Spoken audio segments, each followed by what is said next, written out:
I shall be crowned king. Hello again, dear adventurers of the multiverse. Thanks for joining us once more on this epic journey. Remember, this story is pure science fiction from our wild imagination. So don't go trying to summon dragons in your backyard. The rights of this amazing novel belong entirely to its original author. We are only the narrators. Do you want more adventures? Show some love to our YouTube channel with a subscription and a like. And if you want exclusive content, our Patreon is waiting for you with open arms. Chapter 676 Compromise and Concession. After repeated and careful consideration, given the deep friendship between the Roland family and the Kingdom of Clovis, it has been decided to retract the previous erroneous decision to cease investment in the coal mine bank and to reopen negotiations. To demonstrate sincerity, the Roland family is willing to sell a batch of trade goods to the Ice Dragon Fjord colony at cost price, including, but not limited to, 200 chests of sugar, 600 liters of spirits, and 250 bolts of silk. These goods, including donated munitions, are sold without any additional demands or conditions. Once transferred, they will belong entirely to the Ice Dragon Fjord colony, the Garrison Command, and the New Continent Company. As a testament to the close friendship between the two parties, the Roland family is willing to accept the conditions offered by the Ice Dragon Fjord colony, relinquishing absolute control over the coal mine bank, the right to mint coins, the right to tax, and the most favored nation customs privilege, in exchange for the position of bank president, board member, and some mid to senior level positions.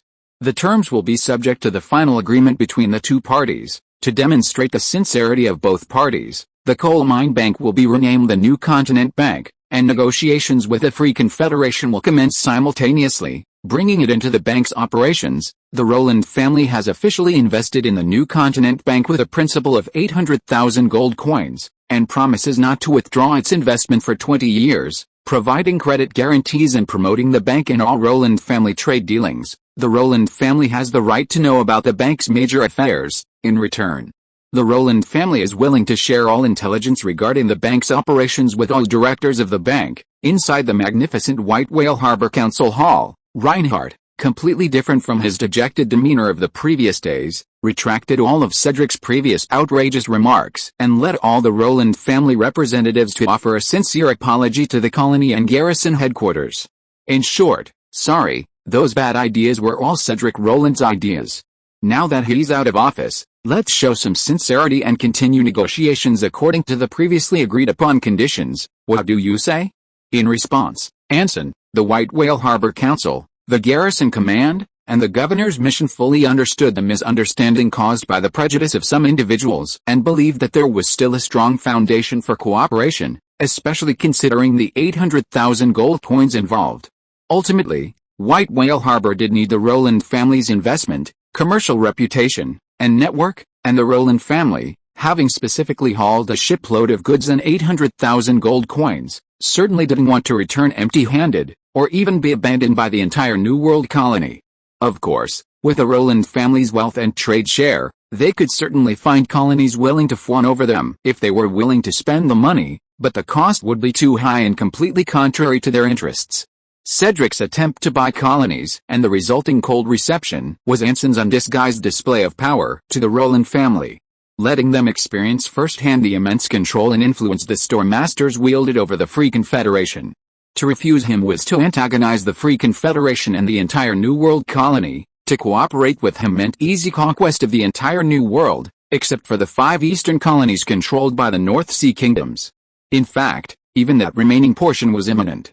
Anson had already dispatched the chairman of the Herald Foundation, the real chairman, not Ian Clemens in disguise, as an envoy to negotiate with the 5 colonies to join the united front against the Empire. The conditions were extremely favorable: no military intervention, no equal tariffs, no garrisoning. All they needed was to accept the coal bank, now the New World Bank, along with the New World Company, and publicly declare their membership in the front. With a simple nod of agreement, the livestock and precious metal trade already agreed upon between Ice Dragon Fjord and the Free Confederation would be unconditionally open to these 5 colonies. After all, Anson wasn't after their minerals and timber, he simply wanted to tie more colonies to his war machine, making the Emperor of the Empire more hesitant to retaliate. Incidentally, he also expanded his sphere of control, a win-win situation. Currently, The pioneering mindset of colonists in the New World is largely still in the colonialism 1.0 inches era. This involves a few individuals or small groups of settlers, with their families, venturing into uncharted territories to develop untouched lands. This approach has a low success rate, slow returns, and high risks. Even if a project succeeds, the period for recouping costs is extremely long, let alone generating profit. The advantage lies in expanding into uncharted territories, representing pioneering economics, and at a relatively low cost. Even small groups or individuals may not have a lower success rate than large organizations, making it naturally suitable for entrepreneurs with limited capital and a willingness to take risks. However, with fertile colonies largely developed and limited for further growth, colonists like Anson, with substantial capital, can leverage accumulated momentum to transform value along critical paths, deeply connect different segments, find the most suitable tipping point, and ultimately achieve results-oriented outcomes, successfully advancing to colonialism 2.0. In simpler terms, this means using more sophisticated methods to turn the colonies developed by other colonists into their own property. For example, colonizing requires armed protection, and to produce agricultural products and raw materials need transportation. The New World Company's shooting army can provide this service. Impoverished colonists need startup capital and to purchase necessities like salt and shovels, which are difficult to obtain in the early stages of colonization. A low-interest loan would obviously be very useful. Ultimately, if colonization fails and both people and wealth are lost, it's best to abandon the project altogether.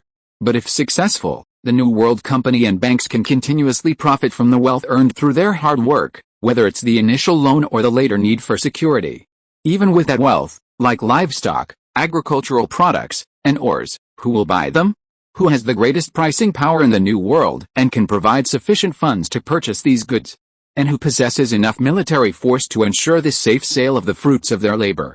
The colonists, struggling to repay loans while simultaneously purchasing security guarantees, appeared to be working for themselves, building their future with their blood and sweat.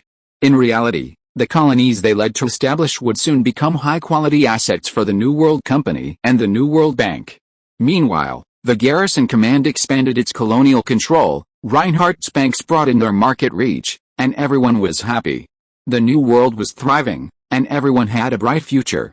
Of course, amidst the laughter and chatter at the negotiations, Cedric of the Roland family was somewhat unhappy, and Baron Axe of the governor's delegation was slightly disappointed, but it didn't affect the overall situation. Or rather, everyone had almost forgotten about them. So, from today onwards, I'm considered your subordinate. In the council's smoking room, Reinhardt leaned back comfortably in his chair, his face still flushed from his impassioned speech. Can the royal family and the Privy Council of Clovis really accept this outcome? Whether they accept it or not, they won't be able to express their opinion until at least March next year. Thanks to the Lord of the Abyss's protection, Anson slightly curled the corners of his mouth, his eyes full of smug satisfaction at the success of his plan. And before then, if you still can't control the bank, and allow the next wave of governor's delegation to find a loophole that can kick the Roland family out of the bank's doors, then don't blame me for being dishonest. That's to be expected. Reinhardt confidently nodded slightly, raising his glass to Anson. In return, we will guarantee the interests of the Rune, Cecil, and Franz families, as well as your interests in this bank. Of course, if you unfortunately suffer defeat in the Imperial counterattack, or are dismissed and exiled by Clovis, please forgive the Roland family for not being able to lend a helping hand in time, and I have never dared to hope for that. Anson also raised his glass, his expression serious, just as if there were Roland family knights in the Imperial counterattack army. The Storm Masters would show no mercy. Cheers, cheers, clink. The chilled rum and the blood-red hot grapes made a crisp sound. The two men looked at each other and were silent for a moment, then smiled knowingly at the same time. Colonel Anson Bach, I admire you. Taking a sip of wine, Reinhardt said earnestly, if I were exiled to the icy New World by my family or the Empire like you, I could never have so easily taken control of such a large colony, let alone defeated the Empire and turned all 6 colonies into my playthings. To be honest, do you really not harbor even the slightest resentment towards the kingdom and royal family you have served so loyally? I can ask you the same question, Anson said softly. Have you never considered rebelling against a family that doesn't trust you and whose succession is lower than that of a fool? No, what a coincidence, neither have I. Anson put down his wine glass and said casually, as soldiers, Loyalty to the royal family and the country is fundamental to us. No matter what happens, my loyalty to Clovis is unwavering, truly touching loyalty. If Carlos Austrian knew, he would certainly not have allowed such a loyal officer to guard this enclave, Reinhardt complimented. A hint of regret in his eyes. If Anson, with the support of the Rune family, could lead the Stormbringers and Ice Dragonfjord to declare independence and join the Free Confederation, his and the Roland family's control over the banks and the colonial economy would be further strengthened, and they could also reclaim the series of privileges that Baron X had taken from them. However, it was ultimately just a test, and Reinhardt didn't take it seriously. It was purely a matter of dissatisfaction after being forced to compromise with reality. Having obtained the power he currently possessed was already a pleasant surprise. There was really no need to hope for more. Having figured this out, he quickly composed himself and focused on more practical matters. When is the Beck's Foundation ceremony scheduled? Tomorrow, Anson said in a deep voice. Besides Baron X and some others who are taking up their posts locally, the remaining delegation representatives are eager to return to their homeland to report. They can't stay in White Whale Harbor for too long and won't be able to wait until the bank is officially established. The foundation ceremony and such can only be held as soon as possible to save everyone's time. After all, the sea closure period is coming soon, and if they don't set off now, they'll have to wait until March of next year, and the local royal family and the Privy Council obviously can't wait that long. Moreover, the short trip to the New World, which lasted less than a month, has already stirred up a lot of nostalgia among the nobles for the civilized world. Reinhardt nodded slightly. In fact, quite a few members of the Roland family delegation were already eager to return. Is there anything I need to prepare in advance? After all, they stole Baron X's job. If they don't offer some compensation, I'm afraid, no, this is for the best. Anson shook his head, his expression solemn. Only in this way can he understand the strength of the Roland family. Otherwise, if too much time passes, he might even consider seizing control of the bank. He was joking, of course. If the Roland family and the spies sent by the Clovis royal family became sworn enemies, what would be the point of having him as the commander-in-chief? That makes sense. I'll just focus on playing my role. Reinhardt smiled knowingly. The negotiations with the Clovis mainland will be handled by the commander-in-chief. It's my duty. There's no need to worry about that. The two, who seemed to share a mutual respect, subtly probed each other again. Reinhardt was clearly unwilling to hand over the Roland family's fundraising channels, and Anson wasn't prepared to allow them to establish contact with Clovis mainland in the colony. They drew clear lines, neither allowing the other to cross them. Of course, it was merely a clear bottom line. Aside from their positions, they were practically comrades in arms, their interests completely complementary. There was no possibility of them parting ways or harming each other. At least for now. Speaking of the ceremony, perhaps a surprise awaits you. Reinhardt seemed to suddenly remember something, and chuckled lightly. This is the news we received when we set off, sent from Clovis. It's said to be related to the France family, a surprise, and related to the France family. Anson, without changing his expression, quickly processed the information in his mind, and said nonchalantly. What exactly is it? It's too early to say now. For certain reasons, I can't confirm the authenticity of the news for the time being. Reinhardt's expression suddenly became meaningful, and he even deliberately sighed. It's just a bit of a pity that a certain beautiful young woman's one-sided love may not have a happy ending in the end. Of course, you might have one, if that surprise is real. Alright, suppressing his curiosity, Anson said with a forced smile, I'll wait and see. Chapter 677 Please call me Brigadier General Anson Bach. November 17th, Saint Calendar 101, evening. The blazing sunset gradually sank into the sea, and silvery snowflakes began to fall from the blood-red dome, creating a picturesque scene with a faint starlight. Bathed in this magnificent scenery, a sight only found in the far north of the New World, Whale Harbor, which had previously resembled a giant mud dot on a white canvas, gained an added touch of poetic beauty. Amidst this captivating landscape, the brightly lit Whale Harbor Council stood like a giant lighthouse, illuminating the surrounding low houses and streets. The bustling crowds and congested carriages made this otherwise cold building vibrant and lively. Given the recent 800,000 gold coin investment project signed between the Roland family and Whale Harbor, plus a large amount of hard currency practically gifted to the locals at cost, out of courtesy, Whale Harbor prepared a lavish banquet to entertain these incredibly distinguished guests. Furthermore, it's already mid-November, and the closure of the raging seas for navigation will begin in a few days. If they don't set off soon, both the governor's delegation and the representatives of the Roland family will have to wait until the spring of next year to return home. Therefore, this is also a farewell banquet, allowing the guests who are about to embark on a perilous journey to enjoy one last feast before their departure. After all, for at least the next month, they will be accompanied by dried meat, pickled vegetables, diluted alcohol, or water mixed with alcohol, and various canned goods. Even being able to eat canned food is considered good. Although St. Isaac developed the technology of heating and sealing food to preserve it long ago and quickly popularized it in Clovis, and then promoted it throughout the order world with the help of the Church of the Ring of Order, in most areas, high-quality canned food, especially canned fruits and vegetables, is still a luxury. Apart from Clovis, the prices of steel and glass in most areas are still not cheap, and even the price of raw materials for containers remains high, let alone the technology of sealing and preserving food. Like Lisa Bach, whose monthly military pay was almost entirely spent on the various canned goods she carried with her, many junior officers in the Storm Division were also happy to sell their monthly canned food rations to the High Sheriff at high prices, then squander them all at the port's taverns. Various high-quality canned fruits even sold for more money than fresh fruits and vegetables, glass containers plus sugar preservation plus sealing technology. These were the kind of high-class enjoyment that could be openly displayed in upscale restaurants and cafes. Naturally, whether it was an envoy representing the royal family or representatives of the wealthy Roland family, the ship certainly had a variety of fine wines and canned goods in transparent glass jars that ordinary people couldn't afford, but compared to fresh food, there was still a certain gap. This ceremony became their last feast before disembarking. In front of the open doors, Anson, who had specially changed into a sharp suit, stood personally in the entrance hall under Talia's supervision, welcoming all the guests who came to attend the banquet as the honorary speaker. Given that the position of Speaker of White Whale Harbor is currently vacant, his title of honorary speaker is practically equivalent to that of the real speaker, and all factions, both internal and external, seem to have tacitly accepted this. For the de facto ruler of White Whale Harbor, this is clearly an excellent opportunity to consolidate power, demonstrate authority, and subtly influence and win over various individuals.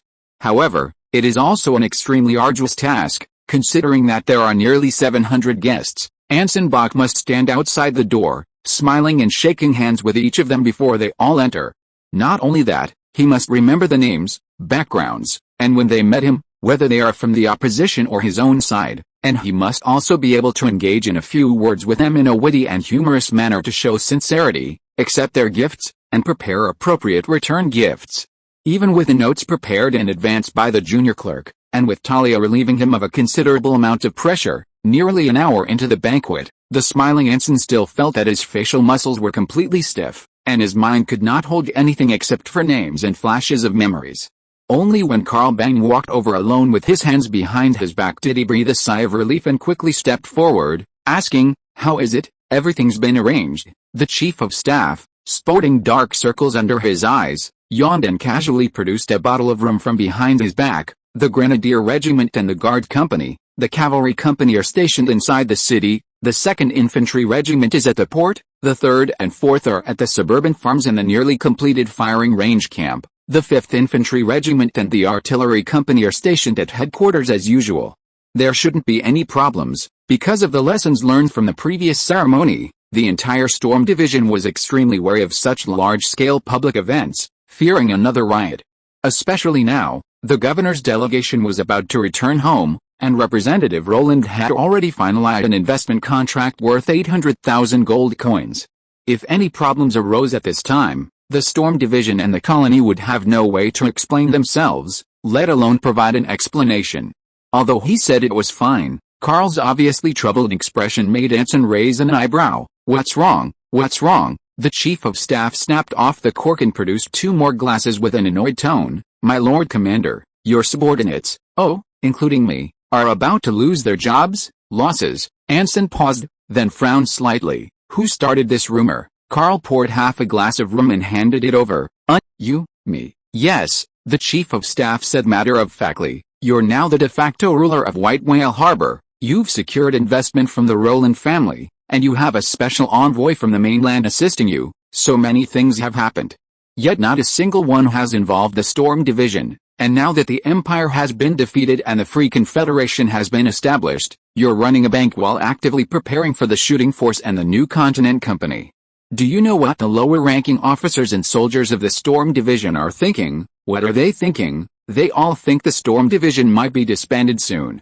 Or at least most of them will retire and return to the homeland. What? Otherwise, why are you in such a hurry to form the Ranger Corps? Isn't it to fill the vacancies they leave behind? Carl couldn't help but laugh out loud. These rumors have spread throughout the Storm Division almost everywhere. It's basically common knowledge. I estimate that in a few days at most, officers will be privately asking you who's leaving and who can stay. If that's the case, why didn't you tell me about this before? Anson frowned slightly, his expression becoming serious. He had been dealing with the unfaithful knights, the old gods, the bank, and the New World Company since the Battle of Sail City, and had indeed neglected the feelings of the Storm Division, especially the lower-ranking soldiers. Indeed, having just experienced a major war, making a fortune, and with winter approaching and nothing to do, except for a few large-scale riots, it's easy for people to start overthinking and become sensitive to what's happening around them. Because to some extent, it depends on what you think. Carl's eyes flickered, revealing a meaningful emotion. Do you want to continue being a colonial tyrant, the commander-in-chief of the garrison, or do something else? What do you mean? That's exactly what I mean. 5,000 soldiers are stranded in the colony, with no one able to intervene or ask questions, and you've just unilaterally started a war and defeated the Empire. Do you really think the homeland can trust you? Carl took a swig of rum. If you just want to keep your current position and want the homeland to trust you, my advice is to leave it alone. Otherwise, never mind. The chief of staff didn't continue, and Anson didn't ask any more questions. For a moment, both of them fell silent. After such a long period of cooperation, and with the open and honest exchanges, the two knew each other inside and out. Carl couldn't help but understand what Anson's New Continent Bank and New Continent Company were up to, and he was also well aware that some of the commander-in-chief's actions had already crossed a line. If intervening in a rebellion in an imperial colony could be seen as offensive defense, then the subsequent Free Confederation, negotiations with Sailing City, and the unauthorized release of Bernard Morvis were clearly not actions befitting a garrison commander. Yet, the homeland remained indifferent, even deliberately condoning all of this. Coupled with Anson's increasingly proactive deception and manipulation of the homeland, Carl's extensive experience as a scapegoat had already given him a premonition of many things to come. Anson, of course, understood his meaning. He didn't actually intend to betray Clovis, at least not now, but as the Rune plan gradually unfolded, and the homeland, aside from tacit approval, hadn't provided any further assistance, it was causing him some panic. If it weren't for Baron X's arrival, he would have genuinely suspected that the homeland intended to abandon the colonies to attract the Empire's attention, using him as a pawn. With slightly heavy hearts, the two exchanged a few more casual pleasantries, finished a whole bottle of rum, and entered the banquet hall at Talia's call. Inside the opulent hall, elegantly dressed guests clinked glasses and chatted casually to the accompaniment of graceful music. Well-dressed waiters moved among the crowd, promptly serving freshly cooked delicacies, meticulously prepared desserts, and refreshing alcoholic beverages. Perhaps because of their impending departure, the two delegation members who had been mocking and ridiculing each other just days before were now inseparable friends, as close as family. Seeing the cheerful scene, Anson, who had been somewhat burdened by Carl's words, immediately relaxed considerably, casually taking a glass of wine from a passing waiter's tray. Whatever, live for the moment. Even if you were to commit suicide, it would certainly be Anson Bach. Just then, a voice filled with surprise interrupted his reverie. Anson instinctively turned around and saw Baron X, holding a glass of wine, staring at him excitedly, his expression no less than that of a lion who had found a mate in spring. Is it really you? Before he could finish speaking, Baron X suddenly raised his glass. Ladies and gentlemen, please be quiet, I have something to say. Instantly, the entire spacious hall fell silent. The guests stopped their conversations and looked in the direction of the sound with expressions of either curiosity or anticipation. Anson, who had just reached the center of the hall, looked bewildered, and the excited Baron X was surrounded by the guests. In the ensuing silence, Baron X took a deep breath and slowly began to speak. Gentlemen and ladies, it is a great honor to meet you all at the end of the 101st year of the saintly calendar. In this new world shrouded in ice and snow, this is not flattery, nor is it mere formality. Consider how many people in their lifetime have the opportunity to cross turbulent seas, and to meet in such a beautiful symphony, in a world enveloped in snow. This is both a journey filled with courage and determination, and a wondrous arrangement of fate. The great ring of order protects me, protects you all, protects a group of brave gentlemen, ladies, and noble women destined for greatness. His powerful voice echoed beneath the towering vaulted ceiling. But among all of you, I must introduce one person. Of course, you all know him, our master today, Commander-in-Chief of the garrison, Anson Bach. This man, after conquering the Elven King's court in a vast wilderness, traveled thousands of miles north, undeterred by hardship. Embarking on his journey to the New World, in a frozen wasteland, he was entrusted with a critical mission to save the White Whale Harbor colony. Then, suffering from poverty and chaos, he could have had better choices: the comforts of the South, the capital of Clovis, a battlefield where achievements would be easier, but he refused all of that, remaining thousands of miles from his homeland, separated by the sea. The kingdom of Clovis couldn't offer him much support, yet our commander-in-chief remained devoted and diligent in the post bestowed upon him by His Majesty Carlos and the Privy Council. As for the results of his efforts, everyone has witnessed them, and I want to tell you all that His Majesty the King and the Privy Council have not forgotten this selfless warrior who sought neither fame nor fortune, loyally guarding the kingdom's borders. With that, Baron X looked at Anson and pulled a letter bearing an Indonesian title from his robes. By the decree of His Majesty the King. As the voice rang out, the guests present quickly removed their hats. Anson even instinctively stepped forward, his eyes filled with disbelief. The appointment. Anson Bach, Commander-in-Chief of the Ice Dragon Fjord Garrison, is hereby made Commander-in-Chief of the Legion of Colony Governor Sophia France. The former Storm Division is reorganized into the colony's first standing legion, designated Storm. Commander-in-Chief Anson Bach is granted the rank of Brigadier General. This appointment is effective immediately, effective the day after the order is issued. Carlos Osteria, Brigadier General. Hooray! Chapter 678, A Letter Before Farewell.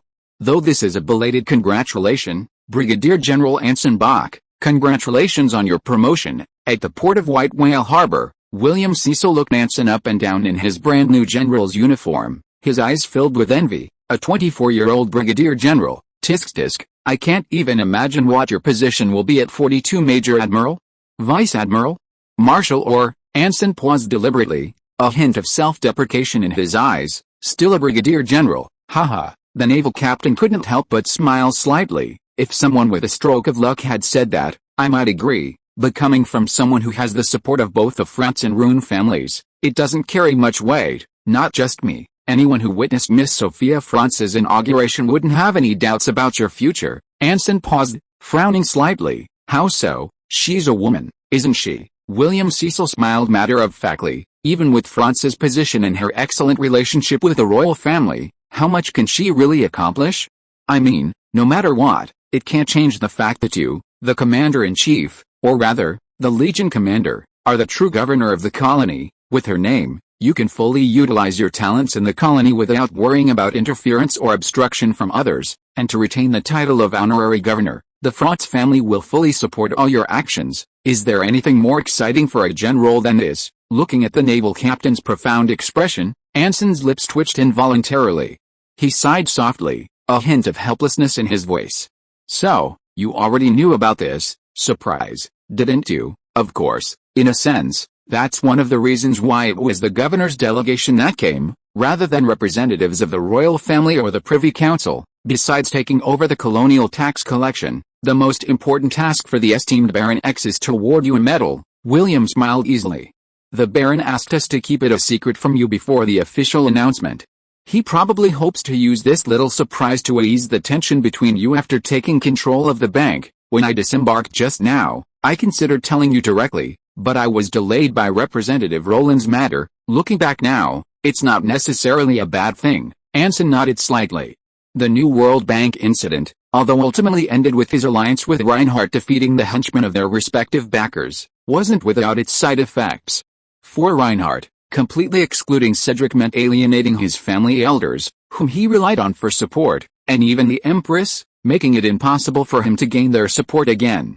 Baron X's loss of his position as bank manager was destined to create an irreparable rift between Anson and the governor's delegation. However, since Ice Dragon Fjord was his home turf, and Baron X, being new to the area and lacking military support, had no choice but to compromise and back down. At this juncture, a surprise award ceremony could significantly ease tensions. From Anson's perspective, it was tantamount to the other side surrendering, and in Baron X's eyes, it was a way of once again demonstrating the authority granted to him by his homeland, a small show of force. Moreover, this awarding ceremony wasn't just for Anson, it affected the entire Storm Division. Firstly, the organization was expanded from an infantry division to a standing corps. What did this mean?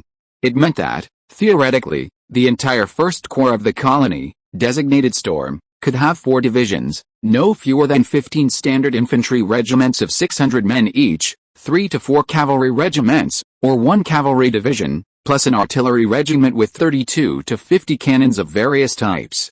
Theoretically, the Kingdom of Clovis grants its commanders-in-chief of outstanding legions extremely high authority. They can apply to the army headquarters for budgets, troop deployments, and equipment procurement based on their own assessments of the battlefield situation, and can directly request cooperation from the local governments of their garrisons, which, of course, is one reason why various forms of logistical corruption are rampant.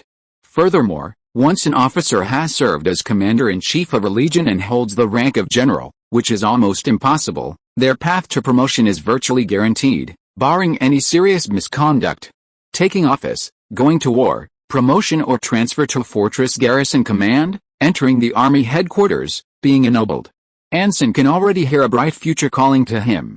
Not only him, but 3 other members of the Storm Division Officer Corps were also awarded ranks at the same time. Grenadier Regiment Commander Fabian was awarded the rank of Colonel, Chief of Staff Carl Bang was awarded the rank of Lieutenant Colonel, and Cavalry Company Commander Jason Fruhoff was awarded the rank of Major. This was just for those who received direct rank conferment. According to the Clovis military system, general-ranking officers have the right to nominate the promotion of a subordinate, and as long as it is reasonable, there is almost no possibility of rejection. Major General Ludwig had previously taken this right to the extreme when promoting someone, bypassing the army and directly reporting to the Privy Council for approval, causing the person's allowance to remain unpaid. The reorganization of the infantry division into corps meant expansion, meant that almost all officers, and even soldiers, would have the opportunity for rapid promotion, and meant that their status within the Clovis army system would continue to rise.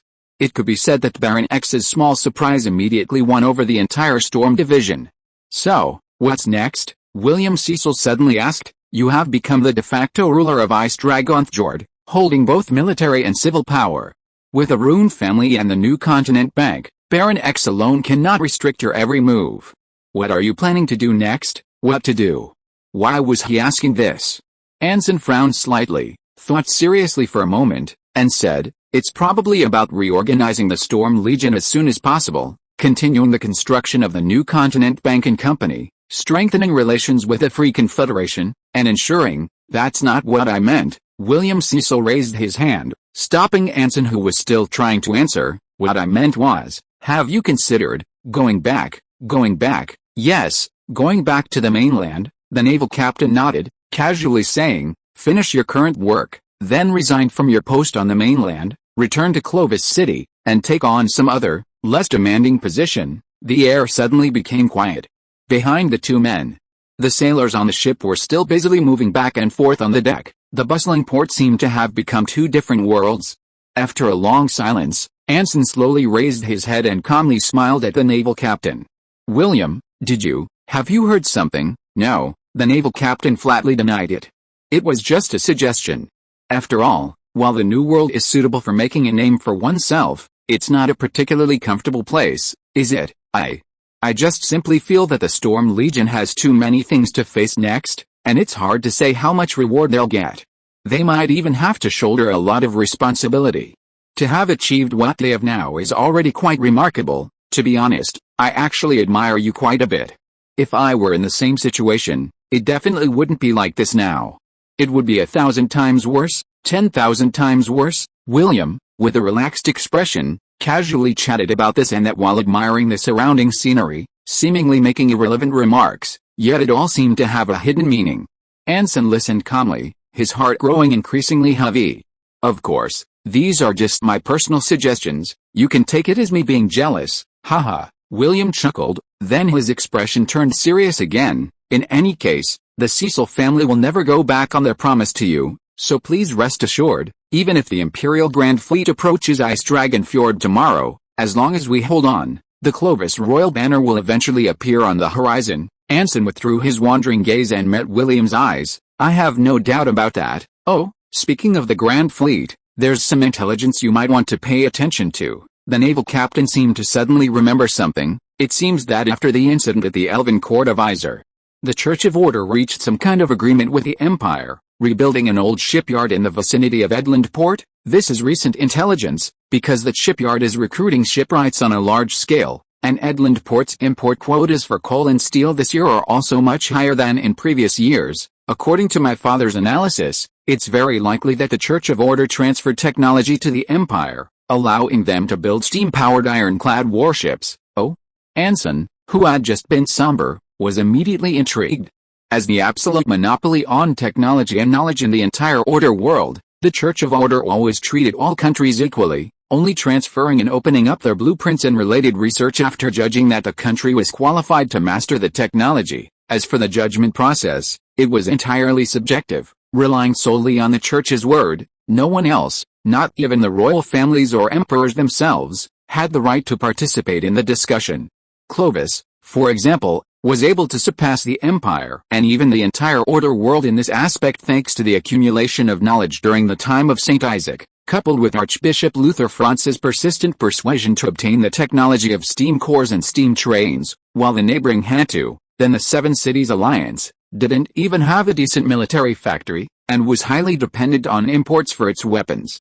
The Empire's commencement of ironclad construction is good news, William said with a hint of excitement. This means that in the coming years, the Imperial Navy's focus will shift from limiting Clovis's maritime operations to phasing out old battleships and integrating ironclads into the large fleet system. Moreover, building ironclads is incredibly expensive, not to mention they're starting from scratch. With money spent on shipbuilding, the Emperor won't have the extra funds to build an expeditionary force to counterattack the colonies. Oh, that is indeed good news. Anson's eyes lit up with a hint of joy. Can you confirm the veracity of this intelligence? The Cecil family's intelligence network, as well as royal spies, are all gathering information on this. If nothing unexpected happens, it should be correct. William Cecil nodded seriously. After all, it's a large shipyard.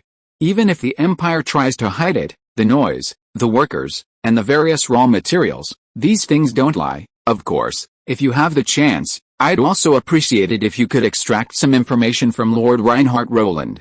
There's a lot of interest in this matter on the mainland right now. The Roland family and Lord Bernard of Adran have a deep relationship, and they might possess information we don't know. No problem, I'll definitely try if I have the chance, Anson agreed without hesitation, although he didn't think Reinhardt would tell him such important information. Business is business, enemies are enemies. Given the current relationship between Clovis and the Empire, no matter how good things are, they wouldn't reveal each other's secrets.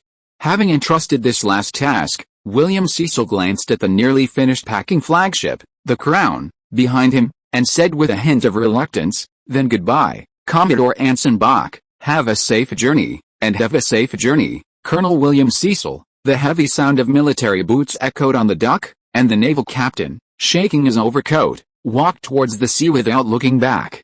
Watching William depart, Anson's relaxed and carefree expression gradually faded, replaced by a conflicted and complex one. First congratulations, then urging him to leave the colony as soon as possible. Such incoherent farewell sentiments were hard not to suspect, especially at this crucial juncture. But whether it was promoting him, changing the Storm Division into a standing legion, or attempting to control the New World Bank, Clovis's actions on the mainland were clearly aimed at strengthening control over the colony, not at abandoning it. Otherwise, the cost would be excessively high. As long as Clovis didn't intend to abandon the colony, everything Anson was doing now would still be worthwhile. Even if the royal fleet was no match for the Imperial Grand Fleet, Anson was confident he could wear them down in the icy wasteland with 10,000 or even 30 or 40,000 Imperial troops landing at Ice Dragon Fjord. As long as there were reinforcements, even just a ship's worth of supplies would be helpful. As long as, Brigadier General Anson Bach, a familiar figure suddenly appeared behind him. Startled, Anson instinctively turned around and saw William Cecil's second-in-command, the first mate of the Crown, looking at him with a letter in his hand. "Excuse me, there's a letter addressed to you," the first mate said, deliberately lowering his voice. "When I came, Colonel Williams specifically instructed me to give it to you before I left, addressed to me." "And specifically before leaving?" Anson showed a puzzled expression. "Who sent it?" "On the surface, it's from the Clovey Truth newspaper, inquiring about Draco Veltz, who previously worked there, but actually," the first mate's expression suddenly hardened, "Sophia France." Chapter 679 The Revealed Secret. To my loyal Colonial Legion commander, Brigadier General Anson Bach, I am truly sorry for the long delay in writing my first letter to you. There are so many things I want to say but I've not been able to express. You are far away in the colony and unaware of the reasons behind events happening on the mainland, which cannot be explained in just a few letters. Hence, the delay until now. Since we are on the topic, let me tell you about the recent happenings in Clovis. Do you remember that delightful dinner we had together at the Academy? Even now, many scenes are still vivid in my mind, especially St. Isaac's final work, the steam-powered moving images, which, with the strong support of the Church, has been widely disseminated. Just last month, I enjoyed the brand new moving images at Mrs. Katharina's afternoon tea party. It was a short scene, only a few minutes long, but still quite amazing. Several ladies who usually pride themselves on being brave were trembling with fear, and then there's our beloved Viscount Borner, as composed as a knight of the classical era, but Lady Katharina told me that when he first saw it, he spilled coffee on his head. Oh, right, she was pointing to the burn mark on the Viscount's forehead when she told me that, haha. Currently, moving images are expensive to produce, requiring the images to be stored on something called photographic cards. Each second of footage requires at least 15 cards, and each card costs nearly a gold coin, a true example of time is money. Nevertheless, I still believe this technology has a bright future. The impact of moving images on the general public is unmatched by newspapers or comic books. If the cost per second can be kept below a silver coin, or if the cost can be reduced by increasing dissemination, it will become the darling of the entire media industry. For a simple example, if it could record the scene of you conquering Eaglehorn or defeating the Imperial Expeditionary Force, perhaps I wouldn't need to spend so much effort promoting it and attracting investment for the stormtroopers. Speaking of the Hantu, there's been quite a bit of news about them lately. Because of their alliance with Clovis, the Empire has sealed off border trade with them, leaving only the port of Calandia as the sole trading port. Coupled with a large army stationed on the border, the country is extremely unstable. Earlier this year, my dear brother Ludwig proposed a plan to the army, suggesting he led the Southern Legion to support the Hantu, eliminate their border threats, and defeat them decisively from the Empire's weakest point.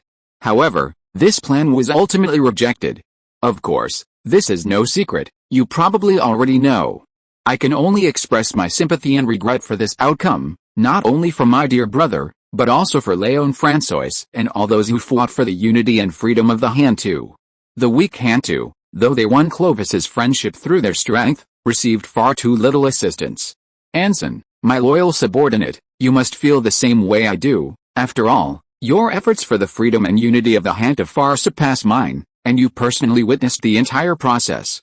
Even so, I firmly believe that the Hanland will not easily fall, not only because of its long history, but also because of the people living on this land, as long as there is a strong voice to unite them. They can unleash unprecedented power to defeat the invading enemy who has traveled a long way. I'm sure you think so too, right? It's been too long since I wrote, and I've rambled on a lot. I hope you don't mind, just read the important parts. Remember to write back when you have time, but right now you're probably busy with the reorganization and expansion of the army, too busy to think about anything else. Brigadier General Anson Bach? Do you know how many Clovis officers of your rank have achieved the rank of Brigadier General? Less than one hand. Not only that, but each of them has accumulated 5-10 times more merit than you. They were already renowned long before they received this rank, unlike some forcibly promoted captain who is disliked. So you should understand what an honor this is. Cherish this honor. Sincerely, Sophia France. The clean cropped paper was in a simple envelope, slightly damp, perhaps from its journey across the ocean. The delicate, elegant handwriting made one feel as if the girl who sent the letter was sitting opposite them, recounting the various new experiences she had encountered since their separation. From any angle, it was an ordinary letter, its content utterly ordinary. From its appearance to every line of text, every punctuation mark, there was nothing particularly special about it. So I really don't understand, what exactly turned you into this? Carl tossed the letter onto the table, his face contorted with bewilderment, and abruptly stood up, his brows furrowed deeply. Besides the possibility that Miss Talia might discover your relationship, what else is the big deal? Besides that she probably already found out. Fine, even if there really is something we fools can't understand, you should at least tell us, instead of hiding in your bedroom for 2 days straight. Right, my Commodore, his slightly irritated voice echoed repeatedly in the dimly lit living room, before falling silent again.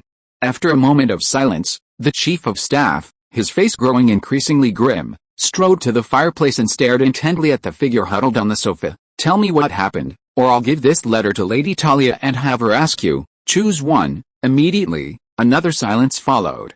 Anson slowly raised his head, revealing bloodshot eyes and a pipe at the corner of his mouth. He surveyed his adjutant with an uncertain expression. Are you sure you want to know? No, I just find my 14-hour workday too leisurely. So I planned to have coffee and a smoke with you, chat about gossip to pass the time. Carl rolled his eyes. Do you think I have plenty of time now? I don't have time for your heart-to-heart talks, so I need to know right now. That letter is problematic, right? Yes, Anson sighed deeply, his face unwavering in its gravity. Then how did you figure it out? Carl immediately sat down on the sofa beside him, his eyes fixed on his expression. She, in a simple but subtle way, conveyed the message she truly wanted to communicate, using content that only a specific audience could understand. Anson puffed on his pipe in a deep voice, each word seemingly carrying a heavy burden. So, the real content of this letter is only understandable to you. To others, it's just an ordinary, boring letter, because this information is crucial and must not be discovered. Right, that's a fair understanding. Could you give an example, like the banquet earlier? What did the moving images refer to? It refers to recent happenings in Clovis, specifically a meeting between Clovis's higher-ranking officials that just ended. Anson said in a deep voice, at this meeting, they reached a consensus on a certain point, and this meeting is closely related to our current situation. Lady Katharina, Viscount Borner, and the Church, specifically, Archbishop Luther Franz. Sophia used these three names to refer to Clovis's higher-ranking officials, and the afternoon tea party was their secret meeting. The so-called moving images, St. Isaac's final work, probably meant that the outcome of the meeting exceeded her initial expectations. At the same time, it also implied that the content of the talks was very unfavorable to her, because her 2 meetings with herself at the banquet were either attacked by the Janissaries or encountered trouble caused by the old gods, and both times they were related to her. Carl fell into deep thought, pondered for a few seconds, then frowned and asked, what about the Hantu? What is the Hantu? She wasn't referring to the Hantu, but to Istragan Fjord, a colony in the New World. Anson took a puff of his pipe, coughing as he spoke. The alliance with Clovis meant that we joined forces with the rebellious colonies and successfully established a free confederation. The only trading port was probably Sail City, probably before we had taken it when the news reached us. Following this logic, the unstable situation is understandable. That was indeed the case at the time. We didn't have a sure chance of victory, and it was highly likely that we would split in two with the Empire, or be unable to conquer Sail City for a long time. Carl suddenly understood. Then his gaze shifted, and he blurted out, so, Major General Ludwig Franz's anti-breakthrough plan refers to, originally, it was supposed to head north to support our homeland reinforcements. Anson exhaled a long puff of smoke, expressionless, but for various reasons, it was ultimately rejected by the Clovis leadership. The rejection is very likely related to that meeting, Carl muttered, his eyes wide. The situation changed too quickly, causing Clovis to change its initial stance. And this isn't a secret. Anson nodded slightly. Since it's not a secret, it means it's no longer just an internal meeting at the top, but has become a consensus within Clovis. Even fearing she might miss the key points of the letter, the young lady specifically reminded herself, just look at the important parts, mentioning this at the risk of being discovered. So, who discovered it? The letter was sent by the Clovis Truth, and William Cecil was responsible for forwarding it. Theoretically, it couldn't be safer. Assuming the Truth was entirely within their own ranks, Wouldn't it mean the Cecil family had made some kind of compromise, and even, she could no longer completely trust the Front family? The banquet refers to a high-level meeting, and Han too is a euphemism for the New World colonies. As the contents of the letter gradually became clear, the ease on Carl's face was completely replaced by solemnity. An answer he hadn't dared to imagine before was gradually emerging. So, the final reminder that your brigadier general rank is very precious, and that you should cherish it, means, that's exactly what it means. Anson nodded slightly, a hint of helplessness in his eyes. Carl gasped and immediately fell silent. The dimly lit living room seemed even colder than before. Looking at his grim-faced adjutant, Anson continued to smoke his pipe, his gaze fixed on the flickering flames in the fireplace, lost in thought. To be honest, the situation turning out this way wasn't unexpected. From the moment the mainland tacitly approved of his various overstepping behaviors, Anson had already begun to sense something was amiss. The reason he hadn't considered that direction, besides some objective reasons, was probably mainly because he didn't dare. He was afraid. Afraid that from the very beginning he had been used as bait and a pawn, a target to attract the enemy's attention. Of course, this wasn't the first time this had happened. After all, it was one of the fates of cannon fodder. But this time was slightly different. Before, whether in Thunderhold, Dawn Peaks, or the Wildlands, he and his entourage were very clear about their place. They were a bunch of scum and unwanted cannon fodder, their goal being to survive and then find a way to earn a fortune enough to squander for decades. Until the war at the Elven Court of Izar, he led them on a long and arduous journey, finally capturing the court, finally securing their status as a standing army, and then, through a combination of coaxing and deception, loading them onto ships bound for the colonies, promising them great wealth and a bright future. Now the money was earned, and the bright future was secured, but along with them came a truth that no one was willing to tell him. You all, are still the same scum, cannon fodder. He had worked so hard, they had worked so hard, and the final result might only be that the epitaphs of these hundreds or thousands of people looked a little more respectable. This is too astonishing, shock filled Carl's eyes. He looked up, staring at Anson with disbelief.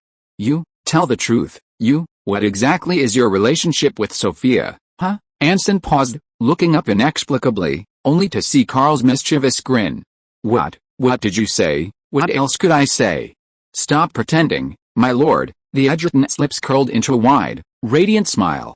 A letter only two people can understand, such obscure metaphors. If the relationship wasn't extremely close, how could anyone decipher its meaning so quickly? Tell me, how did you two secretly communicate?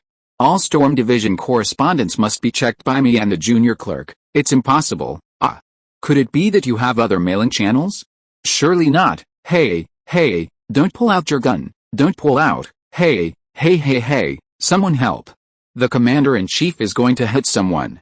Chapter 680 Carl's Enlightenment. Of course, Carl wasn't completely oblivious to the contents of the letter. As a veteran with years of experience taking the blame, he'd already guessed most of it the moment he saw Anson's expression. But, so what? No matter how cruel reality was, it was already happened, since he couldn't change the outcome no matter how much he didn't want to accept it. Accepting it and trying to prevent it from getting worse was what this unfortunate scapegoat had to do. To put it more bluntly, I'm used to it. Carl, slumped on the sofa, patted Anson's shoulder, the cigarette in his mouth flickering. And to be honest, they've been quite polite this time. Polite? Anson looked at him in surprise.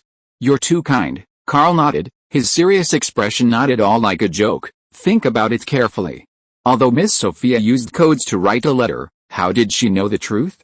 Archbishop Luther, and those high-ranking members of the Privy Council, if they really wanted to keep it from a little girl, could they not have succeeded? And William Cecil, although the Cecil family chose to side with the homeland, didn't this ally you went to great lengths to win over think that Sophia's letter might contain the truth? Yet he still gave you the letter, even if it was at the very end. Not only that, they also gave you a brigadier general rank, gave us a standing legion, and promoted several people, although probably to make us, their bait, more believable. They still put on a good show, which is quite impressive. Carl shook his head. You're still too young, thinking you can control your destiny, but actually, the one who gets slaughtered, Anson said sullenly. You mentioned that before. Did I mention the matter of serving as the militia company commander in Long River Town? Carl smiled meaningfully, taking a deep drag on his cigarette. I should be about your age? maybe even younger. I'd only been in the army for 2 years. My family were tenants of a local nobleman. Later, the fields were converted into pastures for sheep, and all the tenants were driven away. So I joined the army in place of the nobleman's son. A year later, I became a platoon leader. That's fast for a recruit. Anson's interest was piqued. How did you catch the eye of your superior and have him discover your talent? Carl gave a slightly smug smile. I gifted him half a warehouse of wool. Anson was silent for a few seconds, then expressionlessly gave a thumbs up. Carl exhaled a puff of smoke. My regiment was the local garrison, so many of my platoon members were from my hometown. The demands weren't high, and my own men were very cooperative.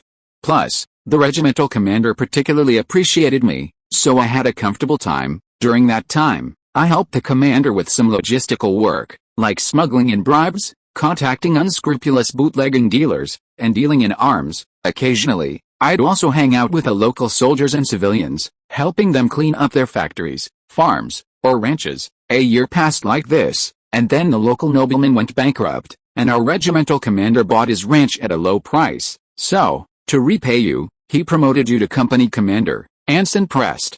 Yes, that's what I thought at the time. Carl shrugged self-deprecatingly, until our little business was discovered by the higher-ups, who sent a team to audit the accounts. That's when I found out that the regimental commander had registered all the smuggled accounts and deficits, plus his hidden private assets, under the company's name. Me, a company commander who had been in office for less than 2 months, smuggled 200 liters of wine, over 10 tons of wool, plus enough weapons and ammunition for the entire regiment to last 2 years and 40 days. Guess what my fate was? What fate? Anson narrowed his eyes, thought for a few seconds, and said, under normal circumstances, even if the officer in charge of the investigation knew there was something wrong, as the nominal principal offender smuggling weapons and alcohol, you would be subject to immediate execution. But you're still alive. I'm still alive. Carl laughed. I told the guy who caught me that we both know what happened. Even if I were executed, we wouldn't be able to recover the stolen money and goods, and my regimental commander would definitely find other scapegoats, which would be completely pointless. So, how much do you want? Anson rolled his eyes. Very well, that's very Carl. I helped him recover half of the stolen money. He pocketed the other half, and then used the remaining half, along with the knight's accusation letter, to denounce my commander, and incidentally, clear my name, throwing me into some small place as a militia company commander. Another damned hellhole. Carl flicked his cigarette ash, but that wasn't because he was kind. The local militia had a full battalion, 4 companies, but the commander, the cousin of the officer who let me go, devoured the entire battalion. There were only 68 men, 50 rifles, and half of them were seasoned grandfathers. They threw me there so I could make up for all the losses within a month to pass the surprise inspection. If I couldn't, I'd be the one held responsible. Of course, I completed the mission successfully, helping that battalion commander through his difficulties, and even made a small profit in the process. But to prevent me from leaking information, they sent me to an eastern fortress far away, where I stayed for 3 years, then a northwest outpost, then a southern tax station, then a newly formed conscription regiment, then a militia regiment, and then I arrived at Thunder Fortress. Gently stubbed out his cigarette. Carl picked up his long cold coffee, took a sip to moisten his throat, and didn't continue. Of course, Anson understood the implication even without him saying it. His loyal adjutant had become accustomed to this life of being a scapegoat, numb to it. Since he lacked the ability to reverse the situation, and couldn't prevent the other side from easily giving up, he could only accept the status quo and find a way to break the deadlock, the key to turning the tide, elsewhere. Like cannon fodder that hadn't been completely burned, he was trying to survive against all odds. What else could he do? The situation is what it is now. He did his best within the limited resources. Even if he could do it all over again, or as William Cecil said, abandon the stormtroopers and run back to his homeland alone, the outcome might not be any better. To be honest, compared to all my previous experiences, this operation, while the biggest, is also the last one with the most substantial resources. Carl paused, looked up, and pointed his cigarette at the ceiling. You have a colony, a group of unreliable allies. An army of several thousand who are willing to believe in you, the promise of the Cecil family, and the support of the Rune family. Think about my experiences, and think about your own past. Thunder Castle, Eaglehorn, the Wildlands, either, which one was less risky than this? A slight misstep could have meant total annihilation. We even got lost on the snowy mountains of Dawn Peak. We still have a chance, and you still have a chance. Anson remained silent. So there's nothing to worry about. Instead of wasting time on this, you should think about how to get the news out to others, Carl yawned widely. Frankly, the worst consequence is just an Imperial counterattack, with us being used as bait to draw their attention. But so what? How many troops can they send? 30,000? 50,000? And how huge a fleet would it take to transport them all, and how much would it cost? How long can the Empire hold out on the Western Front to deploy such an army? Even if the Emperor is concerned about his reputation, would those dukes be so foolish as to follow suit? Karl's attitude toward the Imperial counterattack was always one of disdain. Just to transport 5,000 Storm Division soldiers from Northport to White Whale Port, they had to deploy more than a dozen large merchant ships, 4 cruisers, and 1 battleship. This is only 5,000 men. If the Empire wants to reclaim the colonies, its forces would need to be at least 4 to 6 times that number, and it can't be mainly merchant ships. It would also need to be supported by corresponding naval forces. In addition, the voyage from Edlin to the New World is much longer and more dangerous than departing from the North Port, and the consumption of supplies would be even greater. All things considered, this would probably be the largest operation in the history of the Imperial Navy, with the expected returns being negligible, and even if they successfully land, the Storm Division and the Free Confederation are not without a chance of winning. Anson, with a somber expression, did not speak, remaining silent. Karl's statement was certainly correct, but it lacked a crucial factor, the Church of the Ring of Order. Regardless of whether Sir Ed Levant's death alarmed the Levant family on the mainland, the actions of the Rune family, or rather, the Rune Apostles, had indeed alarmed the Inquisitions in Clovis and Edland, and corresponding actions had been taken. Although a tacit understanding existed between the Rune family and the Church of Order, this was contingent on the situation remaining unchanged.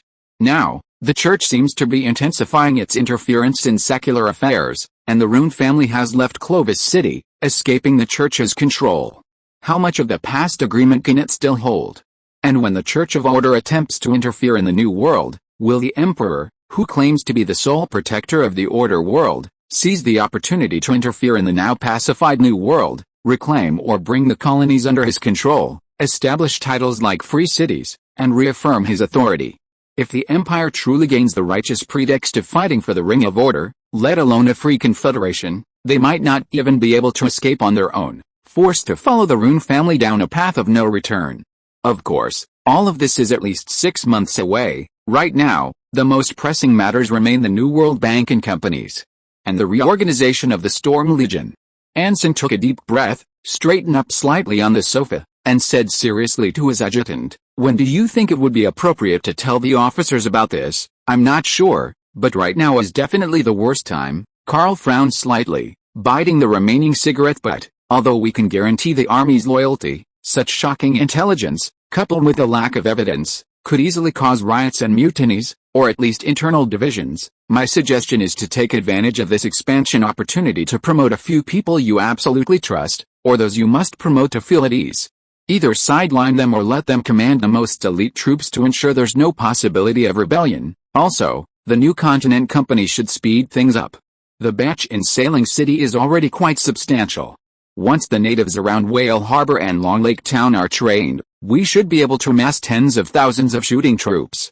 Don't worry too much about combat effectiveness, just increase the numbers first, and get the other colonies to increase their supply of slaves. Even the militia of the Keepers of the Faith, with some training, aren't entirely unconquerable. Since we've been given the opportunity to expand, let's use it and grow the Legion to 20,000 or 30,000 men first. Equipment and ammunition, we can get them eventually, and the New World Bank, since the mainland's attitude is clear, we don't need to be polite to that Baron X, withhold all the taxes from East Dragonfjord, and the gold mines in Long Lake, to control the army and procure supplies. Don't keep them all in White Whale Harbor. Send some to Wintertorch, although we don't want to prepare for the worst. Caution is never wrong. Even if we lose all the colonies along the coast, we can hold the fortress halfway up the mountain and fight the Imperial army. As long as we scorch the enemy, we can still win. Karl's gaze was unusually resolute, the kind of look only someone who has struggled for survival year after year could possess. You led us to survive in Thunderhold, survived in Dawn Peak. The New World is no different. You really have faith in me. Anson gave a wry smile. Didn't you ever think that my previous success was just good luck? Of course you did. I'm just trying to encourage you, my commander-in-chief. Carl rolled his eyes. Anyway, since the Clovis mainland still intends to pretend to be very positive about the colonies and hasn't openly abandoned you, the 24-year-old brigadier general, then the necessary aid and rewards must not be lacking. Regarding this, before Colonel William Cecil left, I asked him to request the mainland to waive next year's taxes and to provide the colonies with a batch of hard currency and weapons as soon as possible, and that Lord Reinhard Roland, you also need to think of a way to ensure that he and the Roland family behind him won't betray us. They might even become our allies at a crucial moment. Of course, these are all things for the future, no need to rush. Oh, then what is it that I'm in a hurry to do now? What I'm most in a hurry to do now? Carl suddenly paused, his gaze locking onto a beautiful figure that had suddenly appeared outside the living room door, his expression becoming somewhat unnatural. It's about how to explain this letter to my dear Miss Talia. If you are listening to this novel on a channel other than Fanfic World, it means it was downloaded and re-uploaded without effort. We warmly invite you to visit our channel, Fanfic World. There you will find the original version of this story and many other novels of various genres. We look forward to seeing you dive into a world of incredible novels. Chapter 681, A Dream of Rest. If there's anything Anson truly fears, it's probably explaining things to Talia August Rune. This isn't because Talia is some unreasonable, argumentative girl. That's actually quite simple. After interacting with Miss France, Anson has considerable experience in this area, but rather, compared to most people, she's definitely quite understanding. Don't misunderstand, this is absolutely literal. The problem is that she definitely sees you as a human. But as for her, well, that's hard to say. In the Rune family's eyes, the only difference between humans and gorillas or domestic fowl is probably the ability to communicate, considering that blood mages can easily master the language of other creatures during their evolutionary stages. Even this one characteristic can be disregarded. That loving expression, that gentle gaze, whenever Anson thinks that he's probably no different from a pet cat in her eyes, he always feels a chill run down his spine. This time was no different. The girl ignored the chief of staff who was fleeing in panic, listening quietly to Anson's rambling, incoherent explanations, who hadn't slept for 2 days and 2 nights, without interrupting once.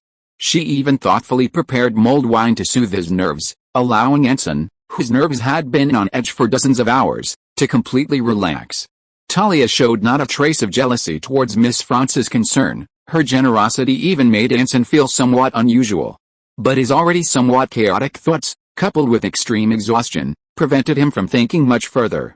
Soon, he felt the scene before him begin to blur. The elegant living room, the roaring fireplace, and the girl on the sofa all turned into a mixture of colors, growing increasingly dim, and finally sinking completely into darkness. Before he could even realize it, Anson had already fallen asleep. In his dream, a series of fragmented images flooded his mind. He saw again the majestic mountain covered in blizzard, white snowflakes swirling like raindrops, creating an invisible barrier around it. Then, in a second flashback, a luxurious four-wheeled carriage appeared in the middle of a snow-covered avenue, speeding towards the towering mountain peak. The tracks and road behind the rapidly spinning wheels vanished without a trace in the blizzard. The image shattered again, and a magnificent mountaintop city emerged from the endless darkness. Towering towers, walls stretching like mountains, pure white and gold bricks, magnificent and intricate carvings. The raging blizzard suddenly ceased, and the enormous city appeared without warning, standing atop the mountain. Silently, Anson, immersed in his dream, entered a fourth flashback. It was a magnificent, twisted palace, standing like a clock tower in the center of the city, overlooking everything. The clock tower, composed of countless runes, gems, bricks, and metals in red, black, and blue, resembled 3 intertwined giant serpents, constantly rotating in an incomprehensible way. From this moment on, the flashbacks accelerated. Anson first saw a spacious library surrounding a giant gem-eye, countless bookshelves of varying shapes, long tables, rooms, and staircases formed a labyrinth in space. Figures wearing black or purple cloaks and carrying sterling silver candlesticks moved through it, occasionally punctuated by shrill screams, leaving only tattered cloaks, extinguished candles, and blood-stained books in their wake.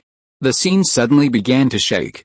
A dozen figures, each with distinct appearances, some even bordering on the inhuman, were engaged in a heated debate around a round table in a dimly lit room. Some were flushed, some darted around, and some sneered. Each time one side lost, a giant six-pointed star would appear beneath the table. The defeated debaters, their eyes wide with despair, would be scalded by ice and snow, engulfed by flames, their throats ripped out by their own hands, their eyeballs gouged out, until they turned into charred remains, ice, ashes, and fragments, falling into the six-pointed star and disappearing. Soon, another group of debaters emerged from the darkness and sat down at the round table, and another round of debate began. The shaking of the scene accelerated. A magnificent classical palace appeared. Figures dressed in opulent robes sat either on gilded and silver-inlaid thrones or reclined on velvet couches. Countless scantily clad male and female servants moved about the palace, serving delicious meat and dark red-hot drinks. The violently shaking image slumped downwards, focusing on the wine glass in front of him. A milky white solid suddenly appeared in the scalding, bubbling drink. At first it looked very much like some kind of candy or snack, but as it gradually rolled, especially after the rest of it was exposed, it became more and more like a tooth. A human tooth. Boom, the image shattered, and Anson's consciousness plunged into complete darkness. Whale Harbor, D.C. District, Kind-Hearted Inn. This inn had only been open for less than 2 months. The owner was the head of a large farm outside Whale Harbor, earning a modest income through raising beast slaves and being diligent enough. 2 months ago, this inn was originally a base of the farm in the city. Since the beginning of the year, more and more investors and colonists had come to Whale Harbor, and the head of the farm had a bright idea, to convert a base into an inn, to earn extra money for the farm in the city, and incidentally, to give his daughter, who always complained about wanting to live in the city, her wish fulfilled. Many locals did the same. As the population increased, accommodation in the city became increasingly scarce, and many shops would rent out their attics to some new colonists. Even churches had to open at night, lighting the fireplaces in the halls to provide a bench for worshippers with nowhere to stay and sleep.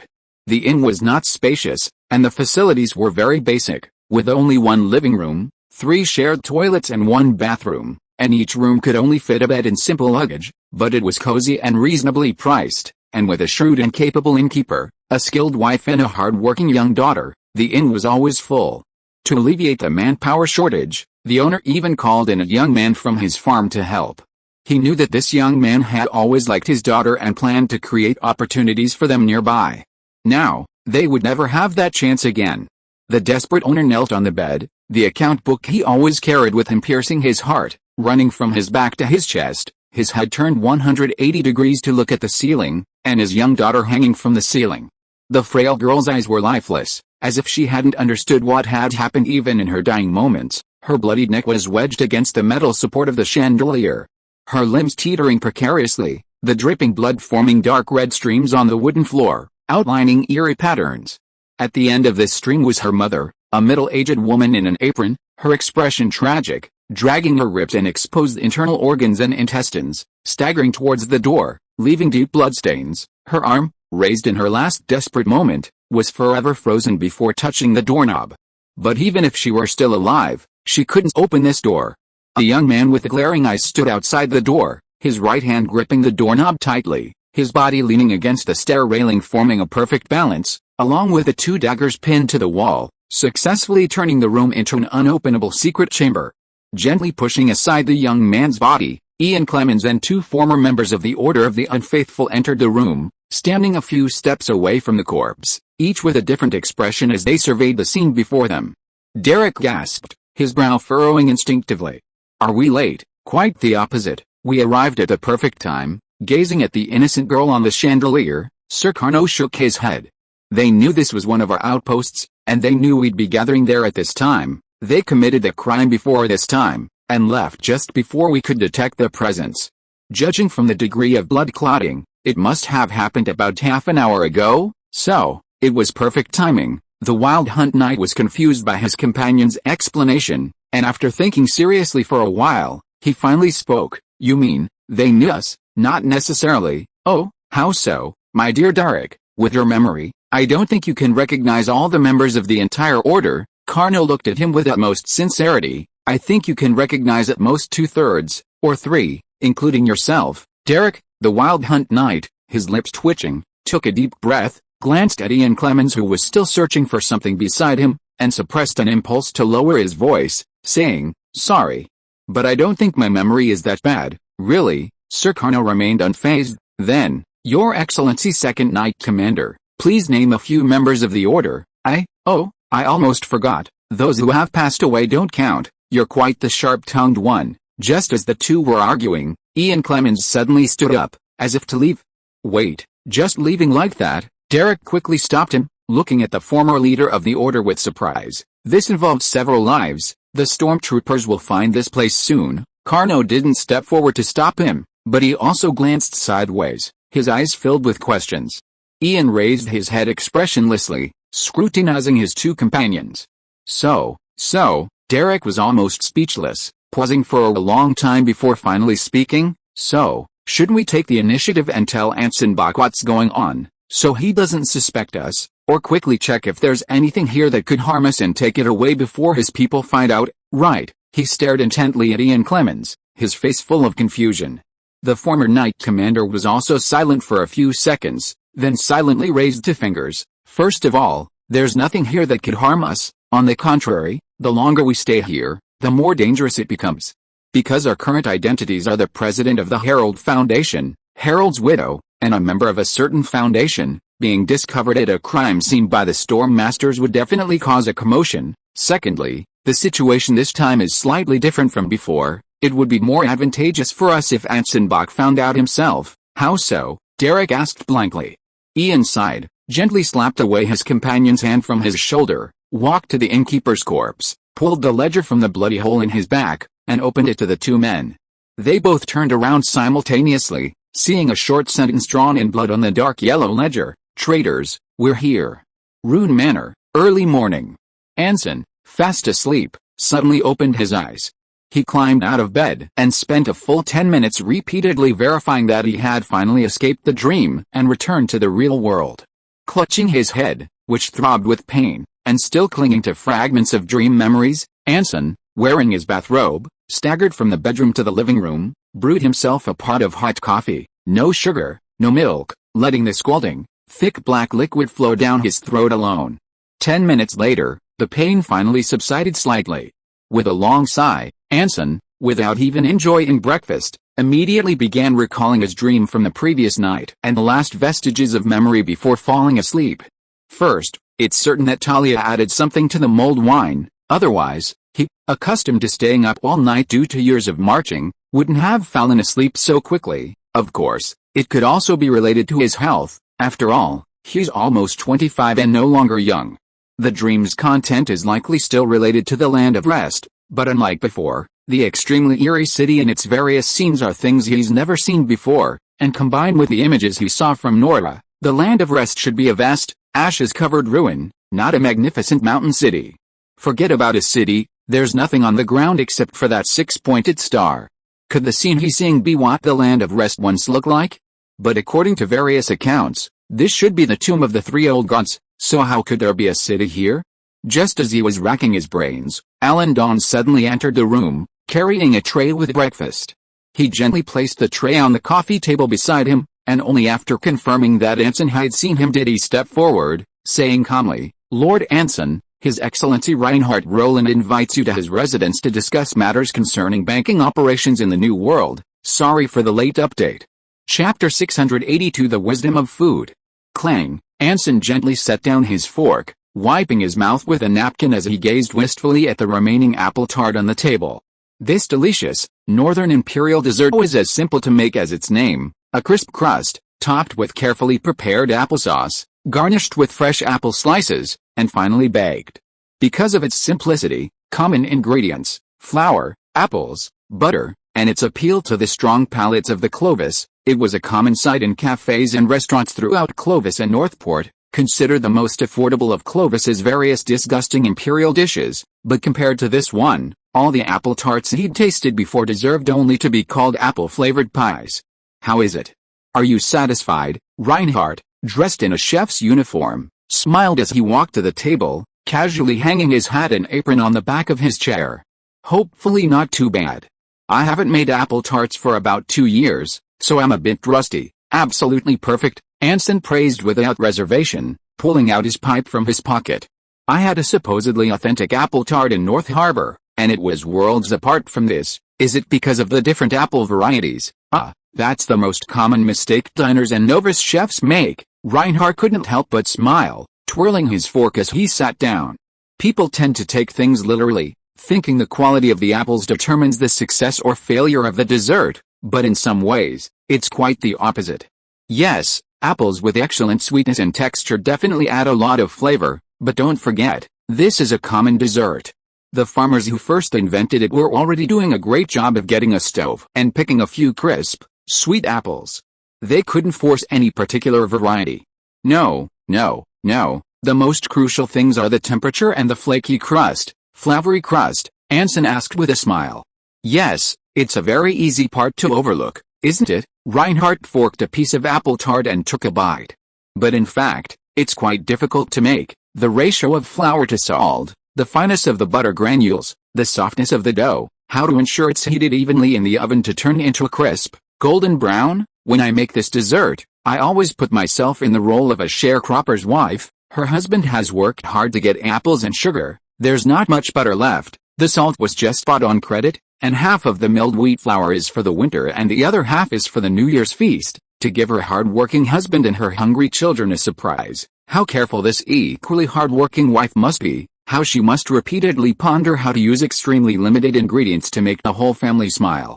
To see genuine smiles on their faces, not forced smiles to comfort herself, Reinhardt's expression was quite serious. Without the slightest exaggeration, it was as if this dessert had transcended itself and been given a deeper meaning.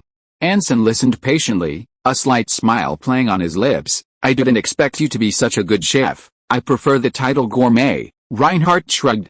When you're one of the youngest children in the family, with absolutely no hope of inheriting the family business, it's hard not to find some interests, because your parents only care about your marriage, not you yourself, and food can teach a child many things, in place of parents.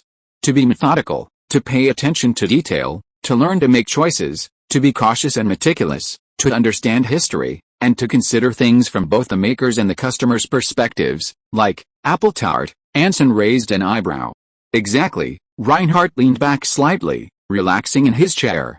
Delicious apples and jam are important, but that's obvious to everyone. The success or failure lies in the quality and depth of the pastry, just like New Continent Bank. What exactly are you trying to say? I've been thinking about this for a long time, and I hope to merge New Continent Bank and New Continent Company. Facing Anson's question, Reinhardt didn't mince words, getting straight to the point. Rather than letting two New Continent enterprises operate independently, why not simply merge them into one, becoming a true New Continent company that encompasses investment, development, pioneering, security, and transportation? I have already inquired with Colonel Fabian and your clerk, Lord Allendon, about the shooting forces and New Continent Company. Such quasi-military, large-scale, trans-regional institutions have an extremely high demand for finance, and New Continent Bank, as a bank with coal and steel as its ultimate collateral, has a high demand for secure transportation and postal services. If the two operate independently, there might be initial cooperation,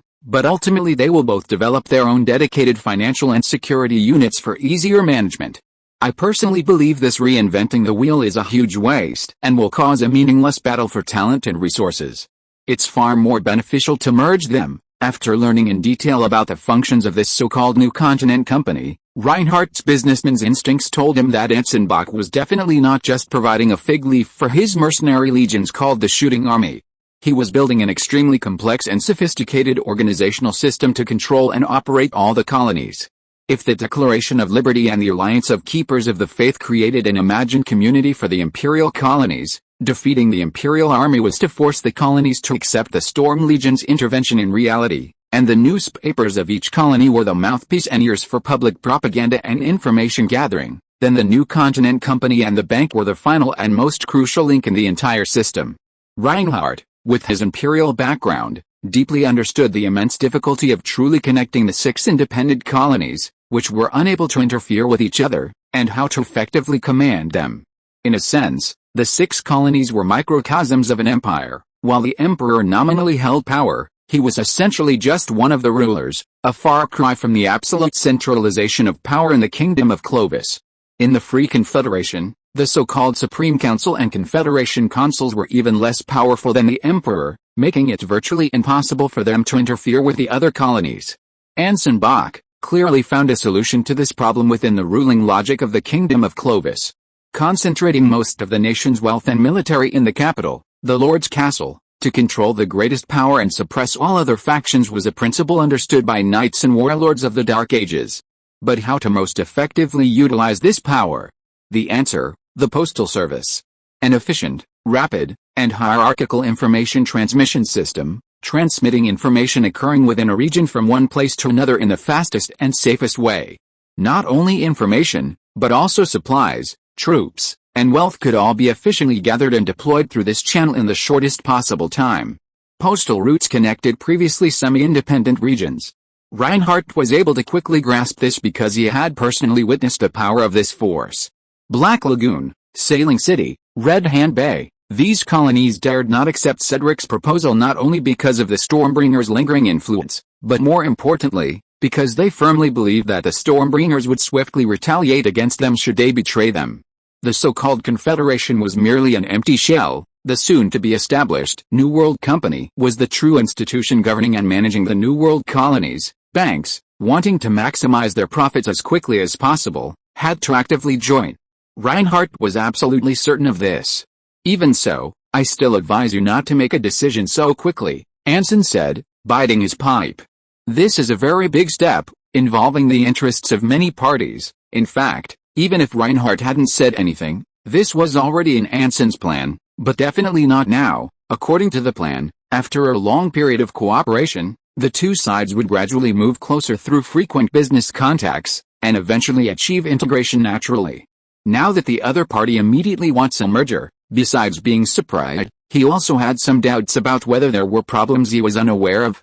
No, I've already thought it through. Absolutely, Reinhardt interrupted, raising his hand. To be honest, Cedric plagiarized my idea to rename the coal mining bank to New Continent Bank. The reason for choosing this name was to make it easier for both sides to face less resistance when merging into one, and to make it easier for investors to accept. Furthermore, once the merger is complete, New Continent Company's business scope will become broader, making it easier to attract investment from outsiders. Reinhardt pushed aside the plate on the table, leaning forward slightly. Let me remind you, currently, the investment that Stragenfjord has secured from the mainland is partly due to the strong support and encouragement of the Frantz and Cecil families, plus the leading effect of the Roland family, and partly due to the security guarantees you provide in terms of force, ensuring the safe and unimpeded flow of trade. For a local chamber of commerce or financial institution, this may be enough, but for a bank destined to span the entire New World colony, far from the world of order, it must have the power to protect itself. By merging with a New Continent Company, 10,000 ranged warriors will provide this guarantee, especially when our business expands beyond Stragenfjord and into other colonies, but this would significantly reduce your power as president of the New Continent Bank, which doesn't align with our original agreement. Anson offered a friendly reminder, although it's just a subsidiary force, it's still a military organization. Even if you and the Roland family behind you are willing to invest more, I can't give you much say. That's alright. Reinhardt shrugged. As long as we get the corresponding returns, I believe the family can understand this small change. This was definitely not a small change. It meant merging the entire bank into the New Continent Company. Anson's lips twitched. From Reinhardt's tone, he had already roughly guessed what this guy was planning. The merger of the New Continent Company and the bank would, on the one hand, weaken the Roland family's influence over the bank, avoiding family interference, and on the other hand, allow them to enjoy the various benefits of the stormtroopers within the Free Confederation, reduced costs. Then, as the person in charge of the purse strings within the New World Company, he became the de facto Minister of Finance, second only to the Rune family and himself. If he wasn't mistaken, Reinhardt Roland was already planning to break free from the family's control, establish a new Roland family in the New World colonies, and, like the Rune family, become one of the behind-the-scenes rulers of the New World. To be honest, Anson didn't object. After all, this was a way for the other party to show loyalty, deeply binding interests to show that everyone was in the same boat, which would help the New World Company and strengthen his own camp. The only problem was that this actually slightly harmed the Rune family's interests. essentially turning Reinhard Roland and the forces behind him from allies into shareholders sharing the spoils. Under the intense gaze of the other party, Anson remained silent for a few seconds, then slowly removed the pipe from his lips. I can't make a decision on this immediately. I need to discuss it with some people before giving you an answer. But barring any unforeseen circumstances, it shouldn't be a problem. After all, the core interests of the Rune family are evolution and immortality. Ruling the New World is merely providing them with a cover from the forces of the Ring of Order. Sacrificing a little for stability shouldn't bother Talia. Of course, most importantly, the Rune Apostle behind her shouldn't mind either. Shouldn't, right? Anson suddenly felt a little stiff. Then I'll await good news. Reinhardt smiled slightly. Anson gave a polite bow. I'm planning to visit the new Continent Bank construction site in a bit to check on the progress. Would you be interested in coming with me, and we can discuss the recruitment of the shooting army? I've come up with a good beast slave acquisition plan. No problem, but I need to discuss it with my clerk first, and rearrange the original schedule. Anson nodded slightly. The shooting army did indeed need financial support from the new Continent Bank regarding beast slave acquisition and training. As they spoke, a figure in a black suit pushed open the dining room door. Reinhardt, facing the door, instinctively stood up to leave. But after recognizing the newcomer, a look of confusion appeared in his eyes. You are. Before he could finish speaking, the figure had already reached into his robes and lunged forward, lunging at Anson, who had his back to the door. Bang! Chapter 683 The Canvas of Wounds. The moment the gunshot rang out, a stunned Reinhardt had no time to react. He saw Anson, with his back to the figure, slam his right hand on the table, sending him flying through the air from the exquisitely carved dining table. He first felt the whistling of air and the exclamations of strangers, followed by a crushing pain in his back and abdomen, like ice being poured into his brain. The illusion of being caught between a battering ram and a city gate caused Reinhard Roland, who had been forced to give up his bloodline power since childhood due to his lack of awakening, to black out and faint. Almost simultaneously, Anson, who had dodged a sniper shot with undead mist, regained his footing and finally saw the attacker clearly. The other person was dressed in a clean black suit, with neatly combed hair, a face filled with astonishment yet revealing a mature naivete, and a scholarly air about him. No wonder Reinhardt mistook him. He does look very much like Alan Dawn, except for the height. Anson muttered to himself. The attacker seemed unaware that Anson was a spellcaster, his entire demeanor radiating disbelief. He even paused for a moment before pulling the trigger. You. How could you? Before he could finish speaking, a golden red beam of light shot towards him. A spell, Hunter. Bang, bang, bang. The beam of light pierced through the entire restaurant, shattering two stemmed glasses before exploding a bottle of Tirpitz rum on the liquor cabinet. The attacker, both shocked and enraged, nimbly dodged. The lingering heat from the near miss left a deep, charred wound on his left shoulder, exposing the bone. His right hand suddenly raised the muzzle of the gun and rapidly pulled the trigger, but no sound came out. Anson, who had originally intended to continue the pursuit, forcibly stopped and slid in the opposite direction of his previous movement to dodge, simultaneously unleashing a sharp wind at the attacker. The next second, 6 bullet holes silently appeared on the chair, floor, and wall, precisely where he had just been about to move. If Anson hadn't retreated, he would have had almost no chance of dodging. Just as the opponent pulled the trigger, Anson simultaneously saw in his mind that the lead bullet leaving the muzzle did not follow the normal trajectory towards the ceiling, but instead swept through the air in a very strange arc, and neither the barrel, the trajectory, nor the bullet holes made a sound.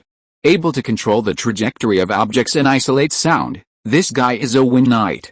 Knowing this, Anson calmly adjusted his pace. Instead of drawing his dagger revolver as usual, he drew the bayonet from his sleeve and lunged at his opponent. A series of misjudgments, coupled with the target not only failing to flee but even launching an attack, caused a flicker of panic to cross the attacker's face. He instinctively retreated into the restaurant. Pale blue sharp winds attacked him intermittently from various angles, but none of them caused damage like the initial hunting attacks. Each time they were about to reach him, they would deflect, leaving sharp marks on the surrounding tables, chairs, and tableware. The restaurant was not large, and the attacker quickly retreated to a corner near the window. Facing Anson, who was now charging at him head-on, he once again concealed his pistol behind his back and quickly pulled the trigger. This time, The 4 lead bullets did not strike in sequence but at intervals from different directions and angles, even varying in speed. The only commonality was that they remained silent. There was no time to dodge. Anson's expression turned cold. He continued to pounce on the attacker, who had nowhere left to retreat. As if he had not noticed the attacks, his pipe clenched between his teeth. Although his superpower had been enhanced to the point of being able to see the trajectory of bullets after reaching the 5th level of conjuration magic, seeing and keeping up were 2 completely different things. He didn't have Louis Bernard's terrifying physical abilities, able to instinctively slice bullets with his knife. Seeing the target charging straight at him, the attacker couldn't help but smirk slightly. But his smile vanished instantly. With a snap of his fingers, golden red flames surged from Anson's pipe, rushing towards him like a surging flood. Conjuration magic, rising fire.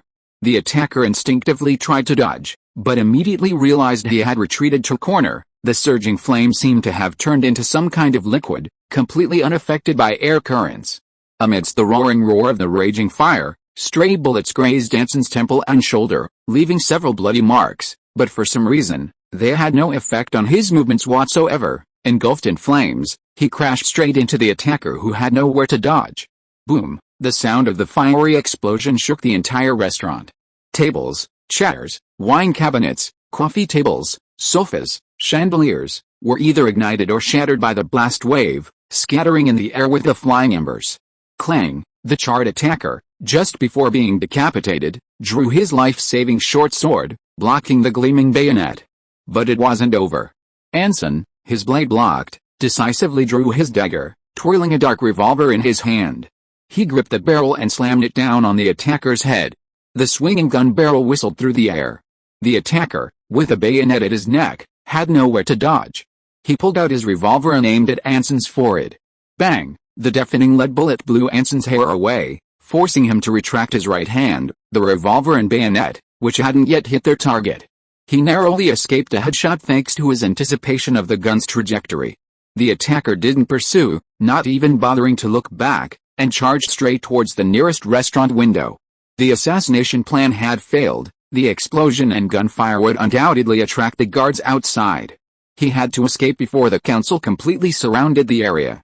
Seeing the escape route so close, the attacker decisively sidestepped, pointing his left elbow forward while simultaneously hunching his neck and using his arm to protect most of his head. But the instant he touched the window, the delicate stained glass didn't shatter like caramel being bitten. Instead, it transformed into a soft yet resilient piece of chewing gum, embedding his raised left elbow directly into it. The attacker's pupils contracted sharply. Click! A crisp revolver hammer rang out, and he whirled around, his pupils reflecting Anson Bach's upturned lips, and the pipe still emitting wisps of smoke. Accursed spell, smokehouse! In the instant both were engulfed in flames. Anson decisively used smoke to cover and disguise Reinhardt in the corner, along with the window glass and the restaurant's main entrance. It was precisely because he had to maintain this extremely energy-consuming spell that he almost had his head blown off. However, compared to the final reward, this small risk was clearly worthwhile. Perhaps too hasty to notice anything else, the attacker failed to notice the fact that the window remained intact after the explosion, falling into this rather careless trap. Here's a little advice: lay down your weapon and beg for your life, you sir, the one impersonating my clerk. Anson's gaze turned cold as he scrutinized the attacker, who was stuck in the smoke, and slowly raised his dagger towards his head. I'm not a particularly patient person. You have 60 seconds to answer my questions: your name, your list, and who ordered you to assassinate me. The attacker struggled to turn his head. The smoke, which had only been clinging to his left arm, had begun to spread to his shoulder, gradually wrapping around his neck and torso. Despite being unable to resist, his expression remained cold, and his eyes met Anson's with a hint of stubbornness.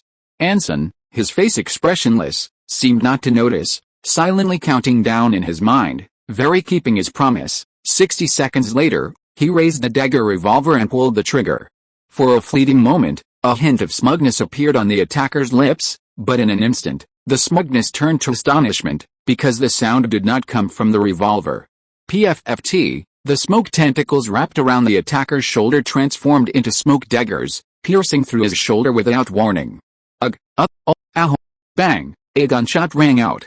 This time, The lead bullet's trajectory wasn't altered, it ripped a bloody hole in the attacker's thigh. He couldn't escape now. So his bloodline power could manipulate sound propagation through the air, control the direction of flying objects, and even bullets, but the price was, he couldn't speak? Final warning, holding the still smoking muzzle, Anson glanced at his pocket watch. I'll give you 60 more seconds.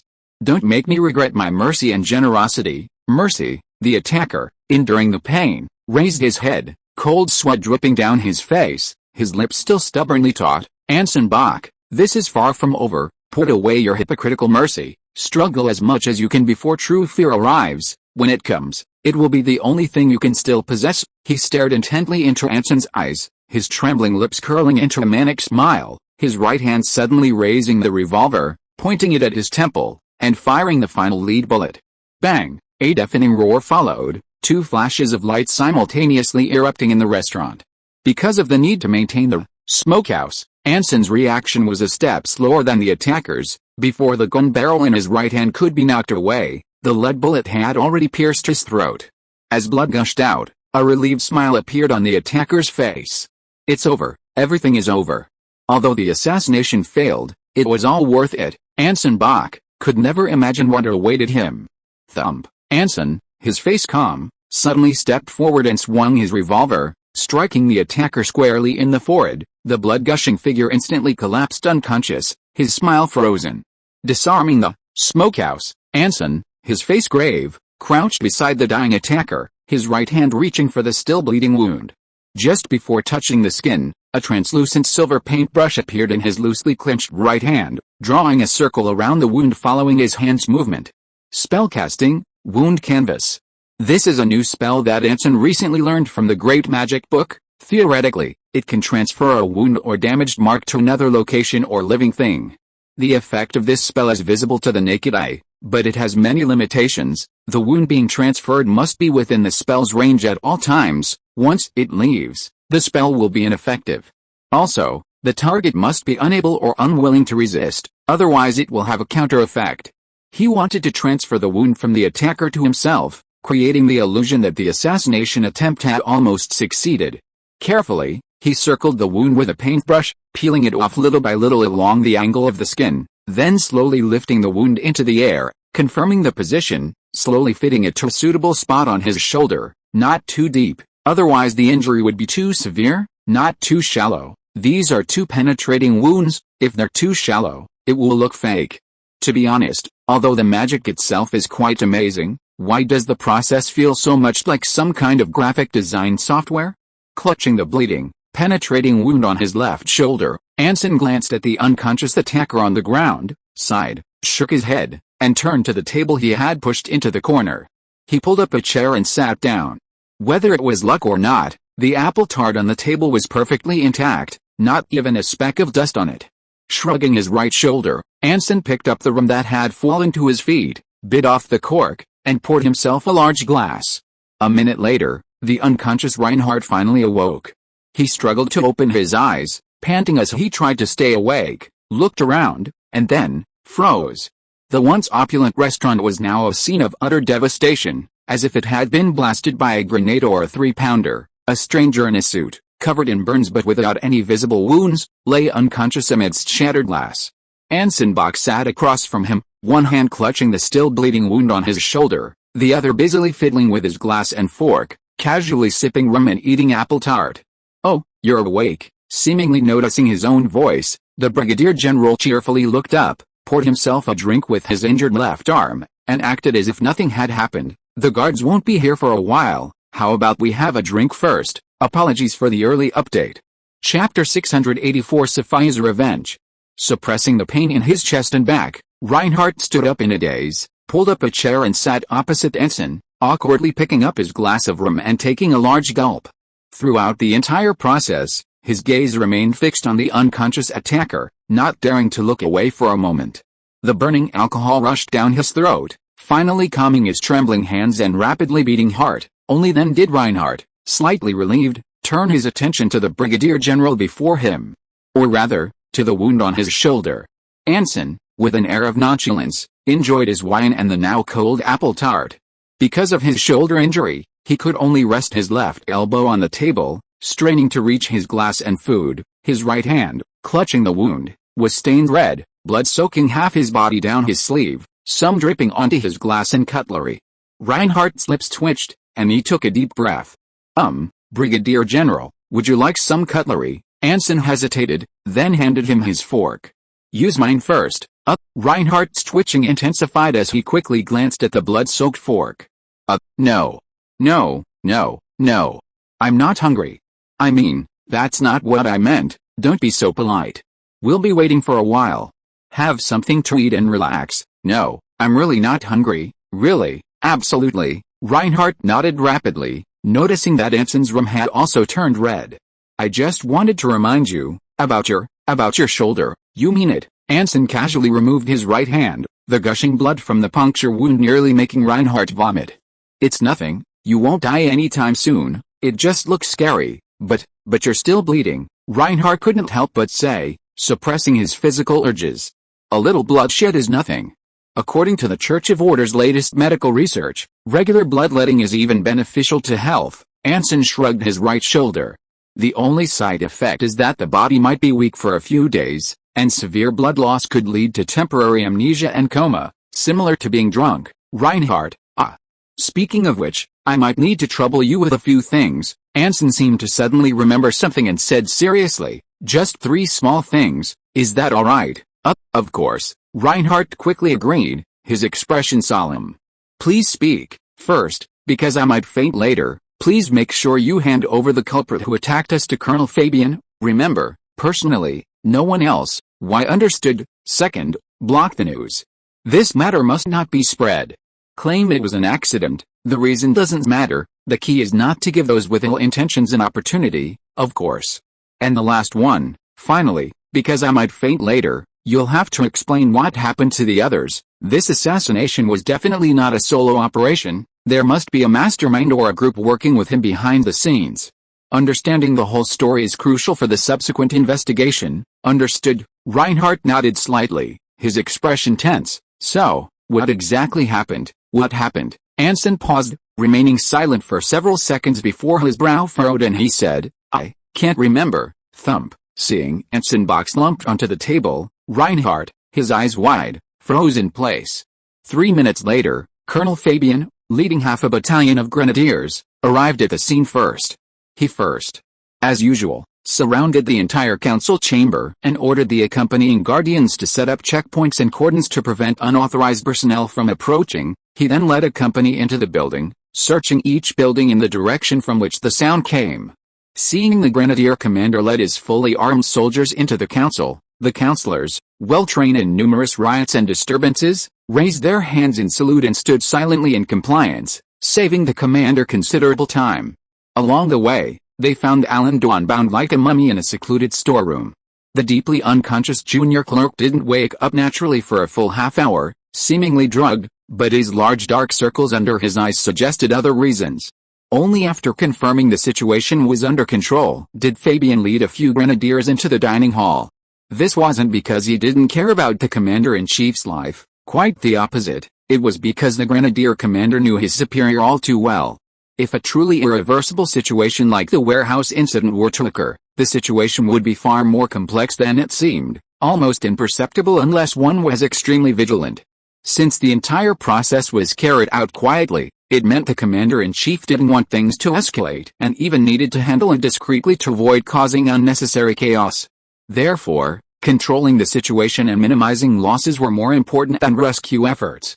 Of course, it couldn't be ruled out that the attacker was extremely powerful and capable of silently assassinating a brigadier general who had survived multiple near-death experiences, but if that were the case, storming the gate with a squad of grenadiers would be no different from suicide. The outcome largely confirmed his suspicions. Apart from the chaotic scene, the unconscious assassin, the commander-in-chief himself, and a flustered Reinhard Roland who was incoherent, there was almost no disturbance. If it weren't for the final gunshot, even the argument in the council hall would have been more boisterous than the assassination attempt.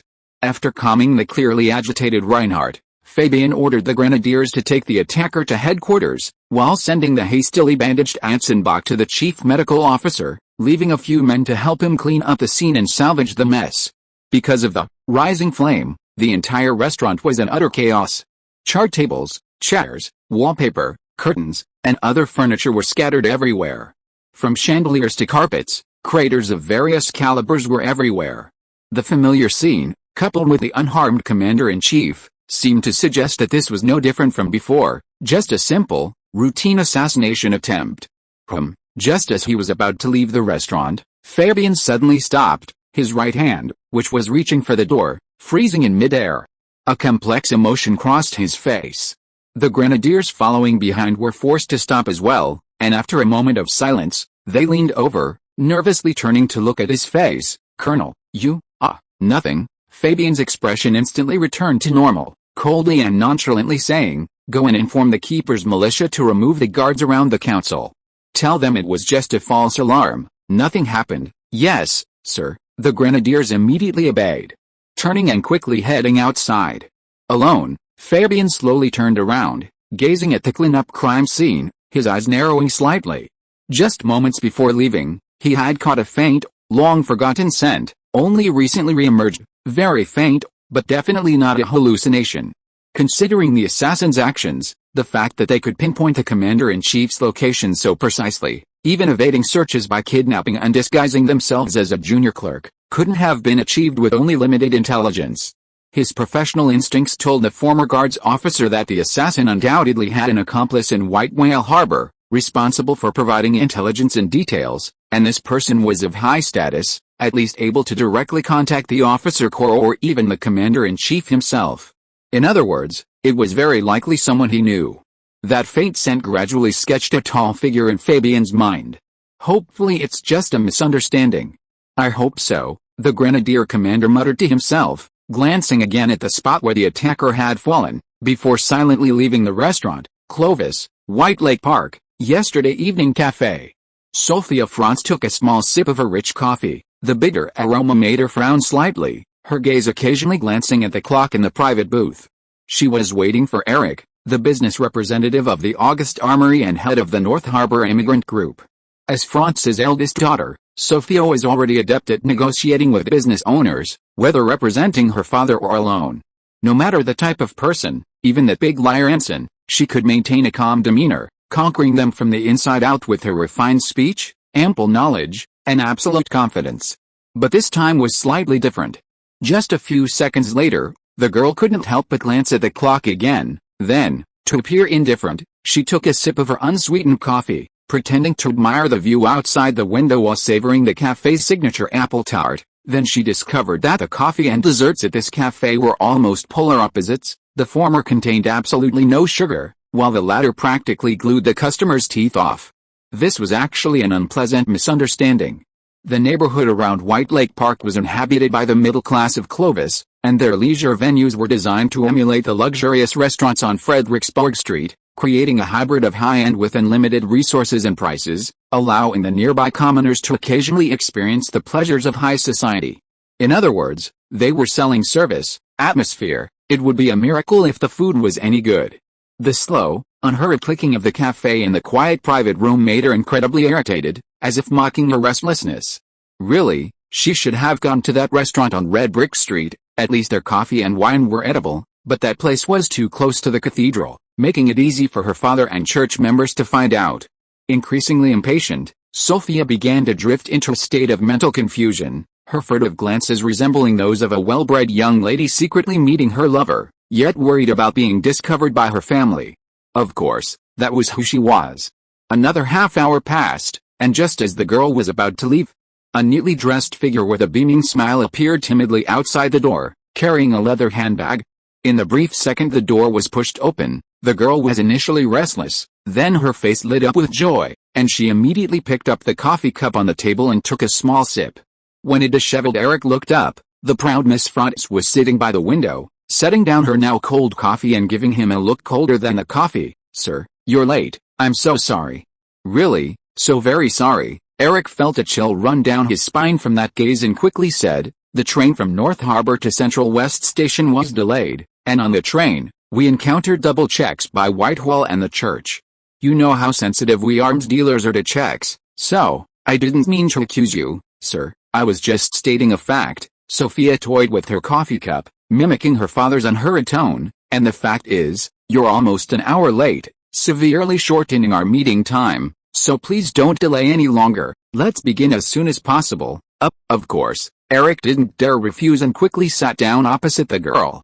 After he had completely calmed his breathing and humbly accepted the coffee Sophia offered, she finally spoke slowly. Now that you're here, you must know why I specifically asked to meet you here, right? Yes, Eric nodded. You wish to purchase a batch of munitions and then transport them to the Ice Dragon Fjord colony. You could say that, Sophia said ambiguously. The August Armory has shipped a total of 4 batches of munitions to White Whale Harbor in the past year, roughly the size of an infantry division. These military supplies have all been reported to the Army and the Privy Council. Eric quickly added, you can check the accounts, they all indicate the purchase price, transportation costs, and reasons for procurement, including normal wear and tear, replacement of old with new, and regular inventory. But, Sophia interrupted abruptly, even without reporting to the Army, you could still find a way to transport the munitions from Clovis City to Ice Dragon Fjord, right?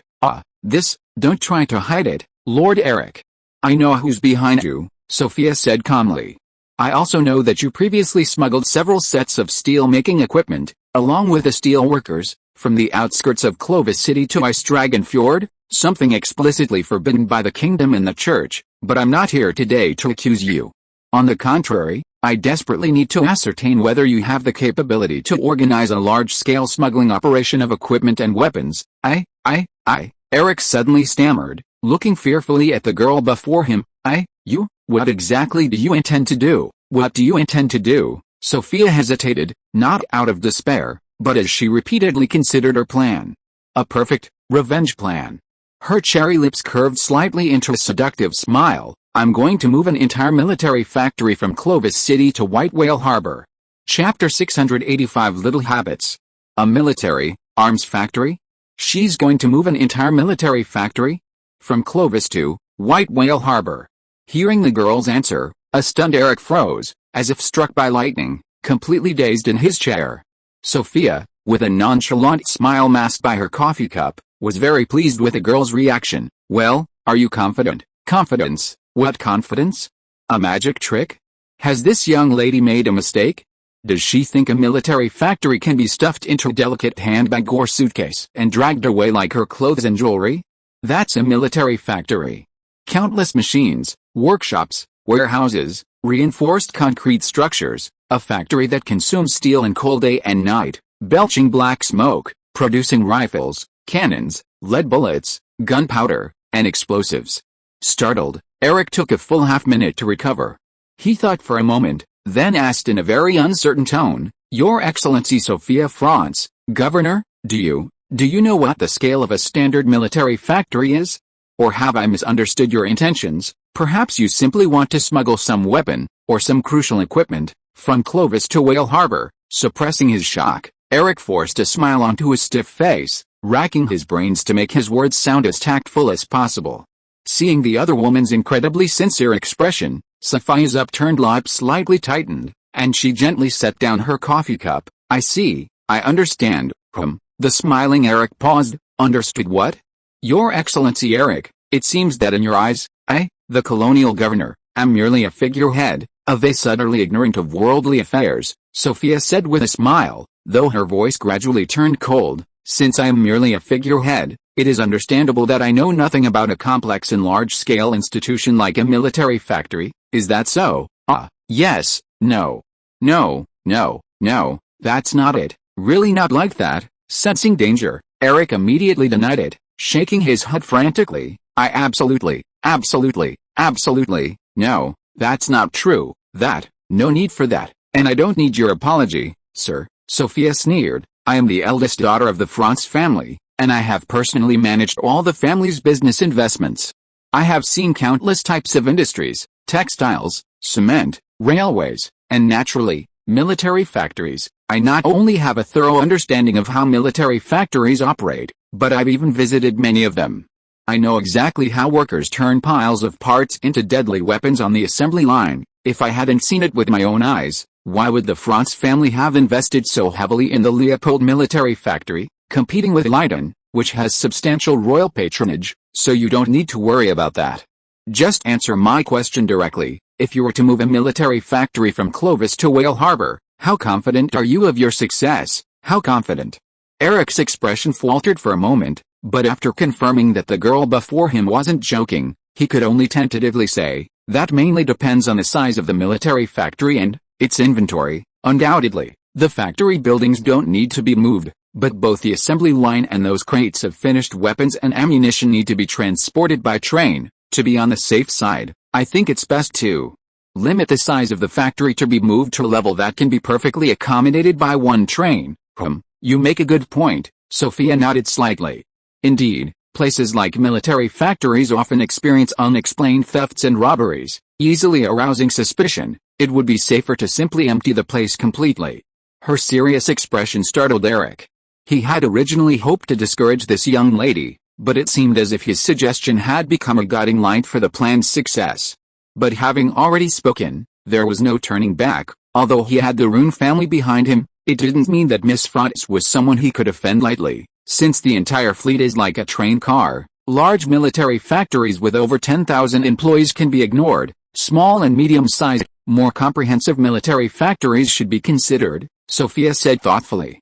Ideally, factories that can produce their own artillery and shells, with relatively guaranteed quality. That's right, you're absolutely right, Eric nodded seriously. When I returned, the rifle workshops in Ice Dragon Fjord were already producing Leighton rifles and general-purpose bleed bullets, but the artillery shortage was more severe. The Leighton rifle, that kind of weapon, is unlikely to gain an advantage in direct combat with the Empire, right? The Leopold is better, but as a breech-loading rifle, the Leopold consumes almost 5 times more ammunition than the Leighton, yet inflicts less than twice the damage. This has been proven on the Western Front. That's because those idiots are stingy with ammunition, even cutting corners on the soldiers' monthly shooting training. My brother Ludwig and I have complained countless times that the stingy logistics can't even provide the full monthly ammunition supply. Speaking of logistics, the terrain of the New World puts a lot of pressure on logistics. That's true. Do you think artillery or rifles are more important to the Storm Legion? Well, Brigadier General Anson Bach is a skirmisher, so, exactly. That guy definitely prefers infantry, so we should find a way to get him another rifle production line. Yes, no, it's best not to neglect artillery either.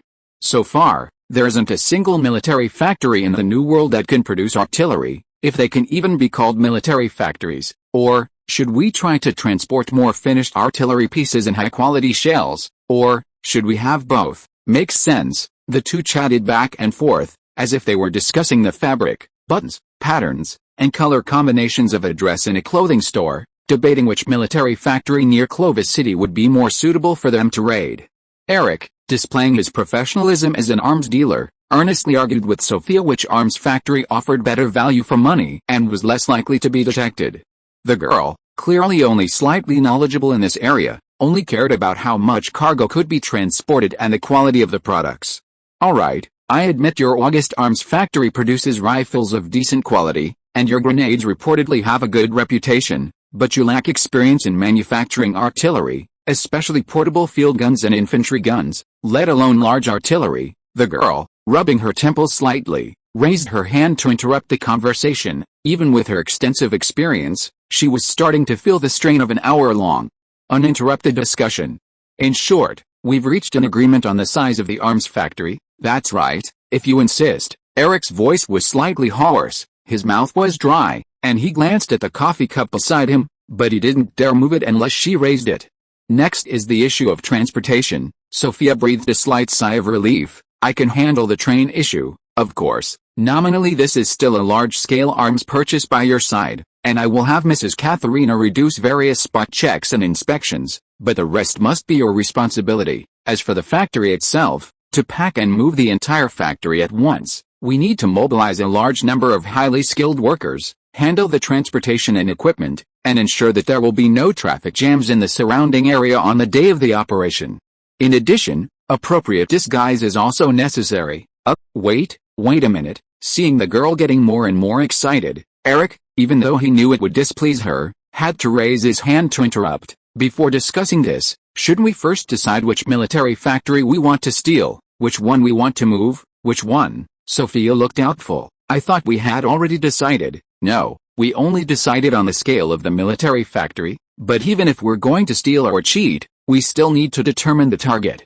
Eric mentally complained several times, and smiled with a twitching smile. That's right, but it's better to settle this as soon as possible. Looking at his suspicious yet feigned trust, Sophia, who had seen similar expressions on countless people, sneered inwardly. These men, they would never believe her unless she revealed her absolute strength.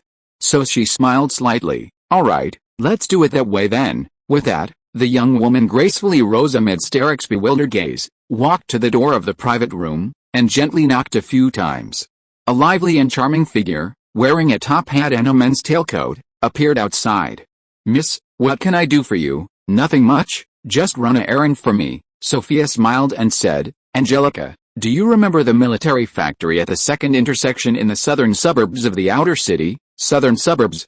The maid's eyes darted around a few times. Is it old Mr. Heimer's factory, the one authorized by Leopold? I need to discuss with a few banks that I want to insure old Mr. Heimer as an anonymous sponsor. If any accident occurs at this military factory, the loss will be fully covered by the insurance premium. The girl's eyes darted around. Have them provide an estimate within 1 day, complete the insurance process within 1 day, and I need to see the policy they issue before I go to the club this weekend. Is that all right?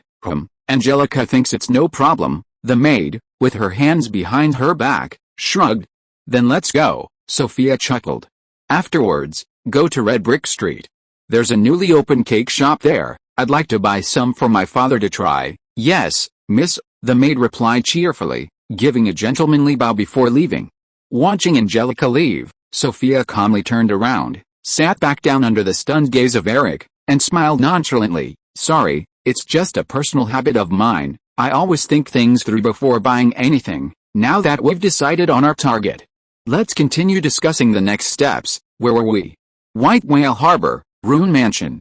After being unconscious for 3 hours due to blood loss, Anson opened his eyes in a bedroom temporarily converted into a hospital room. He found himself half lying on the headboard, his upper body wrapped in bandages. The trolley beside the bed contained a pile of blood-stained cotton balls, hemostats, scalpels, tweezers, suture needles, and other medical instruments, along with bottles of pain-relieving tincture and alcohol, all neatly arranged. Oh, you're awake. The medic, Hank, sitting beside him, was idly smoking his pipe when he was startled by the Brigadier General's sudden awakening. He instinctively glanced at his pocket watch. It's not even dinner time yet. This is too fast. I mainly thank you for your excellent medical skills, Anson praised, his gaze involuntarily glancing at the pipe at the corner of the general's mouth. I should also thank it, otherwise I might have slept a little longer. No, this has nothing to do with me. It must be the effect of your bloodline power. Compared to ordinary people, the self-healing ability of the Holy Grail Knight bloodline is inherently very strong. Hank shook his head and gently exhaled a smoke ring.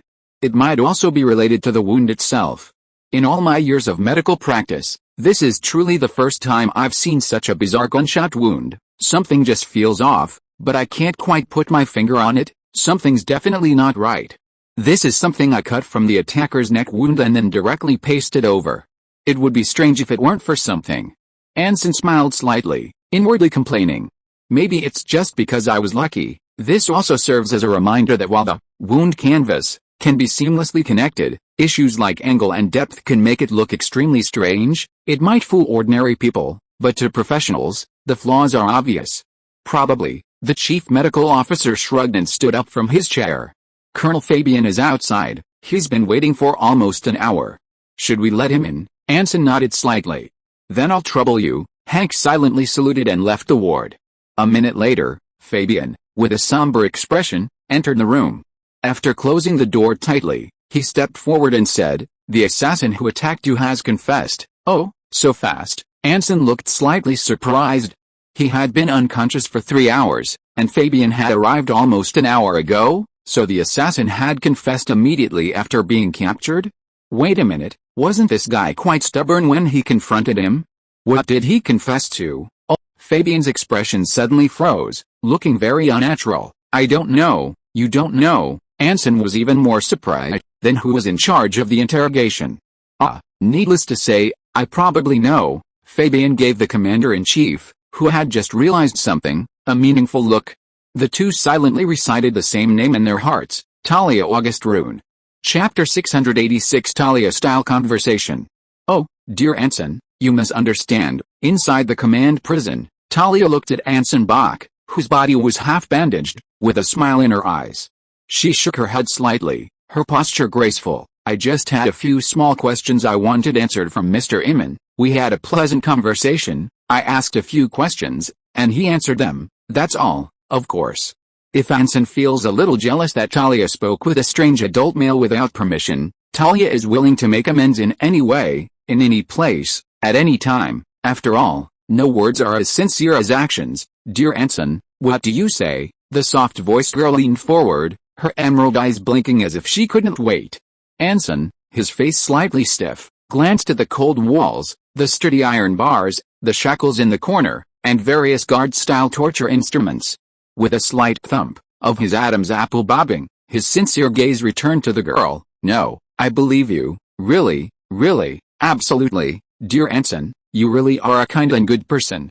No wonder Lisa was so attached to you. The girl's eyes seemed to hold a hint of regret, but Talia did just talk to this Mr. Iman and persuaded him not to be so stubborn anymore. Now he's willing to answer any question Anson asks. Really, absolutely. Talia smiled and said, he'll answer any question truthfully and will never lie. He's completely figured it out. Okay. Anson took a deep breath and turned his gaze to Iman, who was sitting beside them. He was still wearing the clothes he had worn when he assassinated him, with a handsome top hat, and there wasn't a speck of dust or any signs of injury on his body. Yes, despite being shot on the neck and thigh, nearly blown away by his own rising fire, with blood splattering half a meter high, he now looked completely refreshed. Even his skin appeared better than it had a few hours ago. Suppressing his numerous questions, Anson forced a stiff smile and asked, your name, and your identity? Iman Fendico, 22 years old, from Springvale, possessing the bloodline of the Levants, a Windknight talent, wanted by the Inquisition for killing the Springvale bishop, later arrived in Sailing City and was taken in by the unfaithful knights, the attacker said expressionlessly. Currently, the unfaithful knights are on the verge of disbanding. The Cressy family is missing, so I joined the Brave Hunter pioneering group and arrived at White Whale Harbor, waiting for an opportunity to kill the traitor and storm commander-in-chief Anson Bach. This. I haven't even asked yet, and you've already learned to answer before me? Looking at the other person's blank face, Anson, full of complaints, glanced at the smiling, slightly proud girl beside him, and vaguely saw resemblance to Lisa. Of course, it could just be a misperception caused by their striking resemblance. After all, although Talia had never met Saint Isaac, her rich experience and mastery of blood magic meant that it wouldn't be surprising if she were 100 years old this year. As for Lisa, well, it seemed impossible to be too hasty. He actually knew very little about her as well, or rather, he hadn't even asked. Anson, his lips twitching slightly, came back to his senses and continued to ask, who is the traitor? Former Grand Master of the Knights, Ian Clemens, Iman said in a deep voice. How do you know it was him?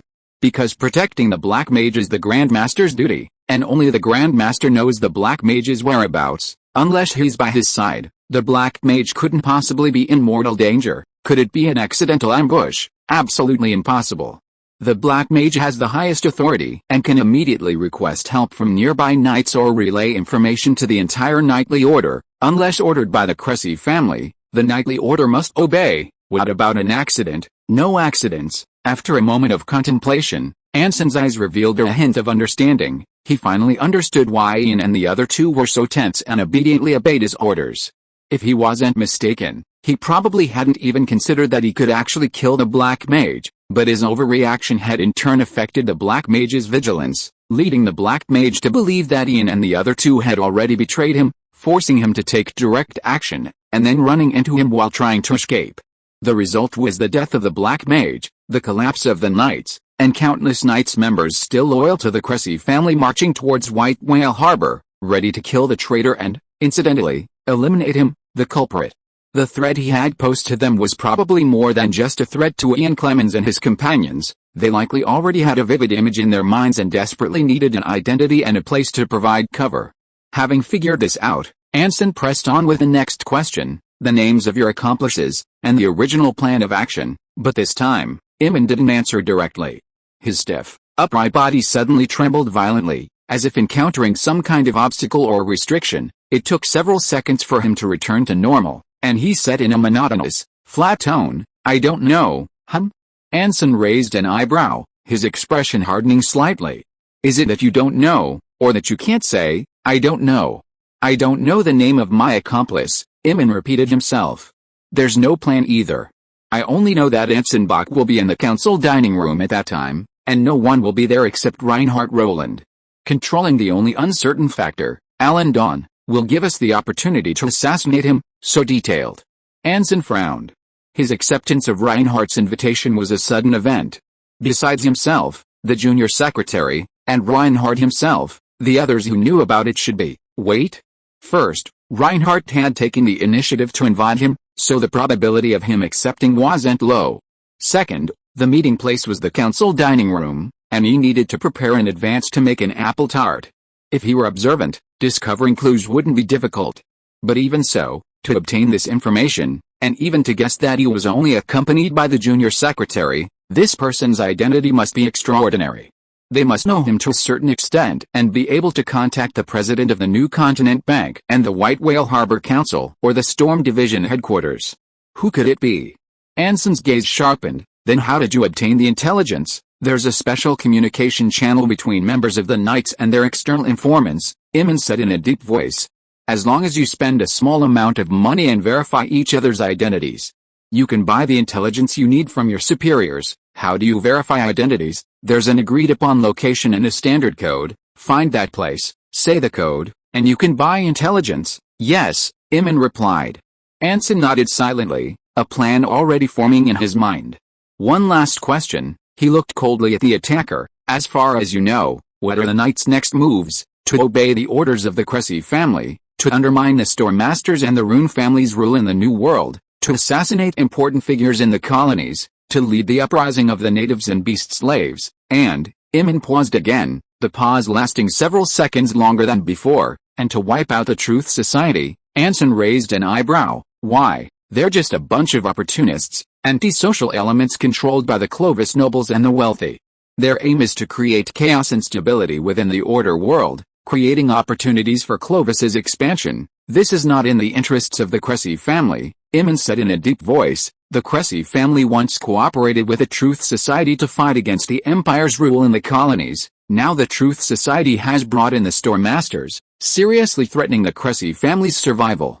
It's time to completely eliminate them. Oh, so last year's beast slave uprising and colonial turmoil weren't just the result of imperial tyranny, but also had a part in the Truth Society. You're everywhere, Draco Veltz. The thought that he had been forced to come to the New World was also a result of a novelist's actions made Anson's lips twitch again, and deep down he even felt a little sorry for Phil Cressy. Of course, only a little. Iman's answer continued. After the Black Mage's death, the scattered members of the Knights lost contact, and rebellions broke out in several strongholds. To avoid traitors and to eliminate the culprits, some of the companions loyal to the Cressy family are heading towards White Whale Harbor, and the other group, they are heading to Wintertorch City to incite the local natives and beast slaves to revolt, seize the colony and Clovis Fortress. Why? Because it's an order from the Cressy family. Anson didn't ask any further questions, nor did he need to. Iman, who had stopped answering questions, sat expressionlessly in his seat, his eyes unblinking, as if he were an empty shell stripped of his soul. Or perhaps he really was just an empty shell. As a blood mage, Talia's strength is undeniable, according to her own account. Without any restrictions, no flesh and blood can defy her will, a privilege granted to her by the blood of runes. The moment he fell into her hands, Iman's fate was sealed. In fact, through several meetings, he even sensed that Talia's abilities in this area were constantly improving, from the Lund Manor servant who was instantly recognizable as a living dead, to the half-idiot beast slave mercenary leader, to the life-size doll Naruyara, and now to the assassin before him who showed almost no flaws. Perhaps in a while, she would be able to create living dead without any apparent problems. The girl slowly turned her head, looking at the person lost in thought. How was it? Was it helpful for the next operation? Very helpful, Anson immediately replied, solemnly meeting her emerald green eyes. Thank you, Talia. Without you, I don't know how much time I would have spent digging up so much useful information. You're welcome, the girl smiled sweetly. Talia is also happy to be of help, at least it's a small compensation to Anson, although it's far from enough. No, no, no, it's already enough. Anson's lips were about to curl into a smile when he suddenly turned serious. What's your opinion on Felcressie's plan to seize Wintertorch City? He's just an insignificant clown, but behind the clown stands the guardian of the resting lands. The girl's gaze sharpened. Winter is coming, and they won't let this opportunity pass. Whatever they intend to do to Wintertorch City, it must be stopped, but there's nothing we can do right now. Winter is here, and the Stormcasters can't possibly cross the wilderness in the snow to support Wintertorch. Anson frowned slightly. Sending only a few people is worse than sending none at all. That's right, so the Stormcasters can't act rashly. Staying in White Whale Harbor is the most sensible choice, the girl agreed. However, if we're only sending one person, Talia is an option. Anson's pupils contracted sharply. You mean, since their attention is all on Anson, it means that as long as Talia avoids the Gravikeeper's gaze, she can move freely in Wintertorch without worrying about attracting too much attention. The girl's eyes flickered, and with the protection of the entire Stormcasters and Lisa, Anson will be very safe in White Whale Harbor. Staying together would only make it easier for the enemies to notice. That was indeed the case, but Anson still couldn't believe that Talia would leave for such a simple reason, especially with Rune about to arrive in White Whale Harbor. You really think so, my dear Anson? Looking at the cautious man before her, who was desperately trying to hide his worry, Talia smiled. If it's for my father, you don't need to worry at all. Although he's not particularly satisfied with you, he's not completely unacceptable either. In fact, you've already met. If he really disliked you, our last meeting was at Lund Manor. Huh? Lund Manor? Anson struggled to suppress his shock and lingering fear. Talia slowly rose, patted his shoulder, and turned away with a light laugh, leaving only a blank-faced Anson and an expressionless Iman alone in the cell. 10 minutes later, Fabian, who had been waiting outside, cautiously pushed open the iron door of the cell.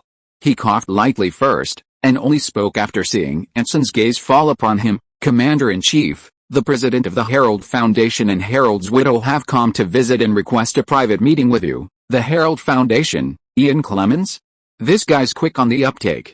Anson, still basking in the lingering pressure of his father-in-law, frowned. Did he say why? He said that if you relay the request, you'll understand the reason. Fabian shook his head. So, shall we invite him in, please? Chapter 687. She doesn't care. Clovis Cathedral, small chapel. Old Luther, did you even hear me? I'm speaking to you very seriously. A displeased voice echoed through the walls, urgent and impatient. This is the second time.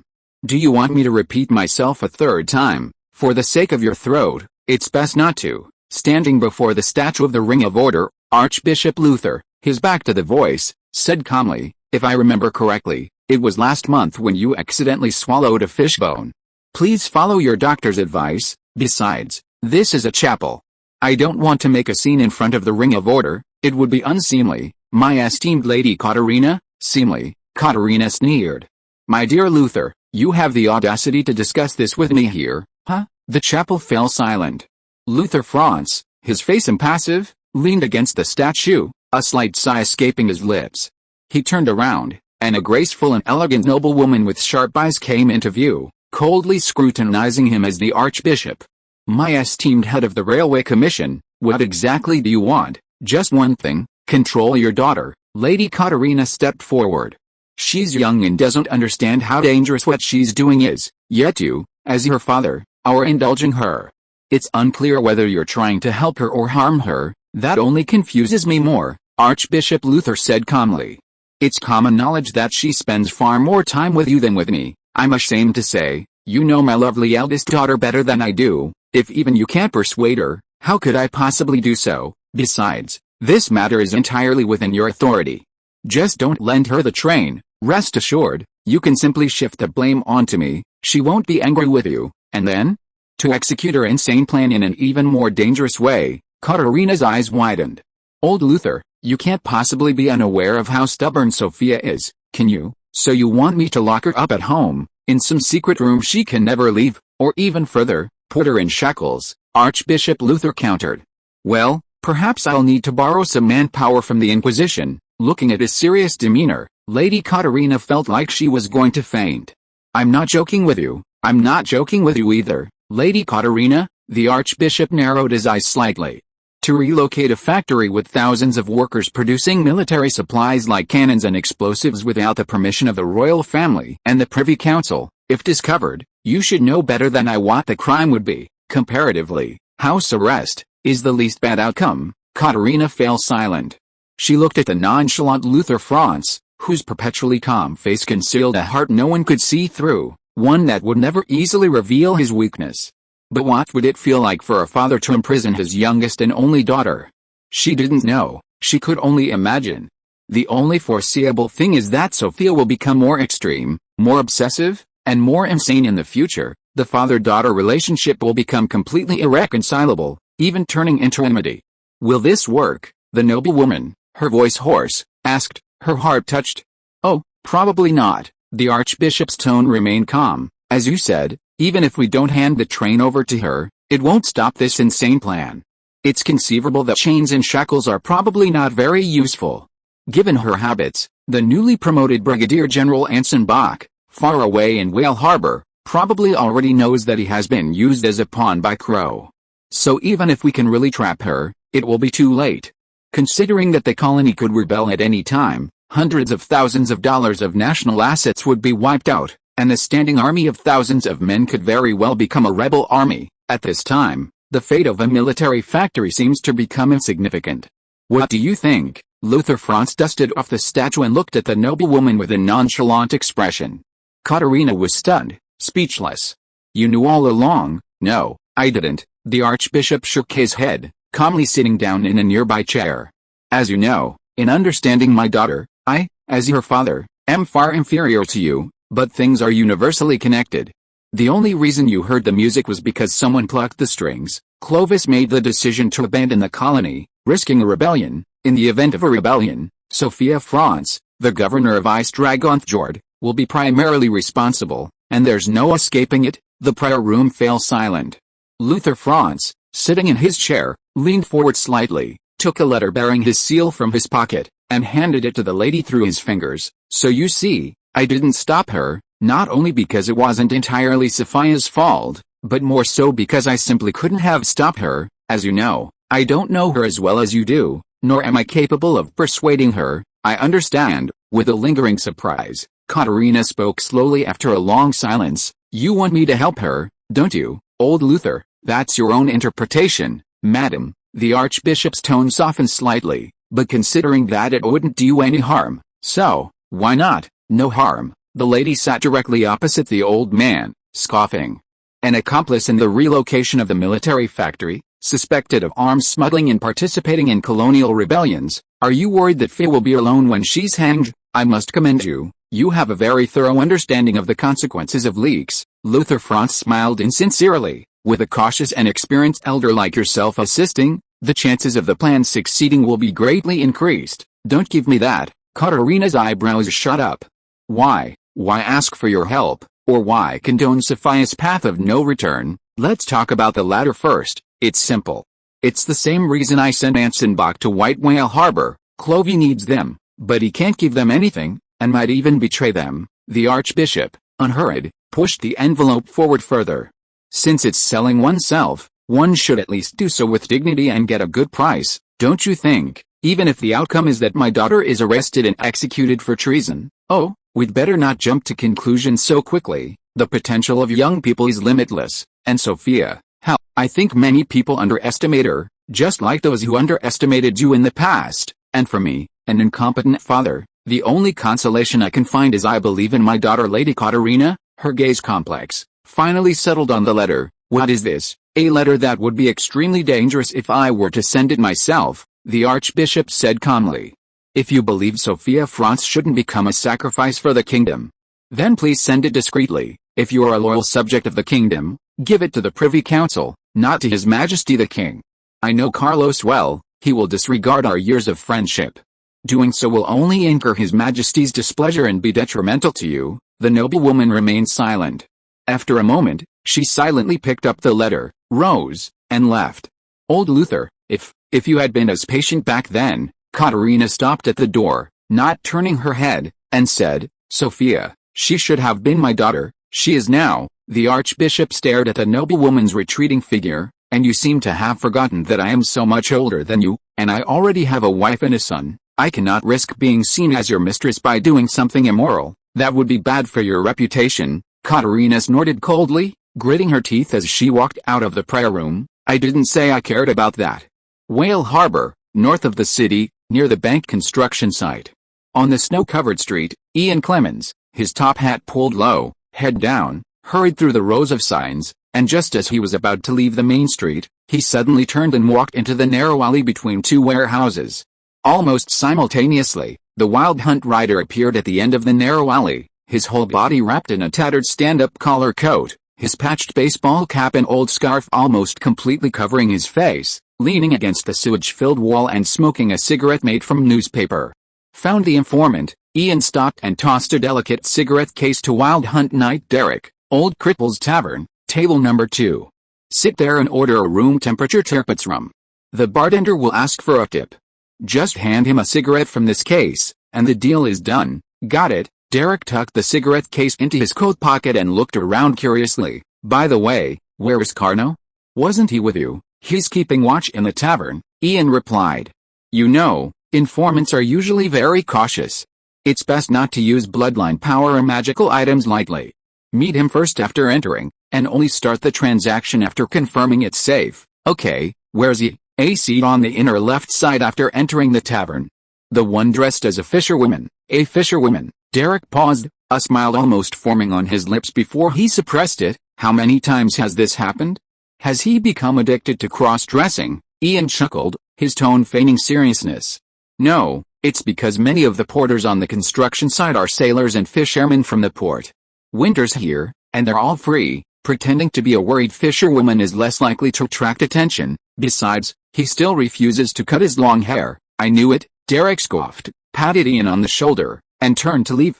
The former leader of the Knights didn't linger. Continuing forward, he was going to enter the tavern from the opposite direction from the Wild Hunt Knights to handle the cleanup in case of any unforeseen events.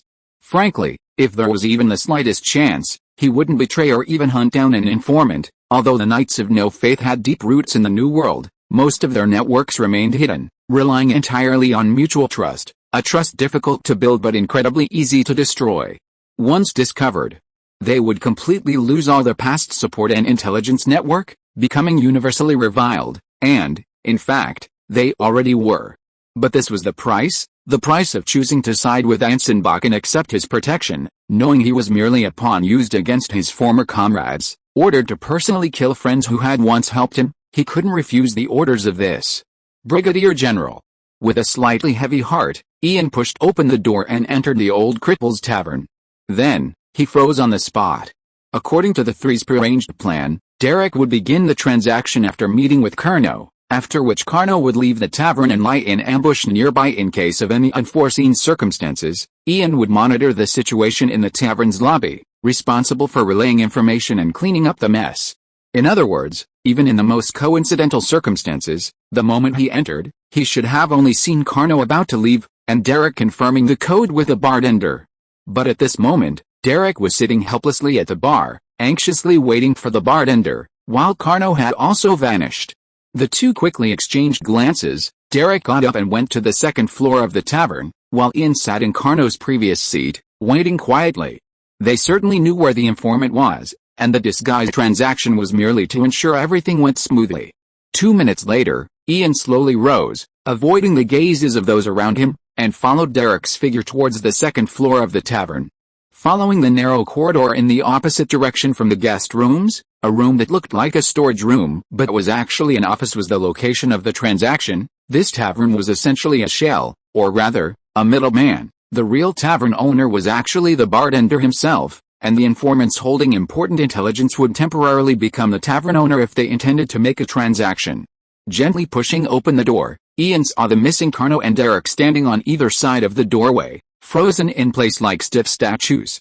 Following their gaze, a figure suspended in mid-air appeared in his view. The bartender, his face contorted in a grimace, was hung from the ceiling by a rusty chain, his face a cold, bluish-purple hue, blood dripping from the corner of his mouth onto the desk. A cold wind howled through the messy room through the windows and the pushed-open door, mercilessly mocking them. If you are listening to this novel on a channel other than Fanfic World, It means it was downloaded and re-uploaded without effort. We warmly invite you to visit our channel, Fanfic World. There you will find the original version of this story and many other novels of various genres. We look forward to seeing you dive into a world of incredible novels. Chapter 688. The target is someone else. Gone. Inside the Storm Legion headquarters, Anson, who is about to depart to escort Talia to Wintertorch, froze, his expression slightly agitated. What do you mean, gone? I wish I could explain all this, but unfortunately, I know no more about this incident than you do. The former Royal Guard officer stood with his hands behind his back, his face filled with the self-reproach of a subordinate reporting a problem. When the grenadiers arrived, the tavern owner and the informant were nowhere to be found. The only thing in the room was the bartender, hanged. Judging from the body, he'd been dead for almost half a day, and no one noticed anything amiss. Normally, they should have, but it was a bank construction site, Fabian explained. The smell of fish, alcohol, and sweat, plus the noise of construction, was enough to make a murder go unnoticed. This reasoning might sound a bit far-fetched, but it does reflect reality. The good security of Whale Harbor was originally built on the self-defense of the trustworthy militia, coupled with the Legion's iron-fisted suppression.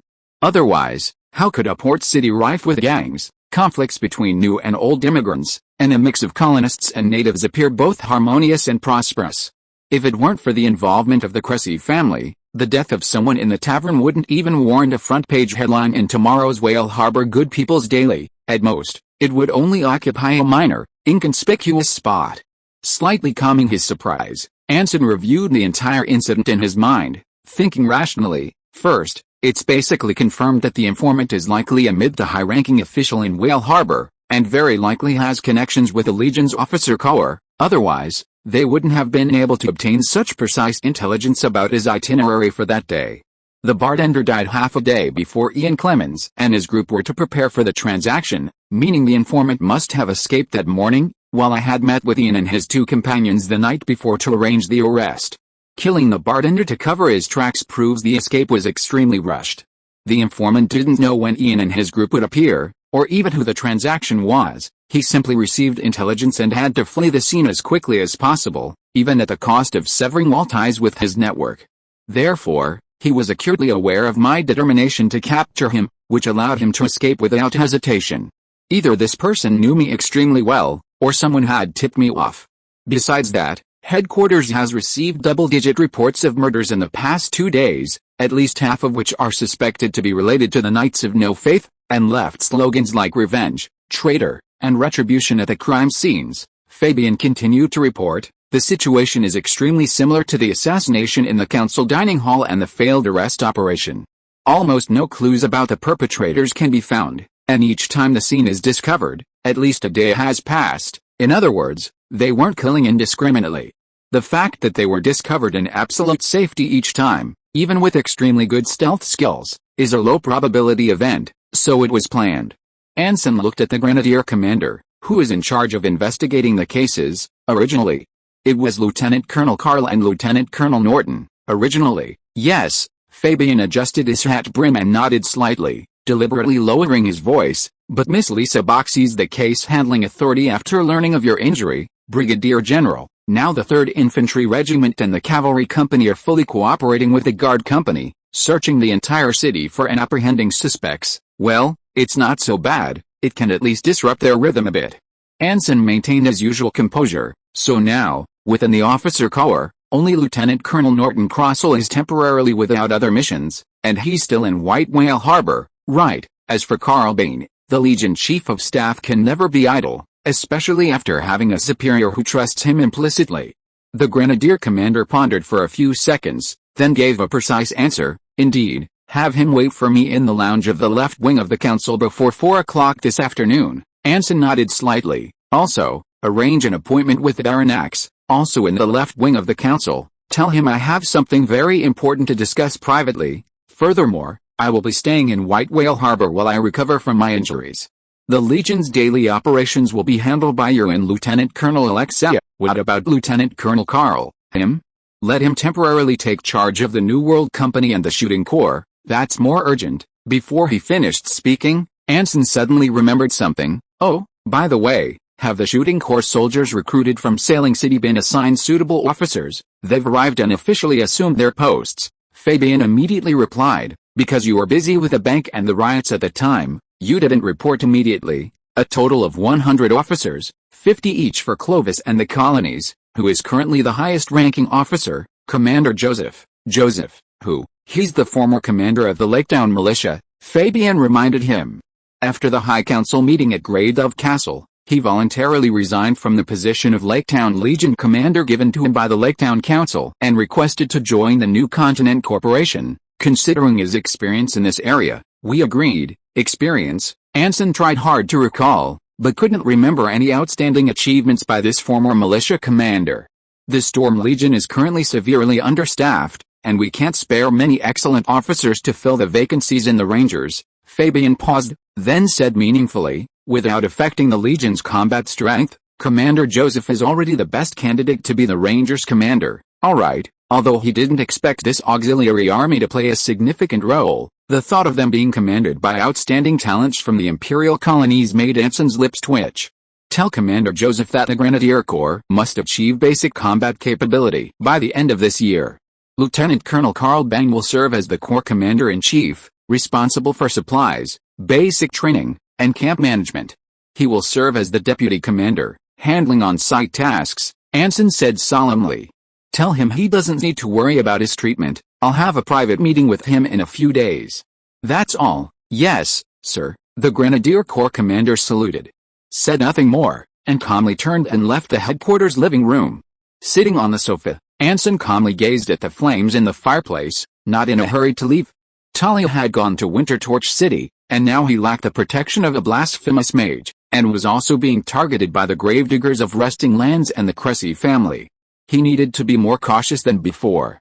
Currently, the enemy was a group of scattered soldiers and had lost contact with the Cressy family. Logically, even if they wanted revenge, they should have acted more randomly and unprepared than before. However, the situation was exactly the opposite. Their actions were swift and their reactions decisive, even more so than before. The most likely answer is that they aren't the only ones hoping to get rid of him. Someone is going to great lengths, recklessly providing them with all sorts of conveniences. Just then, clink. The crisp sound of ceramic made Anson instinctively turn his head and find the junior clerk standing beside him, with a steaming, brownish-red drink on the coffee table. This is a hot drink that's good for sleep, ordered by Miss Talia, Alan Dawn said solicitously. She also instructed me to put away all the wine in the headquarters and mansion, and not to take out a single bottle until you've recovered, all. Anson looked at the drink in his glass and couldn't help but swallow.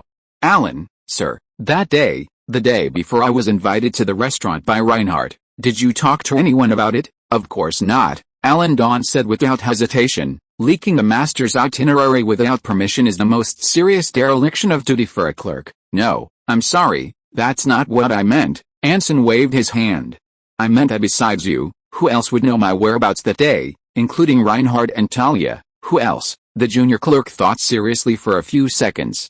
Then there are only 3 people. Miss Zhang Lisa Bach of the Guard Company, she could but probably wouldn't know, Chief of Staff Lieutenant Colonel Carl Bain, but he's been very busy lately and hasn't had time to look at your schedule. Grenadier Regiment Commander Colonel Fabian, he's in charge of the defense of Whale Harbor. I occasionally seek his help, but rarely discuss work-related matters, and I don't think any of them would do such a thing.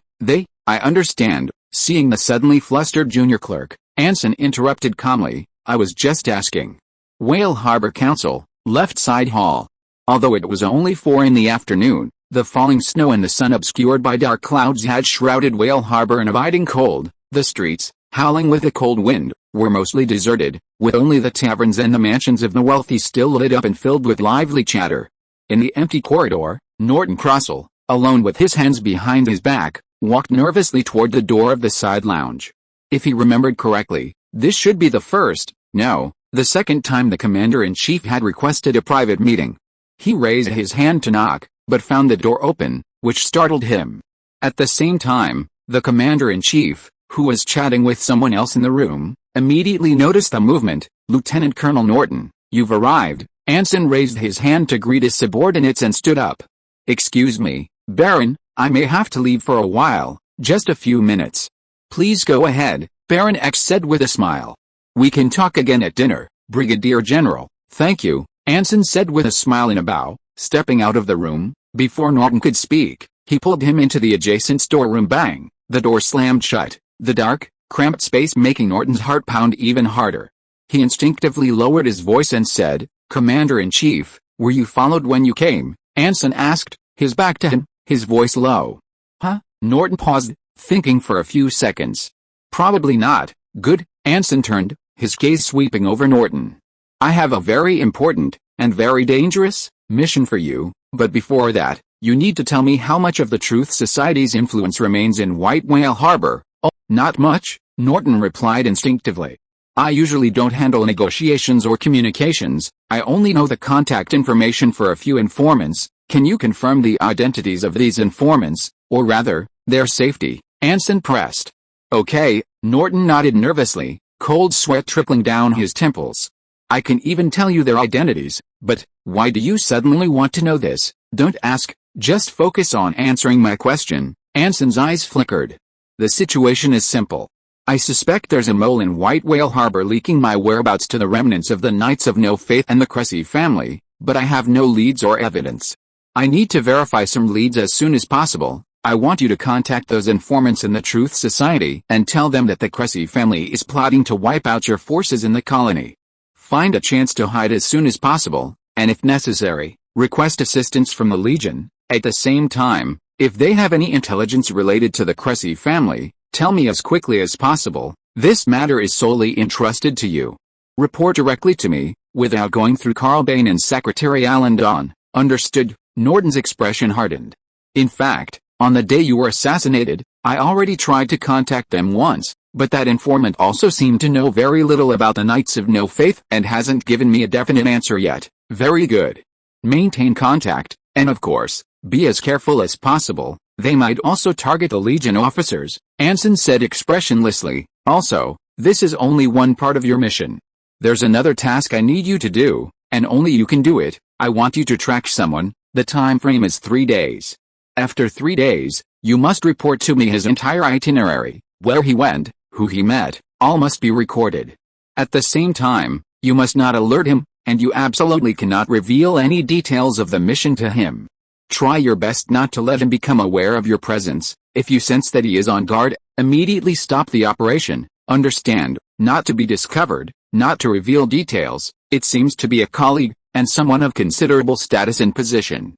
Norton Crossell nodded slightly. "Understood. So, who is the target you want me to track?" Anson smiled faintly, slowly walked to Lieutenant Colonel Norton's side, and whispered in his ear, "Legion Chief of Staff, Lieutenant Colonel Carl Bain, sorry for the late update." Chapter 689. A Slightly Tipsy Dream. Cheers to the future of Ice Dragonfjord. With a crisp toast, a simple yet incredibly lavish dinner began in the living room of the Rune Manor. For certain personal reasons, this manor, a symbol of the Rune family's power in the colony, had no chef, since most of the time only Anson, Lisa, and her sister lived there, and Talia, as the head of the household, and her dear sister were inexplicably obsessed with cooking. They wouldn't allow outsiders to set foot in the kitchen. 2 votes to 1, Anson, the freeloader, either starved to death or could only obediently enjoy the delicious dishes prepared by Lisa and Talia, living in constant anxiety between heaven and hell, with no say whatsoever. But they weren't home today. Talia was far away in Wintertorch, and Lisa, faithfully fulfilling her duties as Grand Sheriff, was still investigating cases all over the city. Not wanting to neglect their distinguished guest, Anson specially hired a chef from the council restaurant and personally designed the dinner menu, sincerely entertaining Baron X, who rarely made the trip. Golden red braised prawns, crispy and savory garlic sausages, tender pan-fried pork with egg and potato pancakes, raw ham garnished with parsley, fragrant sauerkraut stew, fried meatballs, almond roasted sausage, butter roasted chicken, all were the most heavily seasoned, primarily fried, grilled, and pickled dishes, a truly high-calorie Clovian delicacy. Both men thoroughly enjoyed the meal. Although Clovian high society highly value the simple yet elaborate, elegant yet understated imperial cuisine, as native Clovians, they couldn't resist their love for these richly oily and salty dishes, especially after Baron X had kindly brought a bottle of his prized white wine as a gift. For a time, host and guest were in high spirits, chatting about cooperation and friendship amidst the clinking of glasses, as if the two, who had only known each other for a few days, had already become inseparable confidants. "So, you're really confident you can persuade the mainland to waive the colony's taxes for next year?" Slightly tipsy, Baron Axe stared excitedly at the overlapping figures across the table. "This is no laughing matter, Brigadier General. I have no intention of showing you humor on this, Baron." Anson leaned back comfortably in his chair, the angle between his swaying wine glass and his elbow resting on his head. "Why would I risk bringing this up if I weren't absolutely certain? I could have kept you in the dark, put on a show, and pocketed the colony's entire year's taxes for myself, and no one would have noticed anything amiss." "Indeed," Axe murmured, his expression finally turning slightly serious. "With Anson Bach's relationship with the France family, plus the cooperation of the Rune family, they could easily pocket this unimaginable sum. In that case, what made you decide to tell me such important information?" "Because I wanted to make a friend." Anson swirled his wine glass lightly. "A friend? Governing, managing the colonies in place of our governor, is not a task that can be accomplished by one person alone.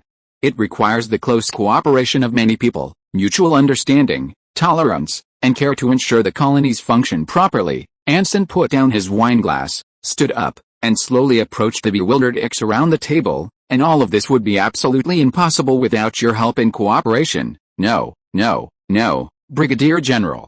You flatter me." Faced with Anson's enthusiasm, X appeared very humble. "I am merely a privy councillor, a minor nobleman from Clovis whose residence is near the Palace of Osteria. There is a world of difference between me and a talented young man like you. If you say that, then you are implying that I lack sincerity." Anson, one hand on the Baron's chair, poured wine for him with the other. "Although I have always believed that friendship is priceless, but, for the sake of our friendship, I may still have to trouble you. For example, 50%, 50%. Baron X stared intently at the wine glass being slowly filled, his pupils constricting and trembling violently. As the newly appointed Minister of Taxation and Customs for the colony, he had done his homework before setting out and knew very well just how wealthy White Whale Harbor was. Its tax revenue last year alone was nearly 2 million gold coins. And that was the price forcibly levied from the mainland. The mainland's method of exploiting the colony was to exchange and purchase the colony's raw materials at extremely low prices with various luxury goods and manufactured goods, the hard currency of the New World. Ultimately, if those logs, coal, and ores could be successfully transported back to the mainland, their prices would at least double. And this was just a year ago. After a full year of vigorous development by the Rune family, the trade routes opened up after the establishment of the Free Confederation, and investments from various forces led by the Roland family. White Whale Harbor's prosperity had far surpassed its former glory. Even a fool would think that the revenue was definitely more than 2 million. Even without growth, 50%, that's a full million, a million genuine gold coins. Even among the top wealthy families in Clovis, the Grand Dukes of the Empire, few could be so extravagant as to casually produce that much money, right? At this moment, Baron X felt his soul trembling. The wine in his glass seemed to have become the devil's drink, exuding an indescribable allure. He jerked his head up, his gaze fixed on Anson's deep brown eyes. "What do you want me to do?" Anson remained silent, smiling as he patted his shoulder with his uninjured left hand, slowly returning to his seat and picking up his glass again. "Your Excellency Baron X, you misunderstand. I don't need you to do anything. As I said, this is all just to prove my respect and friendship for you, and I'm very sincere. But, even if I were to do something, it wouldn't be me asking you to do anything, but rather you contributing to our common cause. We are friends, but also allies." Anson swirled his glass, his smile deepening. "After all, even if I can secure tax exemption for the mainland next year, to actually collect the exempted taxes, I still have to collect them from the Colonial Council." Now, Baron X finally understood. "You mean no. I should step in and make them willingly pay taxes and conceal the tax exemption?" "That's up to you," Anson shrugged, "but then again, as His Majesty's appointed head of colonial taxation, whether to levy taxes, how much to levy, and how to levy them, all depends on your wishes, doesn't it? All we soldiers can do is assist you, Baron, and cooperate as much as possible." The undisguised flattery, coupled with a little alcohol, made Baron X, who had just suffered a great shock, very pleased. "I never imagined that I, who was so ostracized in the Privy Council, would meet a kindred spirit in this icy colony." Axe, talking to himself, raised his glass as if using all his strength. And you, a young officer who was once suppressed and sidelined, also found a path of boundless light after arriving at the edge of the world. Is this fate, a fair fate guiding us? Looking at the deeply moved Baron, Anson immediately showed deep sympathy. Fate, yes, perhaps when the Ring of Order closed its doors, it didn't forget to leave a window for us. The Ring of Order, doors, windows? Yes, that must be it, Baron Axe exclaimed, suddenly standing up, raising his glass above his head, his drunken face suddenly revealing a sacred and solemn expression. Raise a glass, Brigadier General Anson Bach, to fate, to the fate bestowed upon us by the Ring of Order. Anson smiled slightly, calmly rising and raising his glass high like the Baron. And for our friendship, cheers, cheers, the two drank in one gulp, exchanging smiles. In this way, the Storm Legion and the Rune family could directly consume a whole year's worth of tax revenue from the colony with official backing, without worrying about any risks or provoking the resentment of various forces in the colony. As for the half given to Baron X, he would certainly get the money, but how he would get it, and whether he would have the opportunity to enjoy it, were other matters. In this world, your money might only belong to you in name, and other people's money might not be unusable, or could directly become part of your property. With X, Anson would at most temporarily deposit the money in his name, or even just nominally belong to him. Once the signs of the homeland abandoning the colony were exposed, he, as the Minister of Taxation and Customs, would lose his value. Oh, perhaps he could also bear the colony's anger towards the homeland, serving as a tool for venting anger. But before that, let him, under the influence of alcohol, prolong this beautiful dream a little longer. White Whale Harbor Central Square, Pious Faith Chapel. Alone in the archives, Carl Bain frowned as he perused the rows of files on the shelves. The unfaithful Knights, the New Continent Company and banks, the Plaza riots, the Herald Foundation, assassinations. The recent spate of troubles was overwhelming for the Chief of Staff, especially given his current workload with the Legion's expansion and the Rangers Corps. Then it suddenly occurred to him that the archives at the Keeper of the Faith headquarters might hold clues to the activities of the Unfaithful Knights and the Herald Foundation. Although a folk religious organization, it had been largely built by the Storm Division, inevitably retaining many traces left by its founders, including Anson's scribe, Alan Dawn, and his habit of recording, filing, and documenting everything. These files were generally filed daily, containing nothing more than the day's news, the patrol experiences of a particular Keeper of the Faith militia member, and the disputes they handled, far more tedious than a commander-in-chief's diary. However, if the date is determined in advance, or even if it is specific to a certain area or certain person, these dry archives will become clear clues, allowing readers to see what exactly happened at that time in an immersive way. So when Anson went to the restaurant that day, he only brought the junior clerk. It was 5:30 in the morning. There wouldn't be many outsiders in the restaurant, no, not even in the entire council. It would be easy for an assassin to sneak into the council. Wait, the family murdered at the hotel should have happened in the morning.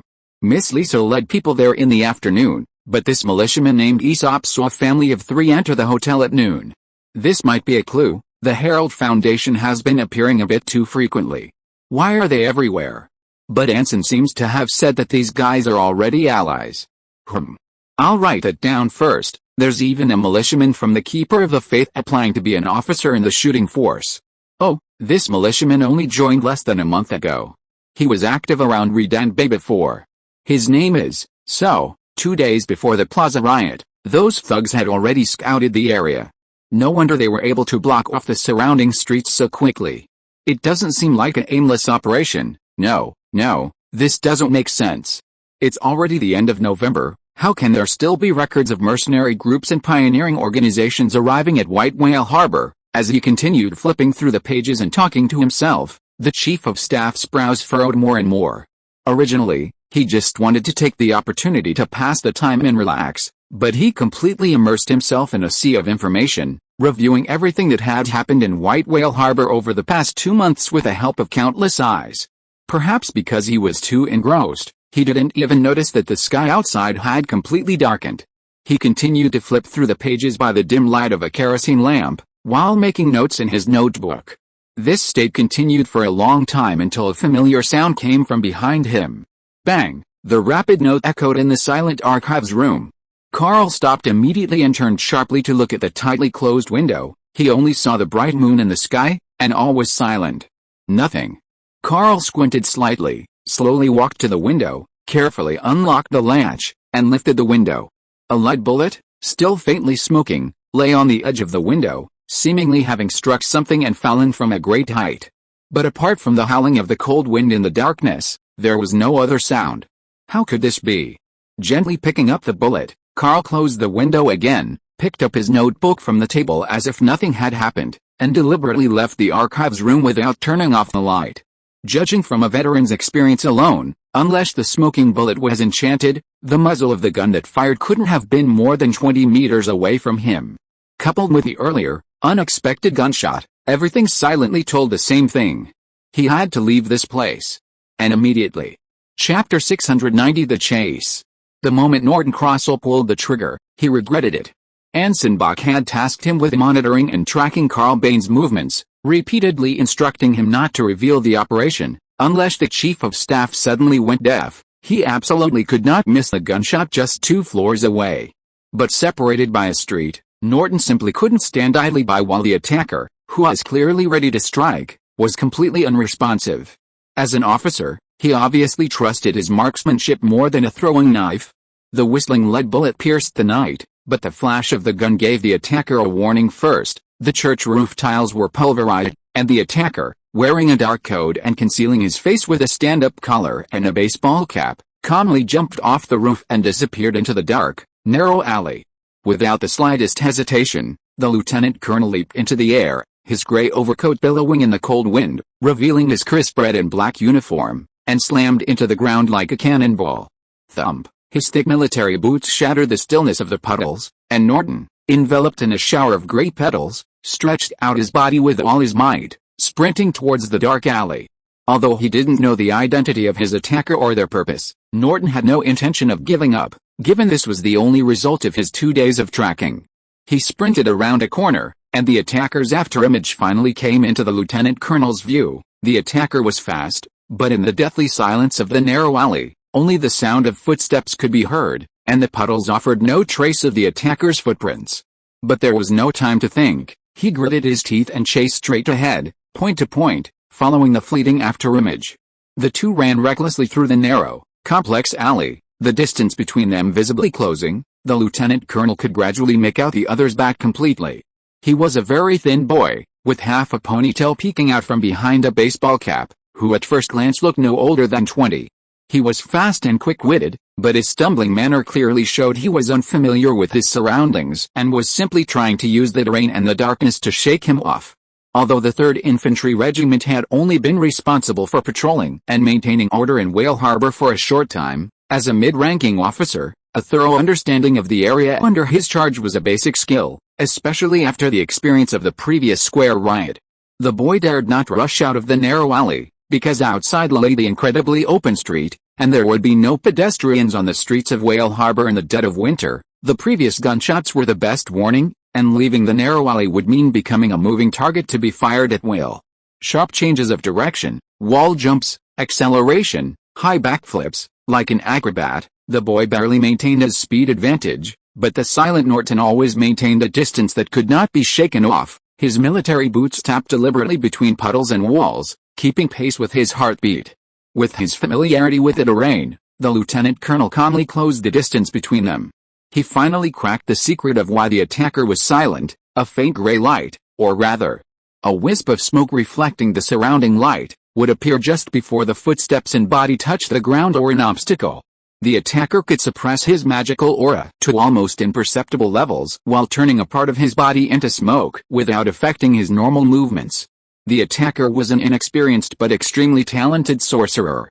The thought flashed through his mind, and the boy running frantically suddenly changed direction, rushing into the next alleyway, leaving a faint trail of smoke in his wake. The next second, the smoke with a humanoid silhouette turned around and lunged at the lieutenant colonel. Bang! This time, Norton pulled the trigger without hesitation. The roaring bullet tore through the smoke, exploding in a fleeting burst of light around a cylinder stuck to the wall. Wait, stuck to the wall, a cylinder, a burst of light. Oh no! Norton, eyes wide, decisively leaped over the wall. Lying down was pointless at this distance. He needed cover by the wall outside the alley to escape. His thinking was correct, if he had made the decision the moment he saw the smoke. Boom! A golden red flash illuminated the narrow alley, and the smoking army lieutenant colonel, like a burning ragdoll, was thrown back by the blast wave, tumbling and crashing into the adjacent alleyway. It happened to be the direction the panicked boy was fleeing. Norton, disheveled, looked up, his eyes meeting those of the attacker who had abruptly stopped. The wide-eyed boy froze, then turned and sprinted, throwing more cylindrical homemade bombs behind him, which, enveloped in gray smoke, hurtled towards Norton. "Stop!" the army lieutenant colonel shouted, throwing off his tattered coat and rushing towards the bombs that were now inches away. Thud! Norton, his lips pressed tightly together, grabbed the first bomb and slammed it to the ground, sliding forward on the hissing, smoking sparks, simultaneously grabbing the second one with his left hand. Just as he reached for the third, the smoke enveloping the bomb seemed to sense something, abruptly veering off course and flying towards the army lieutenant colonel's back. Boom, boom, boom, 3 explosions rang out, illuminating only a single flash in the dark alley. The panting boy stopped at the alley's entrance, turning his back to the street to look behind him. Thick smoke filled the entire alley, the only sound in the deathly silence the lingering burning, the pounding of the army boots long gone. Huff, huff, the boy calmed his breathing, a slight smile involuntarily playing on his lips. But just as he turned to leave, the army lieutenant colonel emerging from the smoke made him freeze again. Unharmed, Norton skillfully reloaded his revolver while deliberately slowing his steps forward. A faint, semi-transparent barrier separated him from the surrounding smoke. He's a gifted individual, a win knight. The shocked boy exclaimed inwardly. A repulsive force field, controllable at will, could be generated within a 5-meter radius around his body, serving as both a protective barrier and an instantaneous pulverization of enemies. Norton Grizel called his bloodline power dustless land, because if used at full power, not even a speck of dust would remain within 10 meters of him. Unfortunately, he hadn't been prepared enough, otherwise, none of the bombs would have exploded. This time, at least 2 walls had collapsed. And the regiment would probably have to pay for the damages out of public funds. Click, the magazine loaded, the hammer ready, and the expressionless army lieutenant colonel aimed his gun at the attacker's right leg. He had already seen through the boy's weakness. There was a delay between each instance of partial smoke transformation, and if he dared to turn completely into smoke, the drifting dust wouldn't be able to outrun a bullet. The shocked attacker froze for a few seconds, staring at the raised gun barrel, before rushing into the empty street without hesitation. He knew how dangerous it was, of course, but even if it meant becoming a sitting duck, he wasn't going to give up his last chance at survival. The lieutenant colonel quickened his pace, his right index finger pressed against the trigger, aiming his gun. Just then, Norton, bang! The sudden shout disrupted the lieutenant colonel's rhythm. A lead bullet splashed through the muddy street, grazing past a fleeing boy. Norton looked up in surprise at the figure that seemed to have appeared at the alley entrance in the blink of an eye. "Alexei, what are you doing here?" "What do you mean I'm here? I should be asking you that." The suspected 2nd Infantry Regiment commander, hands in his pockets, strode forward impatiently. "Why aren't you patrolling the port? What are you doing running around the North District all by yourself? Do you know how hard I've been looking for you, in this freezing weather, at night? I've got nothing better to do than wander the streets, taking care of drunkards and pickpockets. Isn't that fun, huh?" Norton's lips twitched, his gaze sweeping over the attacker who was almost disappearing at the end of the street. He turned and grabbed Alexei's shoulder. "I'll explain later, let's deal with this first. That kid, he can't escape," Alexei sneered, snatching Norton's revolver with his right hand and pulling the trigger without even looking. Bang! The roar of the revolver echoed through the empty street, gradually spreading into the distance. Then, nothing happened. Norton blinked, then turned to Alexei, who was twirling his gun. "Missed? Wait a minute," impatiently. Alexei didn't even turn his head, staring in the direction the attacker had fled, deliberately counting down loudly. 5, 4, 3, 2, whoosh, I touched him before he ran away. Alexei, smugly pressing his revolver against Norton's chest, deliberately raised his chin without any boasting. Once the gun goes off, he gets nervous. When he gets nervous, his heart races. All that's left is to calculate the threshold and get him on fire before he realizes he's been hit. No matter how resilient he is, he'll be half-burnt and won't be able to escape. Half-burned. Norton silently rolled his eyes. "I think I reminded you, that was a child, wasn't it?" "Really?" Alexei shrugged. I thought you meant that since he was a child, he was a small target, so aim carefully before firing? Besides, who is it that tried to break that child's leg? Norton suddenly didn't want to talk to this guy anymore and silently put away his sidearm. But Alexei wasn't about to stop complaining. I just finished patrolling and was looking everywhere for you to relieve me so I could get some rest and maybe have a drink. But your adjutant told me he hadn't seen you for almost a day. I thought you might be in Parliament, given a new assignment. So I rushed towards the city center, only to run into the nearly hysterical chief of staff who said something was wrong at the church, and then he sent me here to search. Guess what? I did a lot of useless work again. I thought we could lift a blockade, and then I ran into you. Oh, to be precise, that explosion. Otherwise I probably would have just told them to call it a day. Them. Norton interrupted his endless complaints. You sent troops to block the streets? Yeah, a whole company. Alexei smirked. By the way, who are you chasing, and why are you all alone, and so mysteriously? Norton hesitated, unsure what to say. Following Karl Bang was a direct order from Anson Bach, but if he didn't answer this way, he couldn't explain why he was there, chasing a suspicious boy. Alexei, watching Norton's shifty eyes, gradually changed his curiosity into suspicion. Just as the two were talking, the distant firelight quietly went out.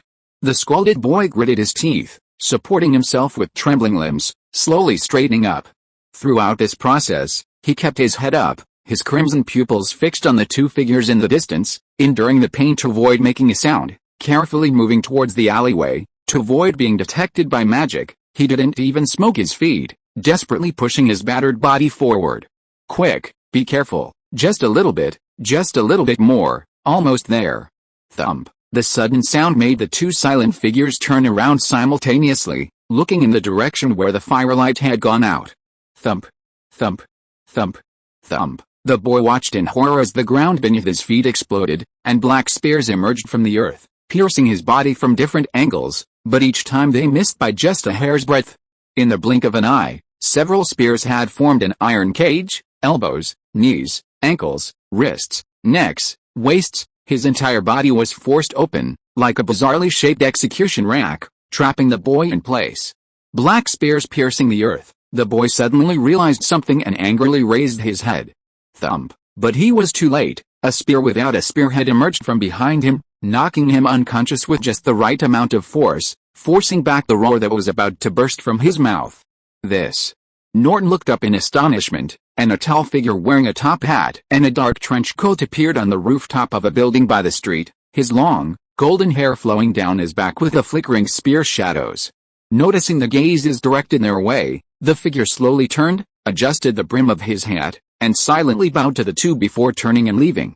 Who is that? Alexei couldn't help but ask. I don't recognize him, but he seems very familiar, like I've seen him somewhere before, maybe a hidden talent, someone who doesn't want to be disturbed. Norton guessed wildly, then rolled his eyes at Alexei. And didn't you say he definitely couldn't escape? How was I supposed to know this guy could endure so much? Burns all over his body are no joke. You have no idea how painful that is. Alexei snorted, not forgetting to wave to the figure leaping down from the rooftop in the distance. Thank you for your help. The Storm Legion will not forget, madam. Thump. The moment the words left his lips, the sound of someone twisting their ankle came from the alleyway. Chapter 691 Commander-in-Chief of the Shooting Force. Herald's Mansion, early morning. A deafening crash, like a cannonball, shattered the mansion's gate, instantly waking Derek from his deep sleep. He promptly drew his sword and rushed down the stairs, ready to show those fools just how terrible the price would be for disturbing a wild hunt night's sleep. Since the night's black mage mysteriously died at the hands of Anson Bach, the gangs of White Whale Harbor had lost their leader, turning into chaotic, infighting rats. They no longer dared to control the streets, committing murder, arson, and smuggling, but instead engaged in trespassing, theft, and kidnapping. Theft alone wouldn't have been so bad, since the mansion didn't have much of value left. The problem was that the mansion's 3 new owners couldn't be allowed to live in the shadows. The consequences of being discovered would be unimaginable. Yet, they couldn't simply stay there. They could only patiently interact with the shy guests who came to their door, trying to influence them with their actions, making them realize their mistakes and promise never to do it again. Of course, there are often no next times. But as he stood in the hall, swords in hand, Ready to have a proper exchange with his opponent, he saw an incredibly familiar face. "Carno, you're back now," Derek, stunned, instinctively asked. "Where have you been so late?" Carno, his face grim, glanced at the barefoot, shirtless Wild Hunt knight, limped towards the stairs, and deliberately bumped him aside with his shoulder. "Hey," Derek grumbled innocently, tilting his head as he stared at the tall, staggering figure. "Why are you in such a bad mood? What did I do to offend you?" "What happened?" Ian Clemens, wearing pajamas, emerged from the door next to the hall, looking at the Wild Hunt knight shouting in the living room with a puzzled expression. "It's not even 5 o'clock yet. Carno just came back from outside, and he's still fuming." Derek pointed his knife at the broken open door and shrugged at Ian. "What task did you assign him?" "I don't know. I was hoping you could tell me." Ian yawned wearily, rubbing his eyes frantically to clear his head. "Wait, you said he just came back from outside?" "Yeah, what happened?" "There must be trouble at Whale Harbor again. We need to figure out what's going on as soon as possible, and then decide whether to report to Anson Bach." Ian pressed hard on the sides of his nose near his eye sockets. "These knights have an intelligence network we don't have, and they're generally quite young. They're likely a new batch recruited by the Cressy family after we settled in White Whale Harbor. We can't arouse the suspicion of that brigadier general. Someone as cautious as Anson Bach shouldn't be trusted completely. More often than not, it's just a test, or even a deliberately set trap." Ian was convinced of this. "Fine, Carno's up there. Go ask him." Derek casually pointed overhead. "He's in a bad mood right now. If you're not afraid of getting shot, go ahead." "I'm not going." "That's true," Ian sighed. "Carno is the kind of friend you can always trust, but who will never reveal his true feelings. Just when you think you understand him, you feel an impenetrable barrier in his taciturnity. We may never truly understand his heart, especially during his worst days of the month," Derek added.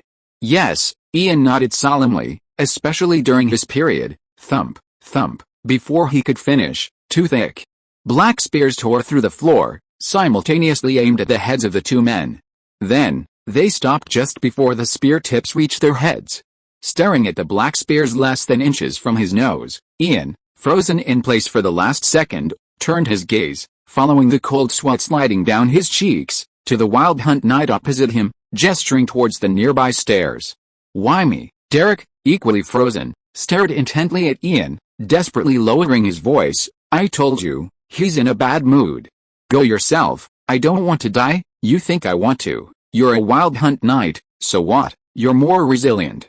Let him poke a few holes in you to vent his anger. It won't kill you." "Why don't you let him poke a few holes in you? Have you said enough?" A clear, angry roar silenced the hall instantly. The two looked at each other, then turned and headed for the stairs in unison. "It's mainly because we're friends," Ian muttered to himself, coughing lightly. "So no matter how angry Carno gets later, we'll try to stay quiet. As friends, sharing pain is our duty." "Well said." Derek rolled his eyes, turning to look at the stairs. "Could you please hurry up a bit, and not deliberately leave me in front as a shield, friend?" They exchanged another glance, then tacitly synchronized the pace up the stairs. Central Square, the devoted Faith Chapel. Inside the empty prayer room, an anxious Norton and a yawning Alexei sat at opposite ends of a bench, while soldiers of the 2nd Infantry Regiment bustled in and out behind them. After several hours, the two finally thoroughly searched the streets the attackers had traversed the previous night, repeatedly confirming nothing was missed before lifting the blockade. Fortunately, few people were out at night, and apart from the explosions and gunfire, there was no significant impact on the surrounding area. Or rather, even if there were, the battle-hardened residents of White Whale Harbor were already used to it. Based on previous experience, Alexei planned to declare the mission over, escort the arrested sorcerer boy back to headquarters for detention, and formally report the next day to Fabian or the commander-in-chief. After that, it would be none of their business. Norton firmly disagreed. Tracking and monitoring Chief of Staff Carl Bain was a task specifically assigned to him by the commander-in-chief, and this highly suspicious boy was the only result after 2 days of continuous tracking. He couldn't afford any unforeseen circumstances and had to report immediately. However, he couldn't tell Alexei about this. Even under the other's infinitely suspicious gaze, he could only stubbornly insist on his position, forcibly detaining the attacker in place, awaiting the commander-in-chief's arrival. Despite his utter bewilderment, Alexei eventually agreed, albeit reluctantly. As for the all-night search, Aside from the streets damaged by the boys' homemade bombs, no extra clues or traces were found, and no accomplices were discovered. If it weren't for his identity as a sorcerer and his own witnessing, even Norton himself wouldn't have been able to distinguish the boy from the ordinary passers-by at White Whale Harbor, let alone imagine that a child had nearly killed the Legion's chief of staff. But now, all these questions were irrelevant to him. With a creak of the door hinges, a grave-faced ensign, a pipe long since extinguished, pushed open the door and stepped out of the room. The two men, their expressions contrasting, stood up abruptly and strode forward, one after the other. Commander-in-Chief, Lieutenant Colonel Alexei Yudukishky, Anson interrupted them abruptly, speaking calmly. You will immediately lead the 2nd Infantry Regiment to the training base of the Firing Corps outside the city. Set up a perimeter and tell them that I will be there in an hour to inspect the training results of the native soldiers and the progress of the camp construction. Tell them to prepare, until then, to prevent any falsification or misrepresentation. No Firing Corps officer or soldier is allowed to leave the camp under any pretext. Do you understand? Facing the Brigadier General's cold gaze, Alexei, who had been up all night and was completely unaware of what had happened, suddenly shivered and pounded his chest in salute. Yes, sir. With that, the commander of the 2nd Infantry Regiment turned and left, glancing at his anxious comrade before quickly walking out of the church. Lieutenant Colonel Norton, you did a great job. Anson slowly lowered his pipe. No, more accurately, you exceeded my expectations. Your operation last night was crucial. With a bit of luck, we might soon be able to catch the Cressy family in White Whale Harbor. Thank you for your praise, Commander-in-Chief. But, Norton paused for 2 seconds, took a deep breath, and said in a deep voice, but I must say, after 2 days of tracking and observation, I still don't believe that Chief of Staff Karl Bang has any suspicion of betraying you, really.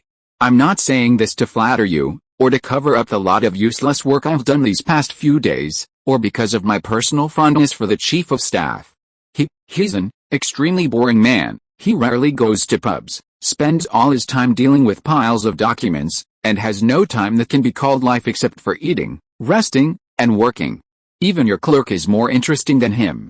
Tracking him is an incredibly patience-consuming and utterly boring job. Do you know how terrifying it is to watch someone work non-stop for 7 hours from afternoon till evening without saying a single word? And what's even more terrifying is that he sometimes talks to himself. Norton suddenly shuddered. At first, I suspected he might be talking privately with some gifted individual or spellcaster, or perhaps being manipulated by someone, but it turns out he was just talking to himself, as if he had a whole audience around him, chatting and laughing. It was terrifying, utterly terrifying. Seeing the lieutenant colonel's ghostly expression, Anson's lips twitched. Had he been too hard on Karl? Probably not, right? With a hint of doubt, he chuckled softly. Of course I understand, you know. Norton's pupils contracted sharply. If that's the case, why did you have me specifically follow him? Because it's a necessary step to clarify certain things, to ensure everything is foolproof. Anson gave a very cryptic answer. The silent lieutenant colonel frowned, but didn't press further. He had a feeling that perhaps it was better not to know the truth about certain things. Take the prisoner back to headquarters and hand him over to the Grenadier Regiment. Tell them he's a dangerous suspect to attack the Chief of Staff last night, and to be extremely careful. Anson then ended their conversation and ordered in a deep voice, afterwards, lead the 3rd Infantry Regiment to the port and patrol as usual, without arousing anyone's suspicion. Yes, sir. Norton said nothing more and turned to walk into the church. After giving his orders, Anson leisurely lit his pipe and left the church for the White Whale Harbor Council. At exactly 7:30, there were still few people in the council. Anson could take a moment to relax in the smoking room, and then, unsurprisingly, his loyal adjutant burst in. Do you know what happened last night? Gasping for breath, Karl didn't even have time to catch his breath before blurting out, I was in the church looking at the Keepers of the Faith's files, and then I was attacked. But you didn't see who it was until just now when you heard that the church had caught a suspect from the unfaithful knights. Right, the Chief of Staff, interrupted by Anson, paused, then sat down opposite him sullenly. You've already heard. You could say that, Anson said calmly. I guess you came all this way because you found some crucial clues in the files. Not entirely. The content is too fragmented, and it's all very subjective. It's hard to say if it's true. Karl pulled a notebook from his pocket. I looked at the Keepers of the Faith's patrol records from the day you were assassinated, and from when the night's informant was arrested, and I found a few very interesting clues, that is, all the patrolling militia or ranged soldiers active during that time. Of course, this alone doesn't prove anything. After all, we're recruiting and training rangers on a large scale, and they're mostly indigenous, so it's normal for them to receive attention. But from a few days before your assassination until recently, their activity and appearances have been unusually frequent, and you mentioned before that the Cressy family behind the Knights has connections with the Old God faction among the indigenous people, and the rangers we recruit are mostly indigenous, so perhaps there's a possibility, among the indigenous warriors, there are Cressy family spies, Anson countered. This is just a guess, and I don't have any evidence to corroborate it. Carl fiddled with his notebook. We could use this as a lead and investigate the rangers from top to bottom sometime. What do you think? I think we don't need to find another time. Today is perfect. Anson decisively stood up and stubbed out his pipe. Come with me to the rangers' camp, and let them meet the future commander-in-chief of the rangers. How about it? Chapter 692 The Meaning of Cannon Fodder. Outside Whale Harbor, a shooting range camp. In New Continent Company's external publicity reports and various financial analysis reports for investors and shareholders, this is an incredibly magical place. Walls, traps, bunkers, artillery emplacements, countless defensive facilities form an impenetrable wall, surrounding a huge camp covering hundreds of acres. Dozens of towering towers, flying flags and equipped with beacon fires and gun emplacements, stand like ancient trees, monitoring the entire area. Centered on a sturdy semi-permanent bastion, countless straight roads and trenches several meters deep form a two-dimensional transportation system, connecting this labyrinthine area. Encampments, armories, firing ranges, horse farms, headquarters, logistics departments, training rooms, prisons, like huge, lurking beasts, they are interconnected by roads, trenches, patrolling ranks of soldiers, and heavy four-wheeled wagons. Officers from the civilized world, dressed in crisp, clean uniforms, revolvers in one hand and stiff leather whips in the other, trained and nurtured the natives who had just escaped the barbaric world, using the strictest yet most humane methods, according to the standard curriculum established by the Storm Division, now the Legion. These glorious marksman soldiers, equipped with gear nearly identical to, or even slightly inferior to, the Clovis Line infantry, wore uniform attire, ate simple, plain food, and lived in warm, comfortable communal camps, undergoing a comprehensive transformation from the inside out. There was also shooting training, marching drills, faith conversion, general knowledge instruction. Through a short, rapid 4-week training program and 3 months of targeted instruction, a marksman soldiers, fighting for the ring of order and possessing excellent professional qualities, were freshly produced. And this process was completely replicable, as long as a steady stream of new recruits was sent to this factory-like camp. They could be rapidly trained and cultivated using standardized templates, no more difficult than producing a pair of boots. And the biggest characteristic of the marksman soldiers was cheapness. They were incredibly cheap, practically unbelievably so. Their training costs were a quarter of Clovis's line infantry, less than half of the colonial militias, and the expenses for maintaining a full-strength 600-man infantry regiment were only a third of the colonial militias. Unlike the militia who volunteered, the marksman army soldiers were incredibly hard-working and dedicated, providing excellent value for money and ensuring that not a single penny was wasted on their employers. High cost-effectiveness plus popular investment opportunities plus Anson Bach's promise of protection equals the marksman army emerged out of nowhere. However, if they calmed down and thought things through rationally, they would easily discover numerous contradictions in these claims and financial statements. For example, training an indigenous person who has never received any common-sense education to be a soldier is certainly cheaper than recruiting a militia. Even if the cost of soldiers' daily meals and clothing can be reduced, weapons remain a huge and indelible expense. Hiring professional officers even exceeds the cost of recruiting, acquiring, and capturing indigenous people. Even the shooting army headquarters, touted as comparable to the southern fortress of Clovis, is questionable in terms of both the actual cost of construction and whether it will even be completed in the lifetime of these investors. Clearly, these laymen don't consider these factors, and most of them will likely never even consider visiting this legendary military camp they've spent so much money building. To them, war is essentially equivalent to the cold winds and snow of winter, and the army is like a fireplace for warmth, something to be used and forgotten, or simply discarded as decoration. Thus, despite taking advantage of the inexperienced, the entire Storm Division officer corps, colluding with an insider, President Reinhard Roland, and maintaining complete opacity in all reports and documents, Secretary Alan Don, Anson Bach successfully siphoned off enough money from the investors and essentially set up the framework of the shooting corps with only a fraction of the cost.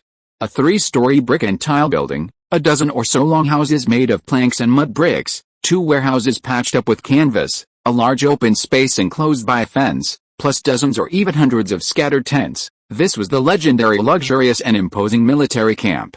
More than 8,000, nearly 10,000, conscripted natives, plus less than 200 officers responsible for training and managing them, lived in this military camp, which was not much different from a farm. Actually, this is just a farm, Carl, puffing on a cigarette, shrugged. Your military farm plan, which you devised to deal with those farm owners in Whale Harbor, ended up abandoning about half of it for various reasons. We got together and decided to make use of it, merging 2 abandoned farms into one and turning it into this shooting corps barracks, transformed. Looking at the desolate barracks before him, barely better than a refugee camp, Anson's lips twitched involuntarily. Are you sure it wasn't demolition? Oh? You actually noticed? Carl tilted his head, unexpectedly exhaling a smoke ring.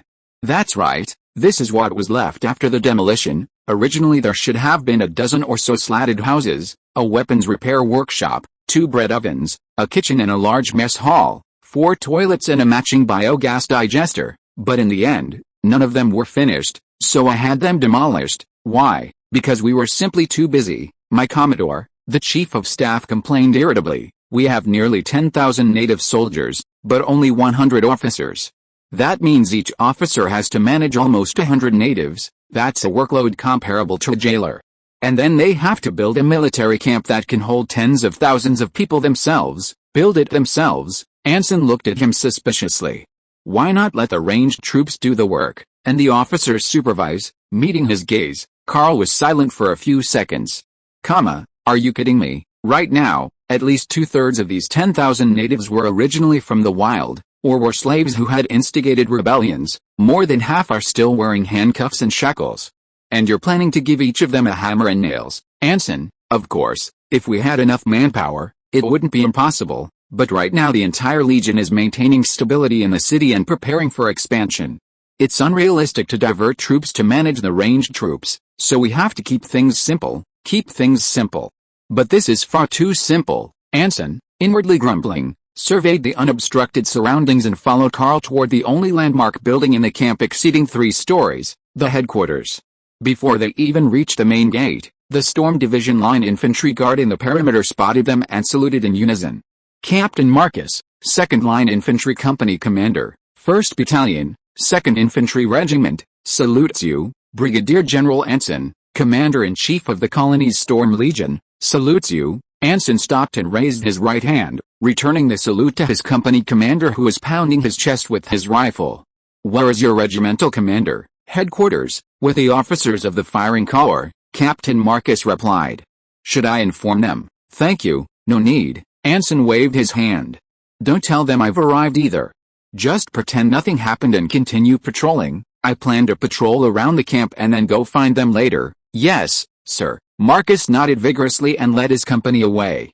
Watching the infantry captain walk away, Carl, who had remained silent, finally looked at Anson, who was looking around, and frowned slightly. What's wrong? Is there a problem? Haven't you noticed? Anson asked without turning his head. It's still morning, but there are no soldiers anywhere in the entire camp, and no trace of anyone having been around. From the camp gate all the way to the headquarters, only one company from the 2nd Infantry Regiment found us. Don't you think that's suspicious? Not at all. Carl raised an eyebrow.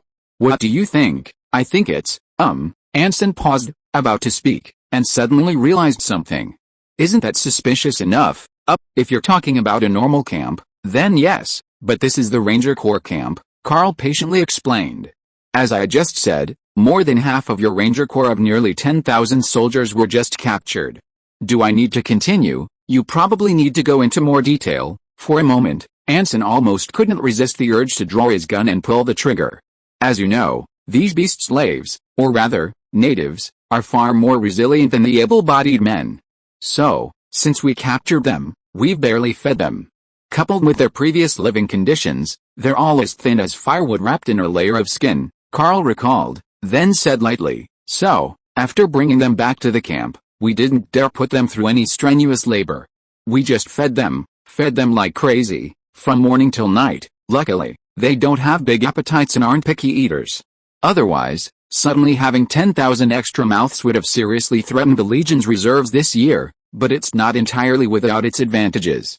2 full meals a day, bread and hot soup, and warm lodgings. Many of the ranged infantry soldiers not only don't want to run away, but are even planning to swear allegiance to you, Commander-in-Chief. Based on their current physical condition, I think if we continue feeding them at this standard for another week, they should be able to begin normal military training, and there won't be any large-scale casualties. So far, all they've done is rest and regroup," Anson asked, somewhat incredulously.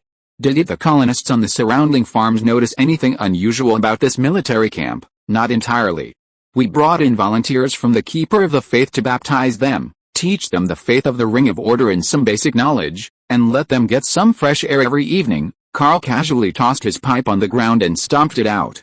As for being noticed, I think they probably just thought this was an abandoned farm and didn't realize it was actually a military camp, although this answer was just as absurd as the previous ones, perhaps due to the repeated shocks he'd experienced. Anson had no doubt about it and even felt a sense of familiarity. The reason was simple: when he was training the Storm Legion in Clovis City, he had done something similar, disguising the military camp as an abandoned factory, only this time, there was no need for disguise at all, it was already perfectly indistinguishable. With this familiarity and nostalgia, the two pushed open the door and entered the headquarters, or rather, the officers' quarters of the Marksmanship Corps.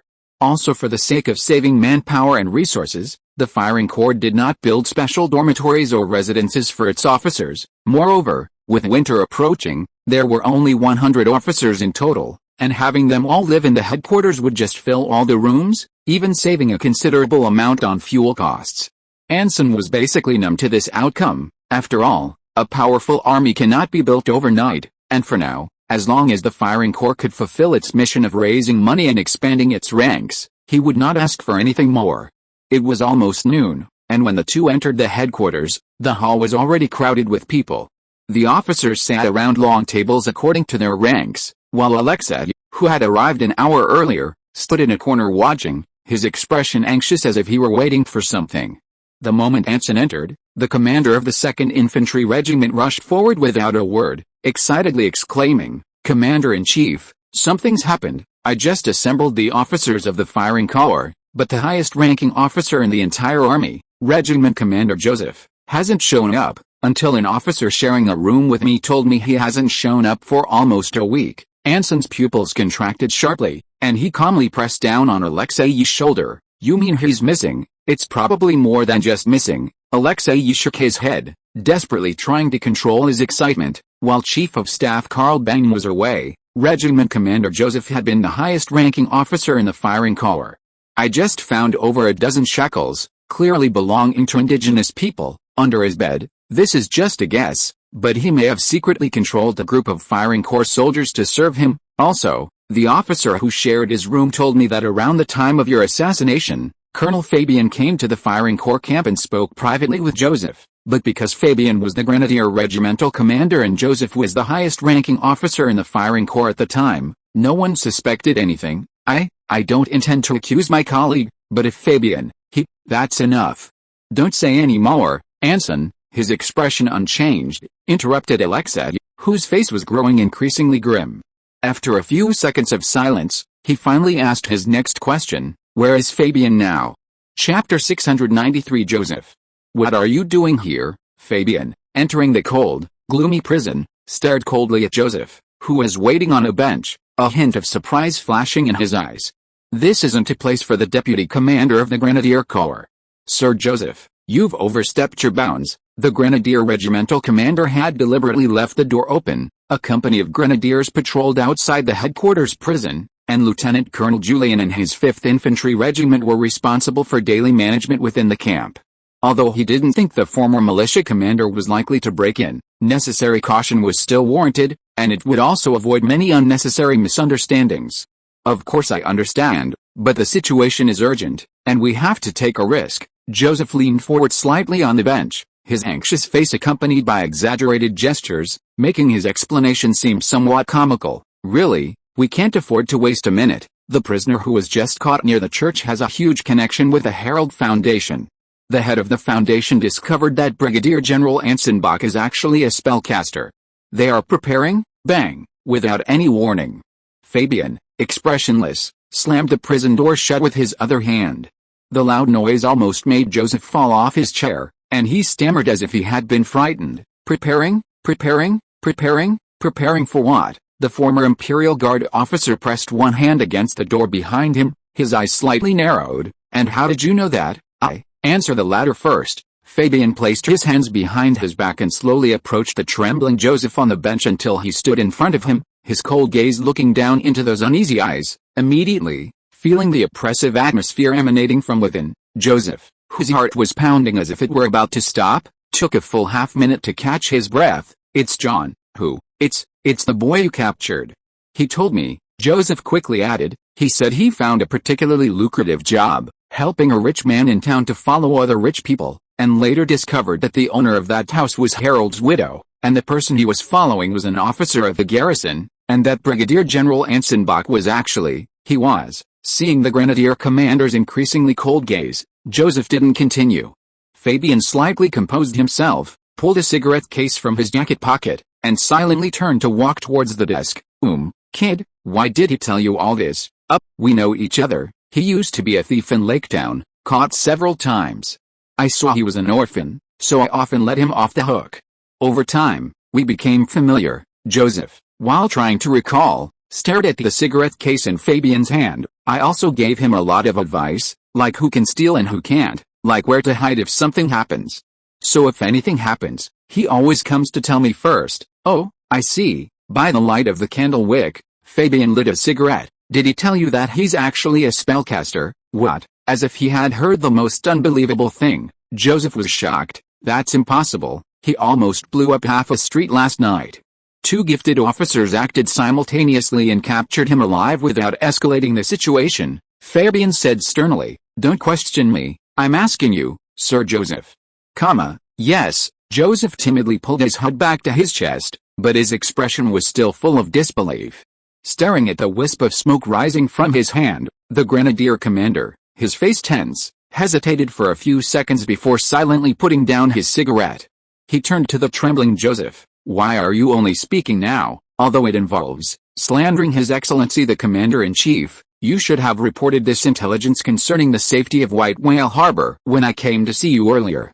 Coming here now makes it hard not to suspect your motives, because I dare not. Lord Anson Bach is a spellcaster, and the Herald Foundation is plotting to assassinate officers of the Storm Legion. How could I, an outsider, dare to speak so casually about such a serious matter without evidence? Joseph suddenly became agitated, but it's different now. John told me the night before last that the Foundation's chairman gave him something very, very special as payment. This might be evidence. Fabian frowned slightly. You mean, you're confident you can get him to hand it over, provided you don't harm him? Joseph swallowed hard, his rapid breathing trembling slightly. If you hand over the evidence, you have to promise to let him go and ensure his safety, and mine, of course. Fabian's gaze suddenly became somewhat evasive as he met Joseph's eyes.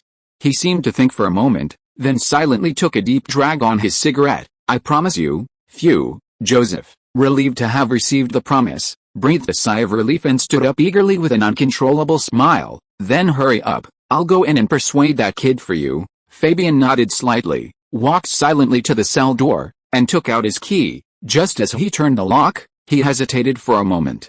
Yes, the former guards officer knew very well that he couldn't guarantee anything. If his supervising, neurotic superior knew that his secret as a spellcaster had been exposed, the only things he could do were known to the Ring of Order, or the 3 old gods. But this hesitation was only momentary. Opening the outer door, Fabian calmly led the anxious Joseph toward the criminal cell. After nearly a year of reorganization, the command prison, originally converted from a warehouse, has taken shape. It now boasts dedicated interrogation rooms and reinforced cells to prevent the unexpected joy of a hard-won prisoner committing suicide prematurely. With the echo of footsteps, a flickering cigarette butt stopped in front of a cell. Fabian, hands casually in his pockets, looked at the thin figure behind the bars. Is it him? Yes. Yes, yes, yes, it's him. Joseph nodded repeatedly, then with a bang, collapsed in front of the cell, gripping the iron bars. John, little John. Look up and see it's me, Joseph. His urgent words echoed in the deathly silence of the prison.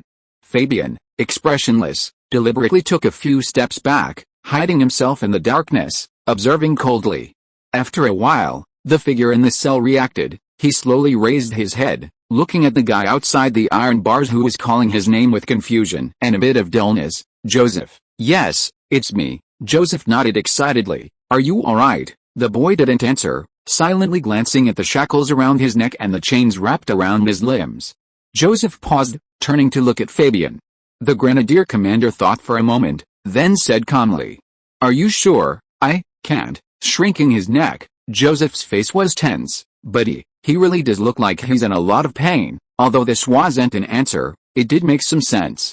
Meeting the timid and confused gaze, Fabian opened the iron door of the cell, his hand in his left pocket pulling out a delicate little key, which he inserted into the shackles around the boy's neck.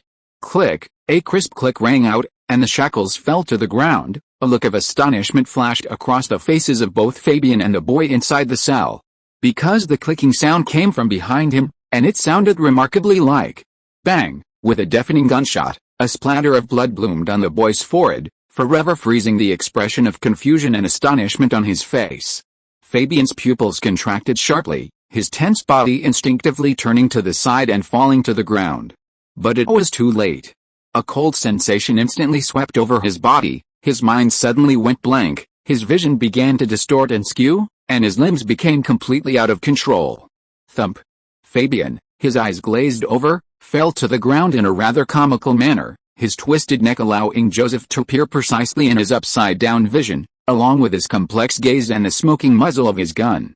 If I could, I wouldn't want to come to this, but who can blame me for being enemies? He slowly stood up, approaching the convulsing grenadier commander on the ground and sighing. You're a cautious man, Fabian, but not cautious enough. No matter how much confidence you have or how many backup plans you have, how could you leave yourself alone with a suspicious individual, without even a guard? This is a lesson you must learn.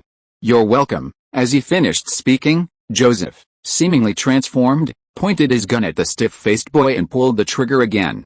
Bang! Bang! Bang! One shot to the temple, one to the top of the head, one to the heart. Fabian, sprawled on the ground, struggled desperately, but each time he barely regained consciousness, that cold touch would sweep over him again, taking control of his body. Stop struggling. I gave you the hint the moment you walked in, and it's been reinforced with every eye contact since. Think back, how many opportunities did I create for us to meet your gaze? Joseph chuckled. Oh, here's another lesson for you. Never, ever, ever look a dark mage in the eye, no matter how confident you are. I thought this was something you should have known. After all, the guy you serve is a spellcaster, and his fiancée is the head of the Rune family. Looks like I'm lucky, but don't worry, I don't intend to kill you. Like I said, I don't want to be your enemy, I'm just forced into it. As he spoke, he shoved the revolver that had just killed the boy into Fabian's hand. So give up now, so I can easily implant the memories into your consciousness. Don't worry, large-scale memory alteration is a delicate task, I don't have time for that. I'll just make slight changes. Fabian fell into the trap of the Knights of No Faith, but at the last moment killed the prisoner who was trying to escape, and was knocked unconscious by Joseph, who came to break him out. And Anson Bach might notice the magical reaction on your body, but he will never doubt this explanation. The gunshot just now will definitely bring the soldiers outside in, and they will all become your witnesses. You are innocent. As he spoke, various images began to flash through Fabian's mind. His original memories began to be twisted, torn, and broken little by little, and then reassembled like puzzle pieces, becoming something that seemed the same but slightly different. Feeling his memories being constantly altered, Fabian gritted his teeth and desperately tried to recall the original memories, but this weak resistance was utterly insignificant in front of the dark mage, like a child trying to compete with an adult in strength. Even with a vast disparity in strength, the feeble resistance was still resistance, causing Joseph, who was reluctant to use lethal force, considerable distress. He feared that excessive force would incapacitate the grenadier commander. Time ticked by. the sounds of military boots and whistles outside growing increasingly clear. Even with the prison's excellent soundproofing, the proximity and repeated gunfire were enough to attract the attention of nearby patrols. Glancing at the increasingly pained grenadier commander on the ground, Joseph frowned slightly and had no choice but to give up. His objective had been achieved, and the enemy couldn't extract any information from a dead man. The most important thing now was to get out of there as quickly as possible. Having realized this, Joseph decisively stood up, maintaining the wire around Fabian's body, and rushed towards the prison gate. He wanted to escape from the heavily guarded Legion headquarters in full view of everyone. Having already been exposed, he had more than repaid those bastards for their favors. The most important thing now was... Bang! A sudden gunshot interrupted his thoughts and stopped him in his tracks. With an expression of disbelief, or rather, incomprehension, Joseph slowly turned around. Fabian, who should have been lying unconscious on the ground, appeared in his line of sight. He leaned against the iron fence, his right leg, pierced by a lead bullet, was stained red with blood, and his right hand, which had fired a shot, hung limply at his side. Supported by his left arm, he raised another revolver, aiming it at Joseph's head. Fabian, I suggest you shut up, because I'm the one who should be questioning you now, otherwise, the next bullet won't be through my thigh. Enduring both physical and mental pain, Fabian, pale and panting, said, "Oh, you should have killed me when you still had the chance. Oh, Joseph, my dear Uncle Joseph." Thump. The moment Joseph's pupils constricted, the tightly closed prison door was kicked open. Accompanied by the light streaming into the dark cell, a thin figure walked in, muttering to himself, let me see, who's bullying our family's deputy commander." Foreshadowing recap. Chapter 694. Let's talk personally. Snap! A crisp snap of fingers rang out as the words fell. Billowing smoke swept from the exit into the entire prison like a tidal wave, visibly engulfing every corner. This is the mist pipe.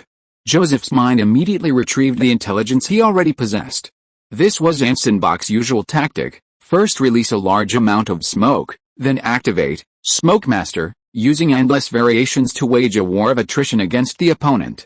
Seeing the astonished expression on Fabian's face, it was basically certain that the enemy who had just appeared was Anson Bach, the commander-in-chief of the Storm Legion. But shouldn't he still be at the shooting army's camp at this time? Why would he suddenly rush back to headquarters? Coincidence, or was it prearranged, a premeditated attempt to silence him? Struggling to think, Joseph decisively dodged backward, quickly retracting the threads binding Fabian and replacing them with circles that expanded outwards, increasing the casting range. This is the fighting style of a dark mage, either manipulating with threads in one-on-one combat, or releasing circles to read minds or cast spells over a large area. They rely on mental power far exceeding that of mortals to destroy the will of their opponents, uncover their deepest secrets, and create incredibly realistic illusions. Therefore, a battle against a dark mage is a battle of intellect and spirit. The key to victory lies in gaining the upper hand, withstanding the mental pressure, and understanding the opponent's thoughts, gradually leading them into a trap. Joseph, desperately trying to control his emotions, retreated quickly, but the smoke surged faster than he expected, filling the entire prison before he could reach safety. Simultaneously locking onto two targets while constantly watching for strange shapes in the surrounding smoke greatly distracted him. Fortunately, the information from the Knights of No Faith emphasized that Anson Bach was an extremely cautious person who usually wouldn't engage in close combat too quickly with unfamiliar opponents. His style was to use various spells and shooting from a distance to maneuver and kite. This would give him enough time to figure out how to deal with his troublesome nephew. Joseph suddenly turned around, his pupils instantly turning crimson. Bang! Bang! Bang! Fabian, who had been hiding behind an iron fence in the smoke, immediately realized he had been exposed and decisively pulled the trigger, aiming each shot at Uncle Joseph's head. 3 shots in quick succession, all missing the target. The lead bullets flying from the muzzle seemed to have a mind of their own, each one barely grazing the edge of the rapidly moving afterimage, a few centimeters away yet feeling like an eternity. Just as he was about to pull the trigger for the 4th time, Joseph grabbed Fabian by the collar. Thump. Unable to resist, Fabian was lifted up like a rag doll and slammed heavily against the iron fence behind him, his spine and ribs making a crisp, mournful sound, and the gun in his left hand flew out. Enduring the pain, Fabian looked up at Joseph's complex expression, a mocking smile playing on his bleeding lips. The next second, He pointed the revolver in his right hand at his temple. Joseph's pupils constricted, a flood of negative emotions rushing into the grenadier commander's mind. Fabian, who had been half a step away from shooting himself, screamed in agony, as if thousands of ants were tearing at his brain. His revolver fell from his trembling right hand to the ground. Fabian, you never learn, Joseph cursed, helplessly tossing his screaming nephew to the ground. The instant he released his grip, a scorching heat suddenly assaulted him from behind. Clang, with a sound of metal clashing, a streak of fire cleaved the iron bars of the cell, stopping just centimeters from his neck. Joseph, his face filled with astonishment, stared intently at the fire. What he couldn't believe wasn't that the other man had nearly turned him into burning mincemeat, but the owner of that fire. Well done, worthy of a black mage, Lieutenant Colonel Alexei Yudukishky, commander of the 2nd Infantry Regiment, gave his assessment of the enemy. His slightly unkempt military uniform, handsome, sculpted features, robust physique, and a blazing saber. So don't let it happen again. The Fire Knight, a mist pipe dangling from his lips, attacked again, his footsteps carrying his burning blade. Clang, the sound of shattering metal rang out once more, the flames grazing his body, slicing through the surrounding iron fence like butter. Even though he barely dodged, Joseph could still feel the stinging heat. Realizing he'd been tricked, he couldn't care less about anything else. Caught off guard by Alexei's attack, he had no time to worry about his surroundings, forced to concentrate all his attention on what was in front of him. Once their rhythm is disrupted, they are easily controlled, which is one of the weaknesses of dark magic. After all, close combat or even head-on confrontation is not the forte of dark mages. Hiding in the shadows and manipulating webs is their forte. However, although Alexei's attacks were tricky and fierce, Joseph had already released a circle in advance, causing those around him to see his figure with a random delay or advance of 1 to 3 seconds. This is why Fabian's shots missed the target every time. But he quickly realized his fatal mistake. The Fire Knight's fighting methods were not as simple as they appeared. Whoosh! Joseph, who was dodging, stared in astonishment at his burning sleeve. The flames seemed to have a life of their own, actually climbing from his sleeve to the back of his hand. No way, you don't really mean my flames have to touch you first, do you? Alexei's lips curled into a wild smile. The power of the Fire Knight bloodline isn't as simple and useless as you imagine. Come on, feel the warmth of life, pipe and mouth. Wielding a flaming longsword, the 2nd Infantry commander charged straight at the fleeing Joseph like a roaring steam train. Feeling the increasingly stinging heat on the back of his hand, Joseph, desperately trying to endure it, had an expression that was almost distorted, his pursed lips silently reciting certain words. The chaotic and frantic babbling rang in Alexei's ears, and the 2nd Infantry commander, who had just been unstoppable, suddenly felt a wave of dizziness, as if his body had fallen into a quagmire, becoming incredibly sluggish. Damn it! The rapidly surging bloodline power allowed him to maintain a sliver of rationality, but only a sliver, and it might not even be a good thing. He had the illusion that someone had pried open his skull and poured lead directly into his brain. Clang, the blade slammed against the cell door, slicing through the iron bars. Alexei, racked with a splitting headache, lost his grip on the hilt and nearly collapsed. The flames that had been burning fiercely on Joseph's hand vanished instantly. Even facing the unarmed 2nd Infantry Regiment commander, Joseph dared not approach, decisively turning and fleeing towards the gate. Knowing the outside was now surely guarded by Clovis's soldiers, he was much more cautious than before, not rushing out the gate but instead expanding the area covered by his circle. This was partly to pinpoint the enemy's position and plan an escape route, and partly to prepare for unleashing a large-scale illusion. At this moment, the mist pipe effect had ceased, and the smoke filling the prison began to dissipate. Alexei, regaining his balance, stood up again. Without picking up the knife stuck in the cell door, he lunged forward. Anyway, the prison headquarters was only so big, that guy, Joseph, had nowhere to hide. Alexei charged straight at the figure that was barely visible in the smoke, each of his 5 fingers igniting a small flame. He slammed his hand against the wall beside him and flung it forward. His rough hand left a black claw mark on the concrete wall, and 5 flames transformed into streaks of fire, shooting towards the figure from 5 directions, skimming the walls, ceiling, and sides. Boom! The streaks exploded in the smoke, leaving a flash of fire, but the figure vanished. Ugh! Damn it! Alexei exclaimed, turning to look behind him. Sure enough, Joseph, who had been fleeing towards the gate, appeared without warning at the far end of the prison, holding the unconscious Fabian by the collar and using his right hand to pick up the revolver that had fallen to the ground.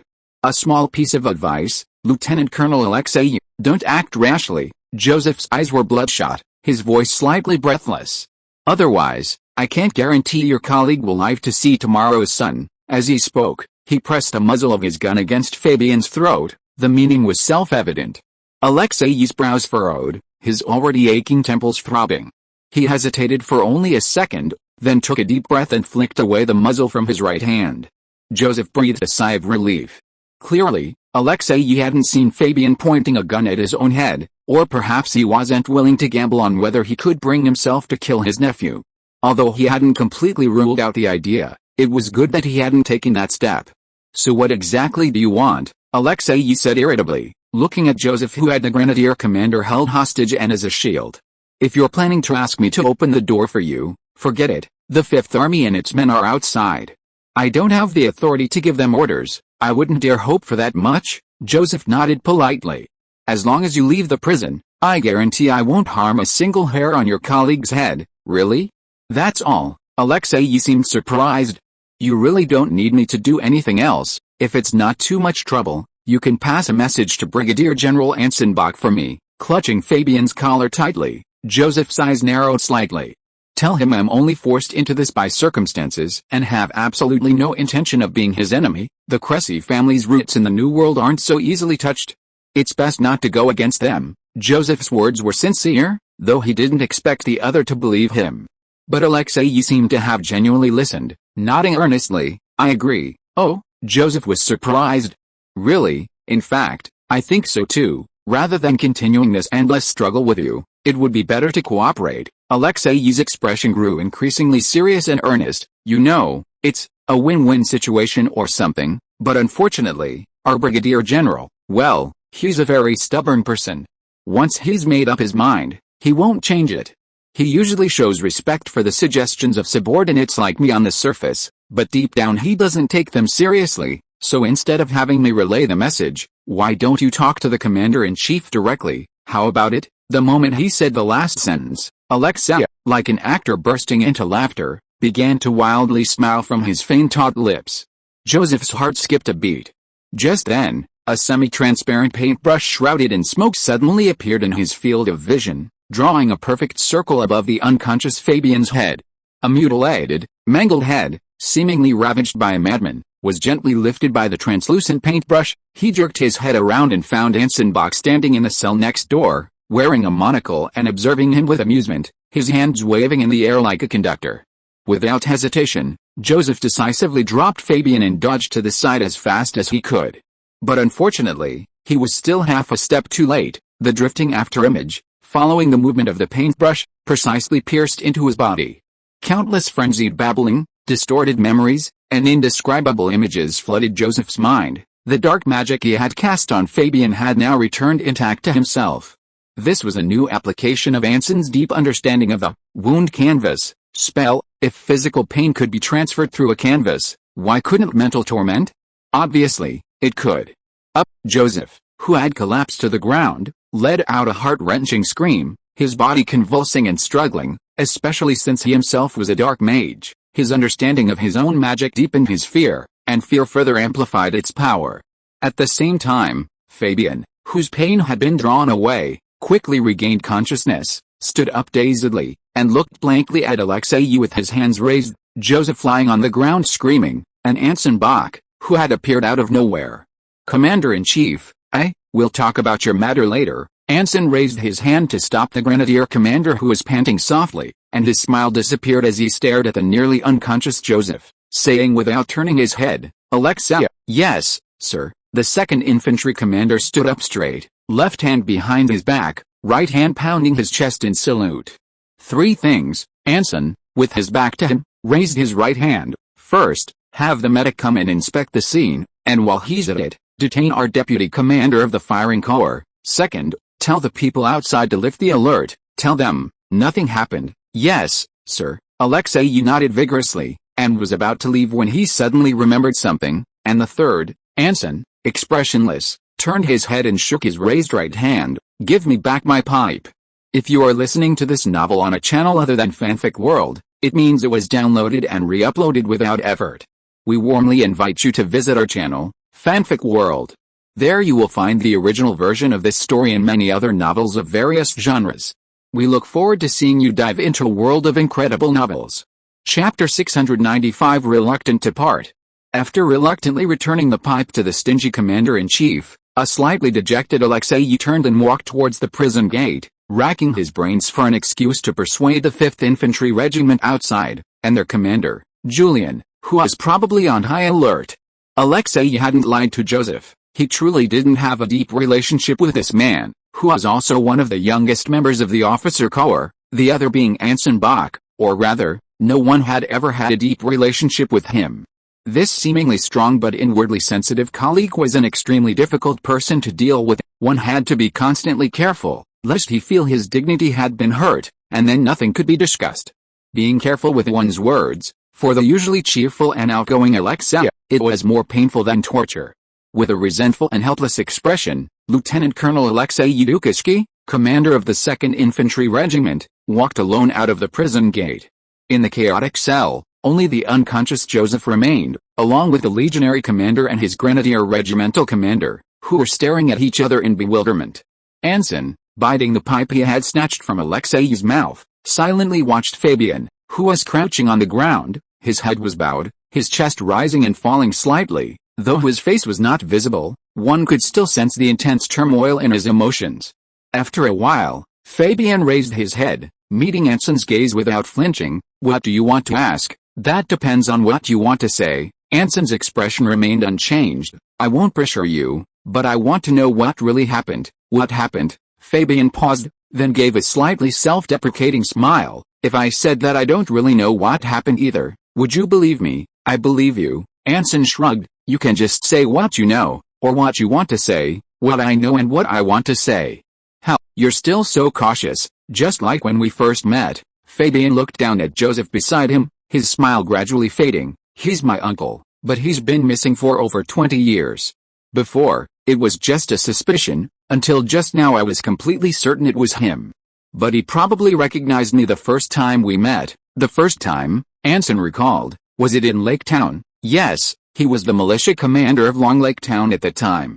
He cooperated with my guardian's militia to stage a fighting to the death, forced to surrender scenario, allowing me to defeat and capture his Long Lake Town militia with 0 casualties." Fabian nodded. "In fact, I already had my suspicions at the time. Suspect he and your missing uncle are the same person." "No, I suspect he might be secretly colluding with the Cressy family." Fabian shook his head, his nonchalant tone causing Anson to show a fleeting surprise. "You don't need to worry, Commander-in-Chief. Neither the junior clerk nor the chief of staff revealed any information on this. I deduced it little by little through my own intelligence network and observation, although he gave many seemingly reasonable excuses for his actions and motives at the time, but I was a member of the guards, and I've seen many similar suspects. Feigned sincerity and honest words cannot escape my eyes, therefore, I speculate that you probably made some kind of deal with the Cressy family. Getting their people to cooperate with your military operation to take Lake Town, and Uncle Joseph, was one of them." Afterwards, similar signs became increasingly apparent. Your hesitation at Black Reef Harbor reinforced this conclusion, leading me to believe that your agreement with them was probably related to Salestown. The Stormbringers would get Redan Bay and Lake Town, the Cressy family would get Salestown, and ultimately the Empire's 6 colonies would be divided equally. During this time, he didn't do anything particularly unusual, actively cooperating with the Stormbringers' strategic deployment, but this was also quite unusual, because Lake Town rarely benefits from these military operations. Compared to his colleagues, my dear Uncle Joseph was far too proactive. Then, he left Lake Town and joined the shooting force. Fabian's gaze sharpened, and for a fleeting moment, Anson seemed to see again the guard officer who had sat on the apartment sofa, gently questioning him. Suspicion is like a seed. From the moment it sprouts, its growth is a natural process. But my problem is that I've planted more than one seed in him. The thought that he might be Uncle Joseph makes it hard to consider his relationship with the Cressy family, especially since I have no evidence. Evidence, that's how I convince myself. I have no evidence, only a bunch of speculative suspicions. He's acting normally and hasn't harmed the Legion's interests, So why should I suspect him? But suspicions that have already taken root need external force, even if you want to cut them off through self-deception. I need to get answers to those uncertainties from him personally, so that's why you went to see him privately. Anson exhaled a smoke ring, to get answers that convince you, yes, and also to avoid causing too much trouble. The grenadier commander leaned against the cold iron bars and let out a long sigh of relief. If I were to tell you my suspicions, then for safety's sake, a large number of ranged officers, led by Joseph, would have to be dismissed. But it's almost December now, less than 4 months until next spring. This would be a devastating blow to the ranged army, which has only just begun to gain momentum. In comparison, private negotiations are the least bad option. That's true. Anson thought to himself. In fact, that was what he was worried about at the beginning. If a large number of people were implicated because of the Cressy family, his ranged army plan would be effectively bankrupt. It would be impossible to gather so many officers in the remaining months, let alone the native warriors. By the end of December at the latest, natives from various colonies, either purchased or donated, would gather at White Whale Harbor. If the officers had problems, wouldn't the native warriors also be suspicious? After all, they were originally believers of the old gods, so it wouldn't be strange if they openly served the evil god of the resting lands. As Fabian said, suspicion is like a seed. Once planted, it never stops. Even merely monitoring Joseph would inevitably create panic, and without eliminating a large number of people, the work of the marksman's army simply cannot proceed normally. If it were the army of the Kingdom of Clovis, with everything following standard procedures, things might be better. The worst outcome would be a few major suspects being shot dead as a warning to others, followed by a new batch of officers taking office, and everything continuing as before. The problem is that the marksman's army is a standard private army. Even Anson's highest expectations for it are only at the average level of a conscripted corps. As for what level a conscripted corps is, Major General Ludwig from the Thundercastle era should be the most qualified to speak on this. This kind of unit already has its bottom line strictly enforced. If officers are further purged, and soldiers are made to denounce each other, with everyone passing the test, the hard-won combat power will vanish instantly.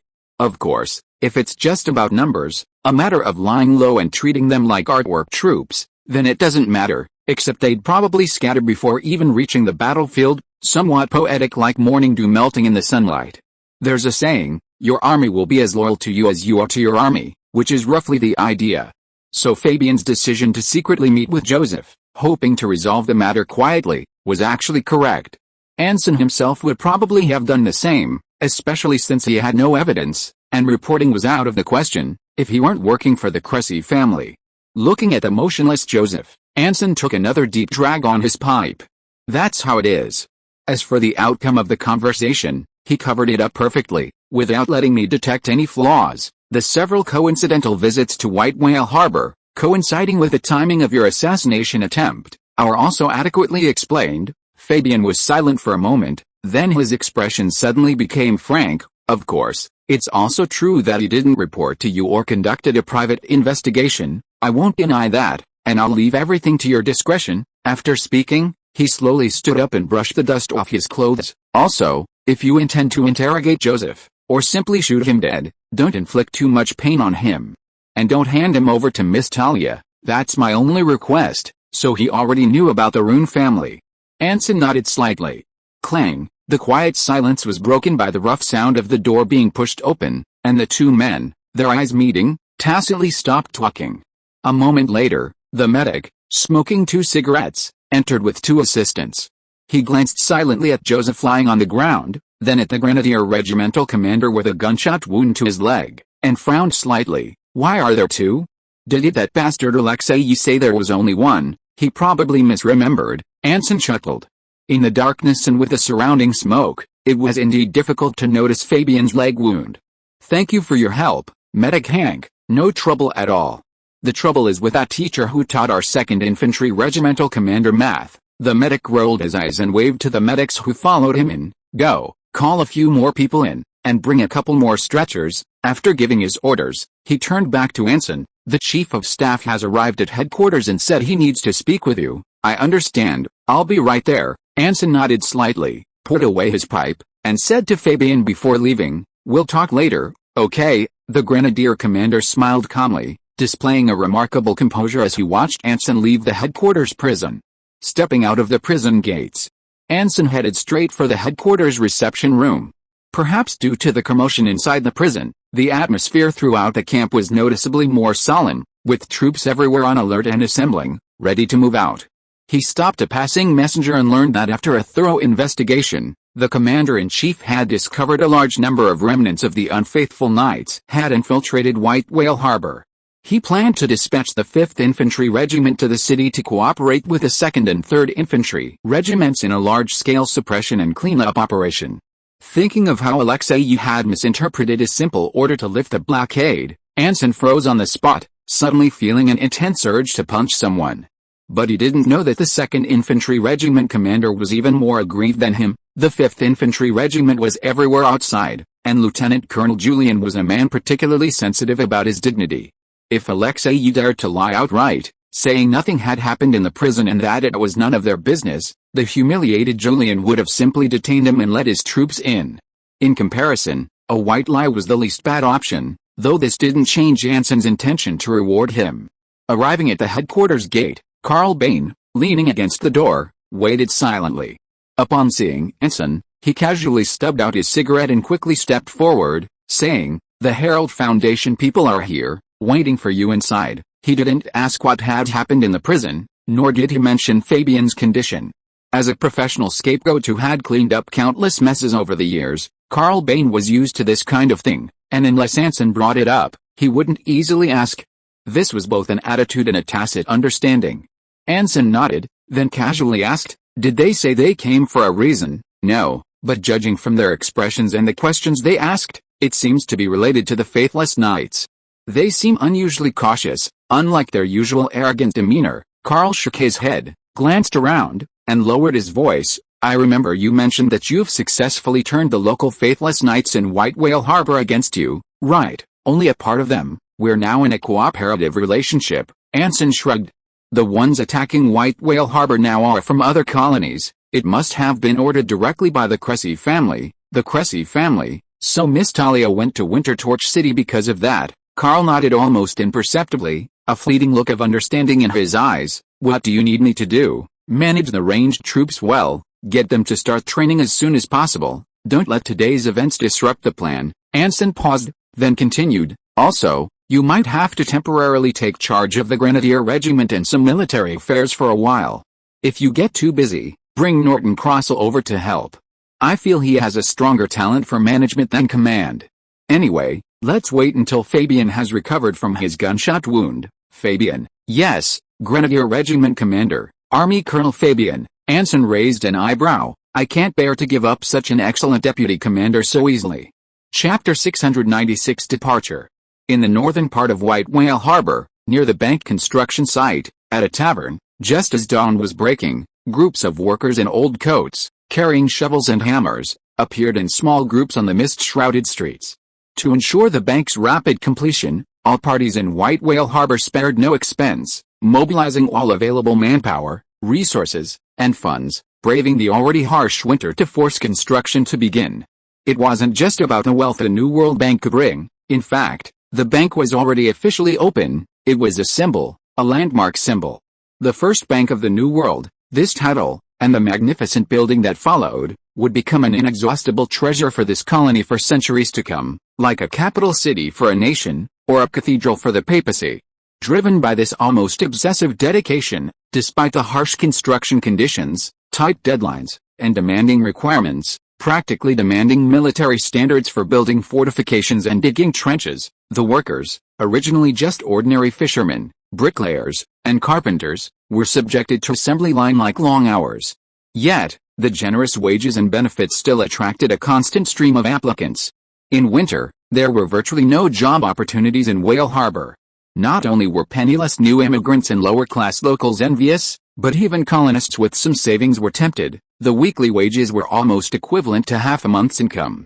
This wasn't because the new, and first, president of the New World Bank, Reinhard Roland, was a kind man or a philanthropist. It was all a carefully calculated decision. The bank needed to start construction in winter, and the demanding conditions dictated that substantial sums were necessary to attract willing workers. Compared to the meager wages, materials and facilities were the real expense, a mere drop in the ocean. In Belu Harbor, ordinary construction workers were typically paid daily. The reason for changing to weekly payments was twofold: to prevent applicants from being deterred by the harsh conditions and quitting after just one day, and to avoid the influx of applicants due to long payment periods, monthly or quarterly. 7 days a week was neither too long nor too short. Most people could persevere with a little effort.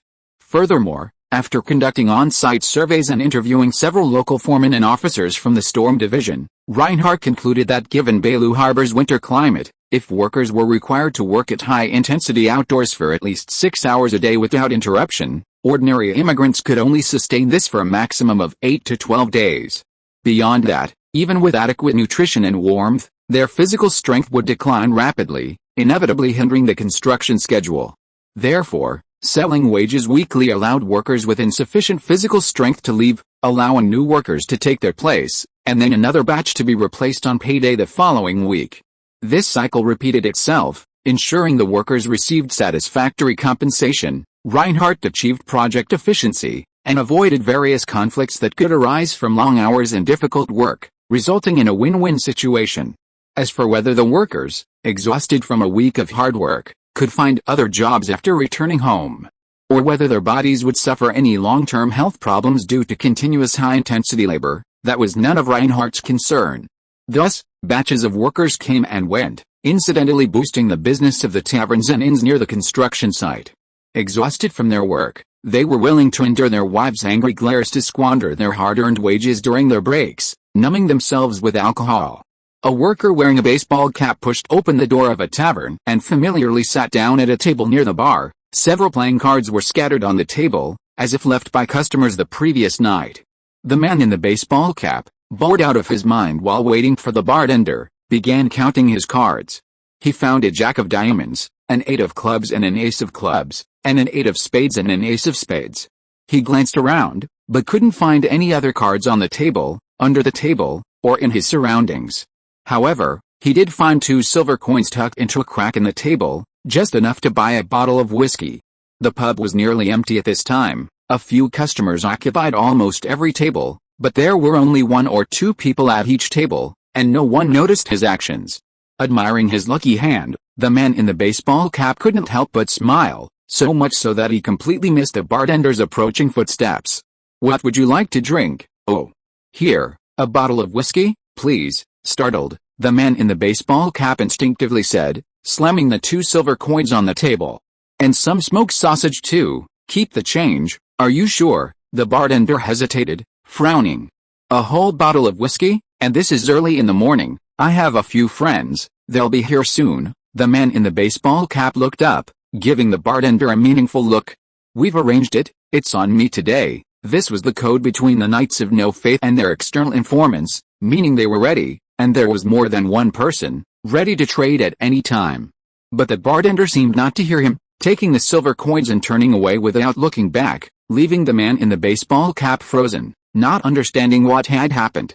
Several of his companions had already gathered outside, waiting for him to bring back the intelligence so they could teach those damned traitors a lesson they wouldn't forget. White Whale Harbor was patrolled by soldiers everywhere, and to act without understanding the situation would be tantamount to suicide. Flustered with a deck of cards in his hand, the man in the baseball cap restrained his impulse, choosing patience to avoid any mishaps. Perhaps he was also observing him, confirming that he was truly here for a transaction and not as a bait for traders, he thought to himself, while discreetly pulling out a cigarette case from his jacket pocket. A few minutes later, the bartender returned with a bottle of whiskey and several glasses, immediately breaking the cork and filling a glass to the brim. Looking at the enticing liquid and the aroma wafting from it, the man in the baseball cap swallowed hard and enthusiastically offered the cigarette case. "Want one?" The bartender, who was pouring the whiskey, immediately stopped what he was doing, squinting at the enthusiastic man in the baseball cap for a few seconds, then smiled slightly with amusement. "Sure." He took the cigarette and sat down opposite him. The man in the baseball cap, delighted, leaned closer and poured the bartender a drink as well. Just as he hesitated about how to hint at the information he wanted, the bartender suddenly spoke up. "By the way, since your friends haven't arrived yet, how about playing cards for a while?" What did this mean? Was he going to use cards to tell me information? but I don't know any of those codes." The man in the baseball cap, his eyes darting around quickly, shrugged without batting an eye. "Why not?" The bartender smiled slightly, pulled out a deck of cards from his pocket, and stopped the man in the baseball cap's hand. "No, you can just take the deck. I happen to be missing a few cards in mine, just playing around while you're friends. By the way, how many were there again?" "4, silently putting away his lucky hand, the man in the baseball cap replied casually, glancing around uneasily. The bartender, cigarette dangling from his lips, nodded and divided the cards, along with his own, into 5 equal portions. Watching the bartender still leisurely dividing the cards, the man in the baseball cap picked up his glass and downed it in one gulp. He was almost out of patience. Just as he was about to lay his cards on the table, the bartender suddenly spoke up. "Can we talk about your plans this time, huh?" The man in the baseball cap paused, his annoyed expression quickly turning wary as he averted his gaze. "Why are you asking this?" I don't remember needing to tell you. Before I came, I specifically checked the entry records and files managed by the Keepers of the Faith. You arrived in early November, but lingered for quite some time at a farm outside the city. Why? Is that your secret base? How did he know this?" The man in the baseball cap's pupils constricted. "Don't worry, it's just a casual chat," the bartender reassured him. "Oh, by the way, last night the Grenadier Regiment in Sky City raided that farm, so whatever you've hidden there is no secret anymore." Bang! Startled, the man in the baseball cap jumped to his feet, the overturned chair behind him making a loud crash in the quiet tavern. I advise you not to move, sir," the bartender, or rather, the commander of the 3rd Infantry Regiment, Norton Crossell, said coldly. "Otherwise, we wouldn't mind taking your body parts back to report." As he spoke, he silently pulled out a revolver hidden under the table. Click! A unified sound of guns being drawn rang out in the tavern. All the customers stood up at the same time, dozens of rifles and pistols aimed at the man in the cap. He'd been tricked. The man in the cap froze on the spot, cold sweat pouring down his face like a waterfall. What to do? He had to escape quickly. No, so many people couldn't escape now. He had to quickly tell his comrades about the exposed information. They should still be. Not good. I think I told him there were 4 more outside. Boom! The deafening explosion instantly interrupted his thoughts. Golden red flames shot straight into the sky, and the entire tavern seemed to shake slightly. As the flames subsided, they were replaced by piercing screams, punctuated by the innocent cries of a young girl. A few minutes later, 4 charred, bullet-riddled corpses were dumped at the tavern entrance. Sheriff Lisa Bach, carrying a shotgun, stood smugly, hands on her hips, basking in the cheers of the tavern's inhabitants. The man in the baseball cap was startled. Norton approached calmly and gently patted his stiff shoulder. "A small warning, don't attempt to escape, or better yet, take your own life before you're discovered. Please don't add to our workload, okay?" The man in the baseball cap, his gaze fixed, nodded blankly, frozen in place for a long time. Clovis City, France's residence. At 4 in the morning, Sophia, dressed simply in a coat and hastily applied makeup, walked into the living room with a cold expression. She addressed the unexpected guest with a curt tone. "Your Excellency Eric, I should have warned you not to come to the France residence unless absolutely necessary. You should remember, right, having not slept well, not properly made up, and not dressed appropriately, with her important business partner potentially discovered by her father at any moment." Sophia's mood was at its lowest point. "I hope you can give me a good reason. Otherwise such a serious mistake cannot be easily forgiven with a mere sorry." "I am extremely sorry, Sophia, Your Excellency." Sitting on the sofa, Eric shrank back, not daring to look directly at France's eldest daughter, whose hair was disheveled and clothes in disarray. I originally intended to inform you later, but the matter was urgent, and there was simply no extra time, so I had no choice but to resort to this measure." "Speak." Suppressing her anger, Sophia sat opposite him, leaning her head against the back of the sofa, closing her eyes to rest. Yes, Eric nodded quickly. "Here's what happened. I was planning to go to the factory today to check on things, but I ran into an old friend at the Central West Station on the way. He told me that today, this afternoon, the police from Whitehall Street and the Inquisitors from the Seeking Truth Order will be conducting a large-scale search of the station. They supposedly received intelligence that an organization is planning a large-scale smuggling operation, secretly transporting contraband from Clovis City to the border to be sold to a marshal of the empire, and the contraband they're smuggling as weapons. What? Sophia's almond-shaped eyes widened. This afternoon, to be more precise, 12 hours from now, Eric nodded quickly.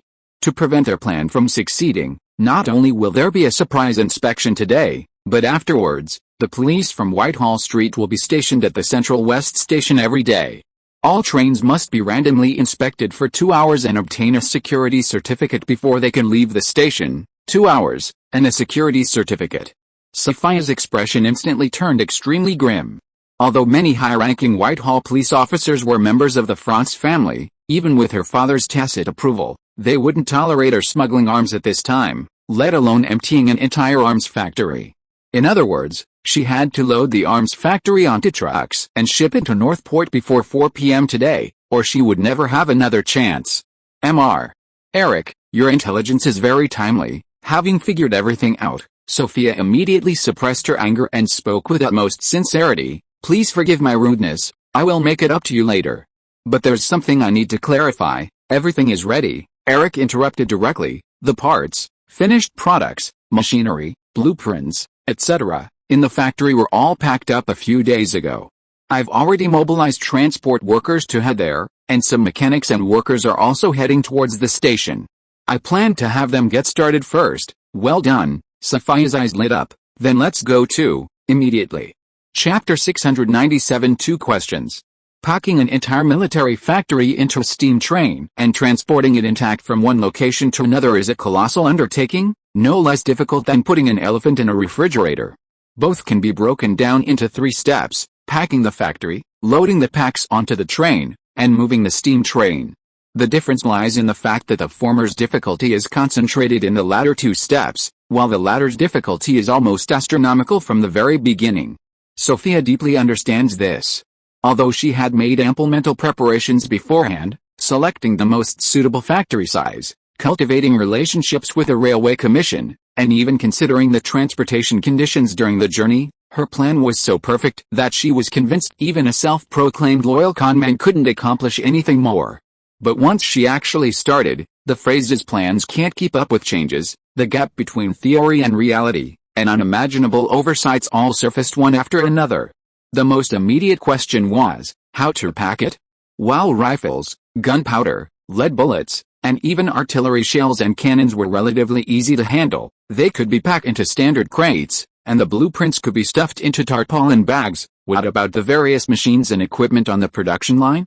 Even if some parts could be disassembled and transported to the colonies for reassembly, what about the remaining parts that couldn't be disassembled or simply couldn't fit into the train carriages? Of course, this problem had been largely solved. The entire factory had been packed up. Those that couldn't be taken had to be abandoned. Next came the second, most troublesome part: how to transport the packed military factory to the steam train at the Central West Station and load it accurately. Keep in mind, this was an entire military factory, requiring nearly 100 freight wagons and at least 5 times that number of porters. Its scale was enough to clog any transportation hub. Moreover, the Central West Station in the capital city was the most bustling and densely populated area of Clovis. 400s of unreported freight wagons to suddenly appear, cramming a bunch of goods, which, judging by their packaging, were definitely contraband, arms, into the steam train carriages. This wasn't just treating people like fools, it required the very intervention of the Ring of Order to avoid detection. However, if you know someone on the Railway Commission, or even a high-ranking one, they'll tell you a secret. There's an abandoned station outside Clovis City, dilapidated, old, looking more like a cemetery than a station, but if you bribe the conductor of the extra trains at Central West Station, they'll find a way to stop there for a while. This requires not only connections and favors, but also money, all things Sophia has. Finally, there's the task of driving the fully loaded steam train to its destination, unloading, loading onto ships, and sending it to the White Whale Harbor colony. This requires not only strong overall management skills but also precise timing, maximizing warehouse space utilization, and managing unnecessary losses and stockpiling during transit. These complex side details were things Sophia hadn't considered at the beginning, only realizing their importance after the operation started. Any oversight could lead to staggering waste and greatly increase the risk of the entire plan being exposed. But please rest assured, these problems have all been solved. Inside the speeding carriage, Eric wiped the cold sweat from his forehead, desperately restraining his right hand from reaching for his pipe. I hired a young scholar from St. Isaac's Academy. He designed a formula that has greatly reduced the trouble for the porters. A formula. The previously impatient Sophia paused, then asked with interest. Yes, he wrote down a bunch of numbers and symbols to prove that a steam train was roughly equivalent to the size of a military factory, how to pack it to improve transportation efficiency, which equipment and materials had to be loaded, and which could save space by using local materials. Ehrlich's explanation became increasingly incoherent. The factory that best matched the calculations could be disassembled and packed in just 1 week, transported to another location, and then rebuilt exactly the same in another week. That bunch of numbers and symbols, he called it the train factory equation. At first we didn't quite believe it, but he gave the workers 3 weeks off, and only started construction in the last week. As a result, it really only took 7 days, and I still had to pay the workers a month's wages. A look of frustration appeared on Ehrlich's face, clearly quite distressed about the 3 weeks' wages. To pack up an entire military factory in just 1 week, and rebuild it in another week. If my dear brother Ludwig heard this news, he'd probably be overjoyed. Sophia's eyes darted around, her curiosity growing stronger. You just mentioned symbols. Are they from St. Isaac's runeology? Among St. Isaac's vast legacy, runeology is probably the most obscure and difficult to understand. This isn't because it's particularly profound, but rather because it's considered by most to be essentially useless. Runeology, also called ancient literature, is generally believed by church scholars to be St. Isaac's compilation of many ancient syllables from the Dark Ages, creating a complete system and assigning unique meanings to each symbol. As a lover of mysticism and magic, Sophia had also studied this subject, but ultimately found that aside from being used as codes or decorations on jewelry, these runes were utterly useless, and their eerie pronunciations were almost impossible for humans to pronounce. No, it was his own original work. Eric shook his head. Not only that, he seems to have a great disdain for St. Isaac. It's said that he was expelled from the college by several professors because he frequently made defamatory remarks about St. Isaac in private, stripping him of his associate professor and lecturer status, only retaining his degree. I discovered him when I was recruiting porters. I heard that he used to live in the slums of the outer city, making a living by teaching workers' children to read and do math. He even designed a simple water purification system and heater for the slums, so he's not only a mathematician and an ancient literature scholar, but also a highly capable inventor. Sophia is becoming increasingly interested in this young scholar. Young, talented, rebellious, misunderstood by society yet compassionate towards the lower classes, these labels reminded her of a supporting character in one of Draco Veltz's novellas.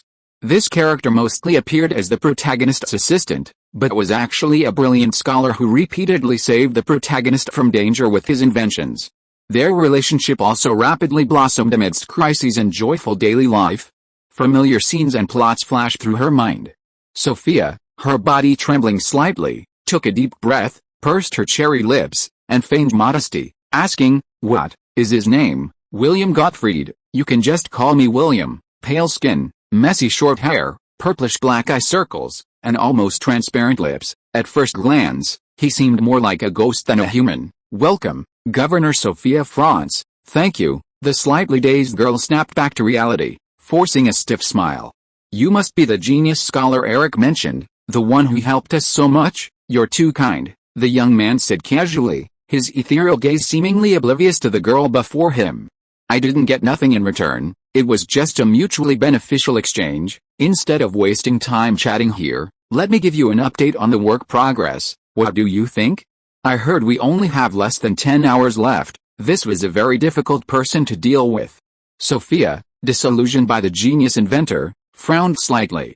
She suddenly understood why the man had been expelled from the academy. But as Franz's eldest daughter, she certainly wouldn't be angered by such a minor rudeness, and smiled slightly. "Of course." Wilhelm Gottfried shrugged, turned, and walked towards the factory, showing no politeness whatsoever, not even giving Sophia a chance to ask a question. His emaciated body, barely recognizable as skin and bones, clad in a faded, starched school uniform, made him appear to float in midair from a distance. If the winter winds of Clovis were any stronger, Sophia even suspected that this young genius would be blown away. Suppressing her numerous questions, a smiling Sophia followed closely behind him, from the factory gate to the workshop. William, expressionless, leaned almost entirely against the factory door, forcefully pushing open the pristine door panel. The silky smooth hinges didn't even emit the slightest creaking noise that comes with age. A hint of surprise flickered in the girl's eyes again. She had been here once before, and had even pushed this door open herself. If she remembered correctly, she had opened it with one hand. In just over a month, it had become so sturdy. Huff, huff, huff, huff. Panting heavily, William's face was flushed, and profuse sweat poured down, forming a large puddle on the ground. He stood there, catching his breath for a while, his thin chest and slender throat producing a sound like a broken bellows. Just as Sophia wondered if he might suffocate, William suddenly stood up expressionlessly, walked to a machine resembling a grandfather clock, and flipped the switch. Click, click, click, the crisp sound of gears began to ring, and the only hand on the huge dial started to turn. After confirming the machine was functioning correctly, William, expressionless, turned his head, his coldness seemingly mirroring the machine itself. If you have any questions, you may begin, Governor Sophia France. Taking a deep breath, Sophia carefully surveyed the factory floor, then smiled politely. I have 2 questions. William Gottfried stared at her silently, like a machine awaiting a valid instruction. First, the girl raised her right index finger and gestured around in the air. The entire factory. I mean, all the equipment, parts, products, and workers, they've all been packed up, loaded onto trucks, and are being transported to the station you arranged beforehand, William answered mechanically, without a trace of emotion. In fact, we started work before Lord Eric gave the order. You arrived a little late, otherwise, you might have been able to catch the last batch of supplies being loaded. Of course, you didn't really need to come at all. We had plenty of time, even if we have 12 hours, it would have been more than enough. Is that so? Sophia's smile widened, though her eyebrows twitched slightly. In that case, why didn't you tell Eric about this, instead of having him go to France's residence to inform me to come here? William paused, revealing his first expression so far, a slight frown. Is this the second question? No. Sophia's smile grew even wider. So it's a supplement to the first question. I understand, William suddenly realized, then resumed his initial expression, because I have a small request, which must be approved by you, and I don't know where you live. What request? That's the second question. No, I'm wanted, and I need a safe enough way to leave Clovis. After much consideration, I think going with your arms factory might be the safest. The young scholar provided the answer, plus a sufficiently weighty addition, wanted by the Inquisition. What? Sophia was instantly stunned, then suddenly remembered something. Could it be that the Inquisition was cooperating with the Whitehall police not because of arms smuggling, but because of him? Click, click, click, click, suddenly snapping back to reality, Sophia, suppressing her surprise, pointed to the constantly spinning dial behind him and asked with a slight tremor, second question, what is this? Oh, it's a manual timed alarm machine. Manual, timed, alarm. Yes, William said nonchalantly, once the dial completes 10 minutes, it will emit an alarm loud enough to cover 2 streets, enough to alert the Whitehall police patrolling nearby and make them come knocking. If they find the entire factory has been completely emptied, and all the munitions in the warehouse are gone, they will immediately seize all steam trains about to depart from the station. Your plan to move the factory will immediately fail, and so will my escape plan. The only way to deactivate it is to enter a preset password on the dial. Only I know this password. Seeing Sophia's increasingly grim expression, William Gottfried turned to look at the dial behind him. Less than 5 minutes remained. But he was convinced Sophia would agree. The only problem was that the climate in the New World was said to be extremely harsh and unfriendly to those with weak constitutions. Moreover, he was prone to seasickness and didn't know if he could endure a whole month at sea. What if he managed to escape the Inquisition's pursuit but ended up dying on the turbulent sea? Would that be a huge loss? William was caught in a deep dilemma. Chapter 698, a revenge plan that kills 2 birds with 1 stone. Outer city of Clovis, in the western slums. Bang! With a deafening crash like a cannonball, the overburdened wooden door was kicked open. A dozen fully armed figures in dark leather overcoats appeared outside the tiny shack, less than 10 square meters in size. Leading them was Cole Dorian, the chief inquisitor of the Seeking Truth Order, a descendant of the infamous ecclesiastical inquisitor Dorian the Executioner. At this moment, as if facing a formidable enemy, He stood guard before the other inquisitors, a flintlock axe in one hand and a dagger revolver in the other, his face tense. He strode heavily into the darkness-shrouded shack alone. Thump, thump, thump. His fine leather boots left clear footprints on the dusty wooden floor. The chief inquisitor breathed silently, his eyes narrowing slightly as he quickly adjusted to the darkness. He scanned his surroundings rapidly, the cold muzzle of his gun poised to strike, and then, nothing. Huh? The chief inquisitor was utterly astonished. "I told you before we came in," a lazy voice sounded from behind. "The target isn't here at all. Did the residents around here also tell you that they haven't seen him for several days? But isn't it usually the opposite in this situation?" Cole Dorian turned his head sharply, looking at Judge Sarah Virgil with a wrong expression. "Blind spots, the most dangerous place is the safest place." Sarah looked up, interrupting Cole, who was about to continue. "Wait, I think you've confused a concept. What? Whether it's blind spots or the most dangerous place, the premise is that the other party is certain that we will not search this place, right?" Sarah said calmly. "How many times have we searched this place?" Cole Dorian thought seriously for a few seconds, then looked up blankly. "The first time." "What are you trying to say?" The female judge did not answer his question. She turned her head and exchanged glances with the other judges before entering the shanty and beginning to search the cramped space containing only a bed, a cabinet, and a desk. "Wait, you haven't answered my question yet. Why couldn't you catch him off guard the first time? Maybe he's a particularly confident guy, or maybe he figured the truth seekers are all smart people and wouldn't search his visible strongholds, but—" "Hey, Sarah, found it," the female judge said without turning her head, pulling a neatly written notebook from a cabinet. "St. Isaac and the Origins of Runebook, this is it." After saying that, she took the clue she had just obtained and walked towards the door. The figures gathered outside dispersed, making way for her. "Wait a minute," still confused, Cole Dorian quickly called out to her, "Is that all?" "Yes," the female judge, who had stopped, turned her head, looking completely matter-of-fact. "The target isn't here, and we've already found the only clue." "Why continue?" This very reasonable explanation made all the judges turn around, silently staring at the chief judge standing in the shadows, their anxious expressions resembling those of office workers rushing off to go to a coffee shop. Cole didn't find this reasonable. On the contrary, he was extremely puzzled. "Let me confirm first, are we talking about the same target?" "Yes, William Gottfried, former senior lecturer and associate professor at St. Isaac Academy, a second-class wanted criminal by the Inquisition." Sarah nodded. "Exceptionally talented, with a bright future.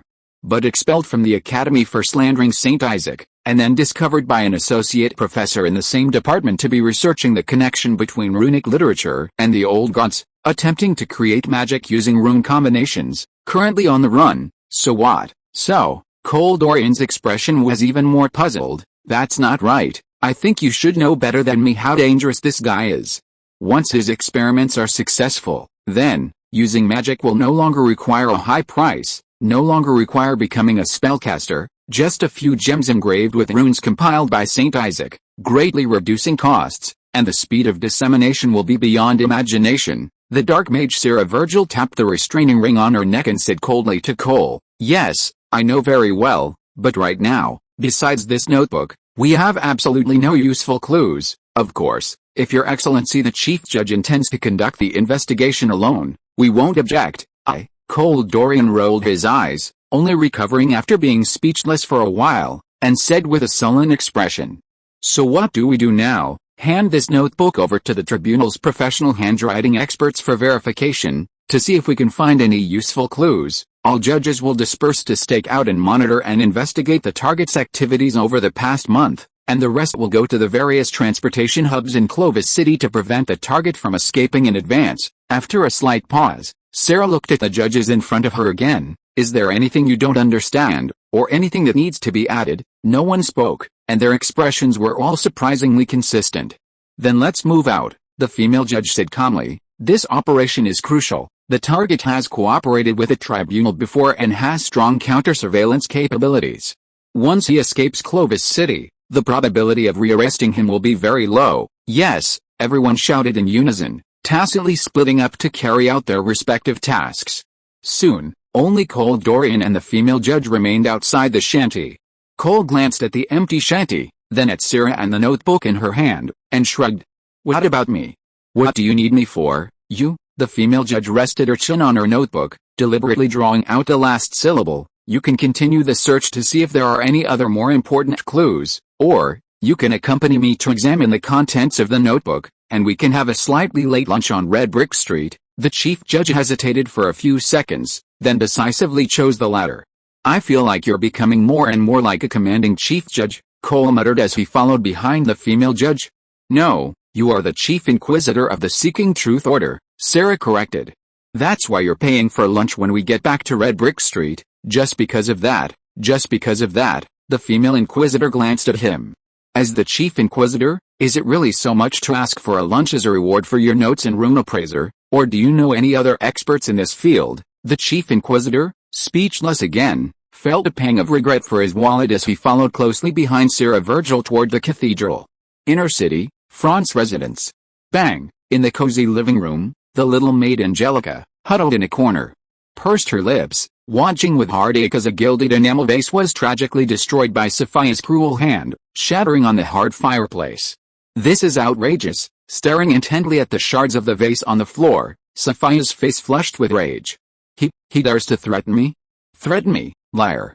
Scum. Degenerate. Shameless. Who gave him the audacity to threaten me? Sophia France, the colonial governor appointed by King Clovis. You damned bastard. This is the last time you can be so arrogant.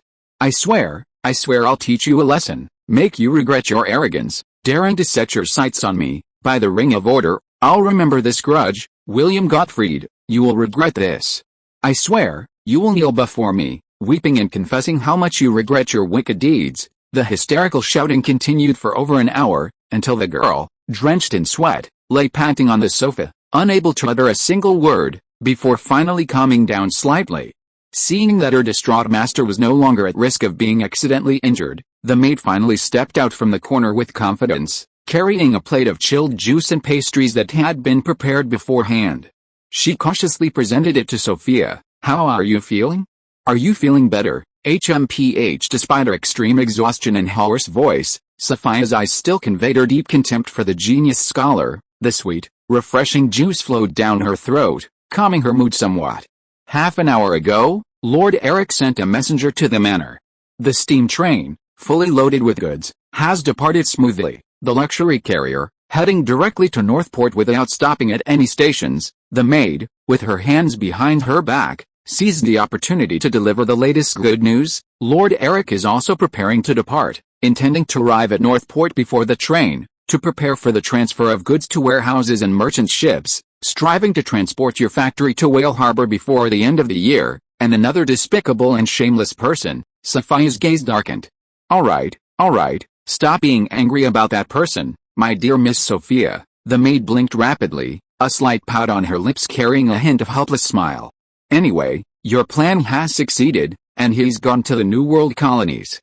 If nothing unexpected happens, you'll probably never see him again in your life. Why hold on to this anger? It's bad for your health. Given his health condition, even if you wanted revenge, aside from the possibility of catching some strange plague after arriving at the colonies, he might not be able to withstand life at sea for long and could even die from it. What do you think? That's certainly a possibility. Sophia, her face still showing anger, pondered for a moment before speaking softly.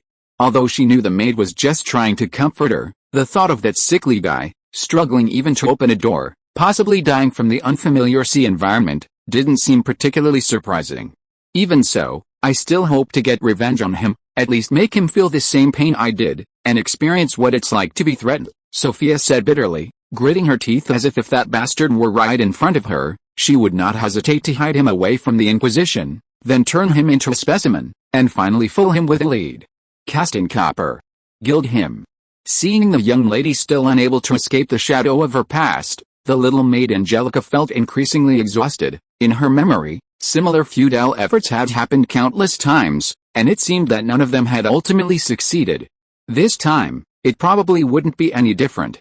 Since you're so determined to punish this scoundrel who threatened you, why not ask Brigadier General Anson Bach for help? The maid suddenly had a brilliant idea and suggested to the depressed girl, his destination is the colony, and ships from North Harbor to the colony will definitely dock at Whale Harbor or a nearby port. If we can find a way to let Brigadier General Anson Bach receive the news in advance and arrange ambushes at all possible ports, then he'll know that I was threatened and shamelessly agreed to all the blackmailer's demands." Sophia suddenly snapped back to reality, as nervous as a startled hare. "If he knows all about such a shameful thing and then secretly mocks me, are you still my friend?" No, Angelica didn't mean that.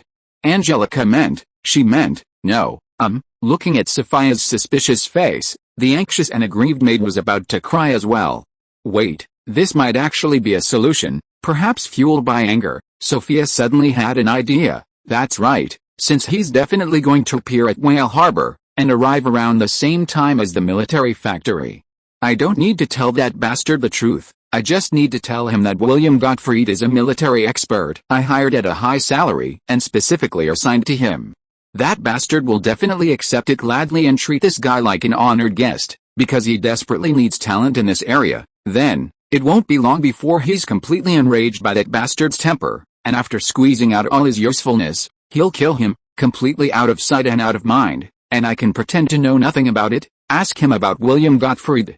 Anson Bach, acting impulsively, will surely feel deep remorse and guilt for his actions. Finally, I can accept his sincere apology, tell him personally that the bastard is a wanted criminal, and forgive his mistake. By sacrificing a scoundrel's life, I can not only get revenge for his previous despicable acts, but also strengthen Anson Bach's loyalty to me. It's a win-win situation. Thinking this, Sophia excitedly looked at the maid. What do you think, Angelica? Isn't this idea perfect? Facing the girl's intense, almost blinding gaze, the maid, barely able to speak, took a deep breath and forced a smile onto her stiff face. Maybe. Chapter 699 Early Month Military Conference. White Whale Harbor, Rune's Mansion. With the quiet arrival of December, the weather in White Whale Harbor grew increasingly harsh. At 8:30 in the morning, the sun was still nowhere to be seen, and the fierce snowstorm continued to reign supreme over the city. Perhaps because Talia wasn't home, Anson found himself frequently sleeping in late lately. Lisa, on the other hand, wouldn't wake up until almost lunchtime, then begin her cheerful sheriff's day, engaging in various enthusiastic and friendly interactions with the gangsters. Watching the adorable, angelic girl fast asleep in bed, a sleepy Anson couldn't help but smile. He silently covered her with the blanket she had kicked off, picked up the pillow from the bedside table, put the scattered grenades back into the ammunition box and the wardrobe, and finally unloaded the cardboard bullets from the chamber of the Barney rifle in his arms. Perfect. After confirming several times that the girl wouldn't blow the house up in her sleep, Anson finally breathed a sigh of relief. He went to the dining room, brewed a cup of coffee, and leisurely enjoyed a simple breakfast with sausage, fried eggs, and dry bread by the fireplace.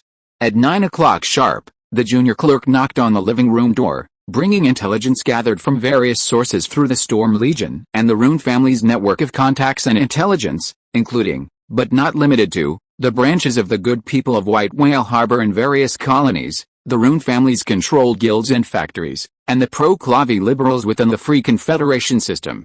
Perhaps because the remnants of the unfaithful knights scattered throughout the colonies were all heading towards Wintertorch and White Whale Harbor, the newspapers and factories in the colonies had gradually recovered recently.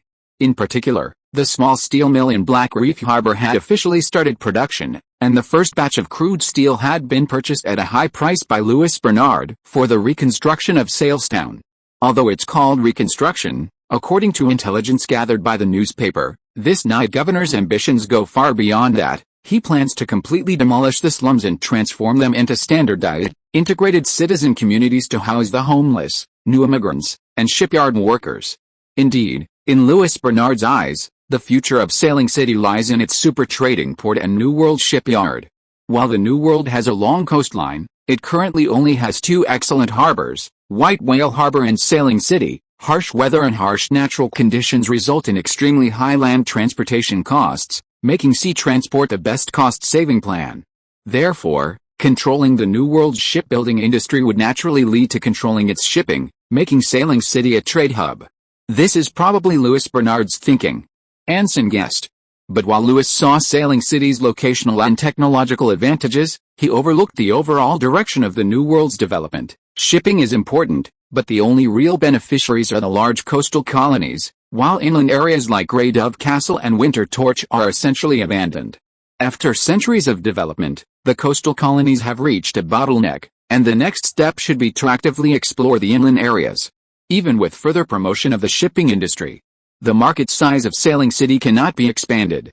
Even if it could bring more convenient shipping, there must be a market. Currently, the only company that can immediately place large orders with a Sailing City shipyard is the New Continent Company, which has merged with a coal mine bank.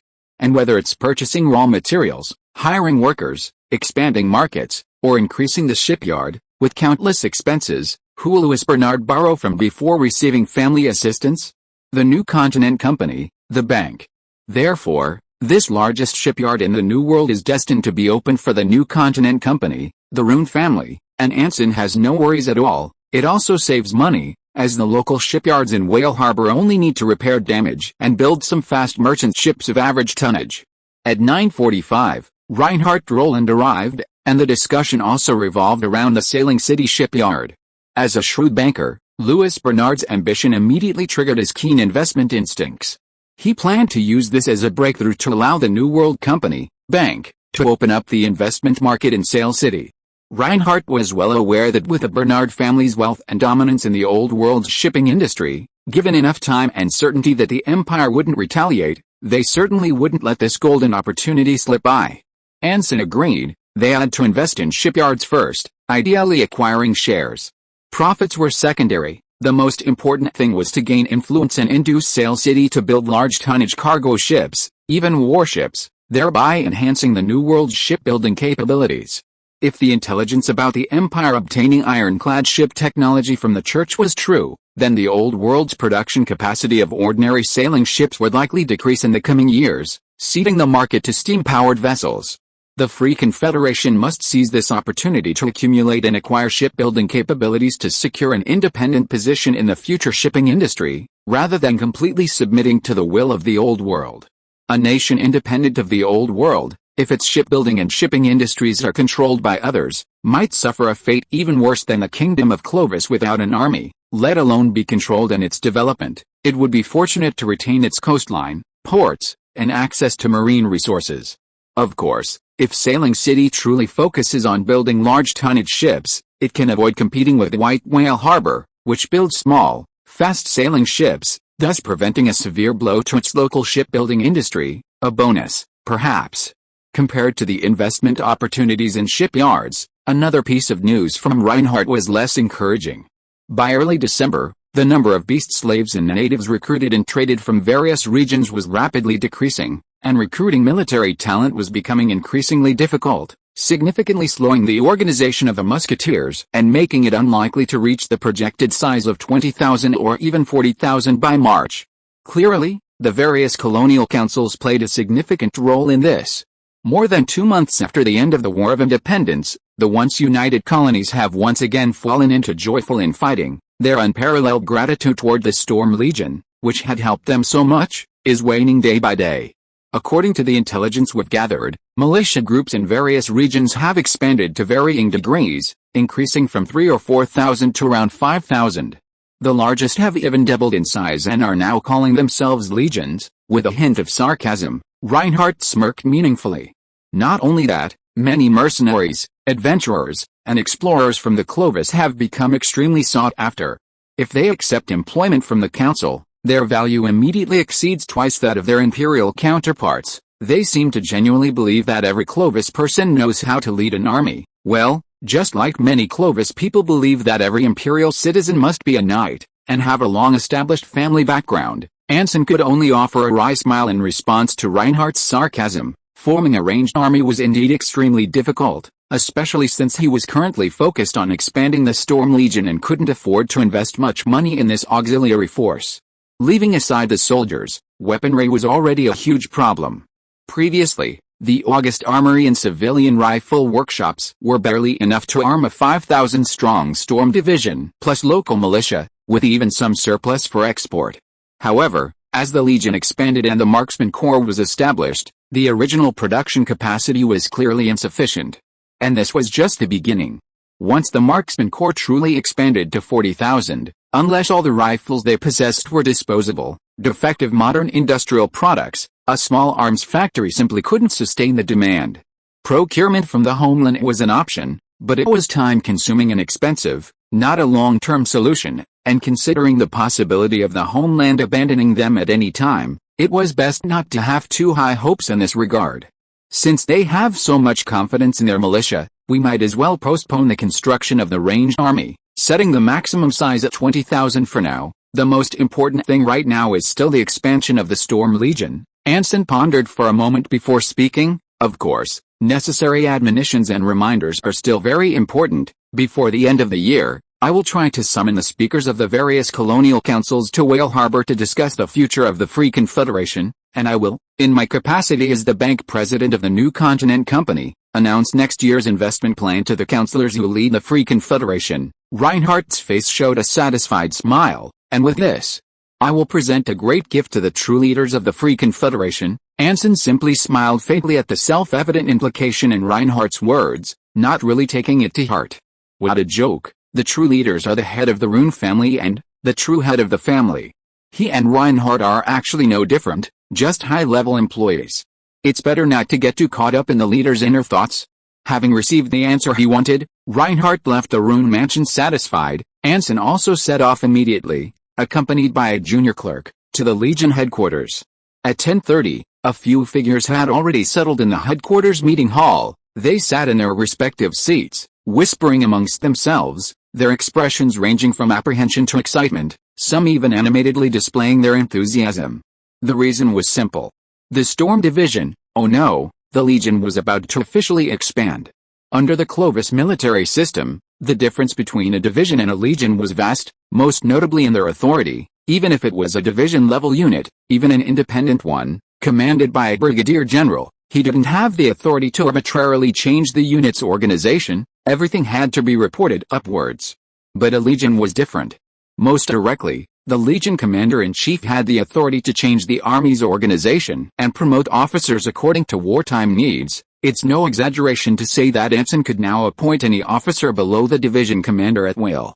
Of course, few officers in the corps expected to become division commanders overnight. After all, the entire corps was only a division, but expanding the organization and promoting ranks were still entirely possible. Amidst the enthusiastic atmosphere, only two figures maintained a calm and composed demeanor. Looking at his restless colleagues, Chief of Staff Carl Bain's face was filled with a faint irony, coupled with an indescribable sense of gêne, a complex feeling of mixed emotions, including regret and unease. He was genuinely curious. If you were to immediately announce that if the Empire clearly retaliated, the homeland would immediately treat them all as expendable pawns, would these people continue to be grateful or immediately burst into curses? Considering the consequences and impact, Carl could only think about it. After all, they were all in the same boat, and his final fate would be no different from theirs, perhaps even worse.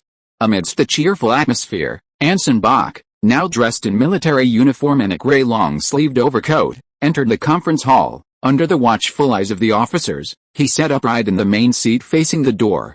Once the hall was completely quiet, Carl and Anson, seated on the lower left, exchanged a knowing glance, then cleared their throats and began in a deep voice, "Gentlemen, the sole purpose of this military meeting is to discuss the expansion of the Storm Legion. As you all know, thanks to everyone's tireless efforts over the past year, the Garrison Legion has successfully grown from a division to a legion, thus acquiring a new designation and affiliation, and expanding its size. Therefore, many positions previously held at the infantry division level are no longer suitable. Some personnel and units will need to have their titles changed, their size expanded, or even new structures established to handle future, more complex and challenging military operations. Of course, such a significant matter requires a collective vote at the military meeting before implementation. Everyone is welcome to present their ideas, and a vote will be taken.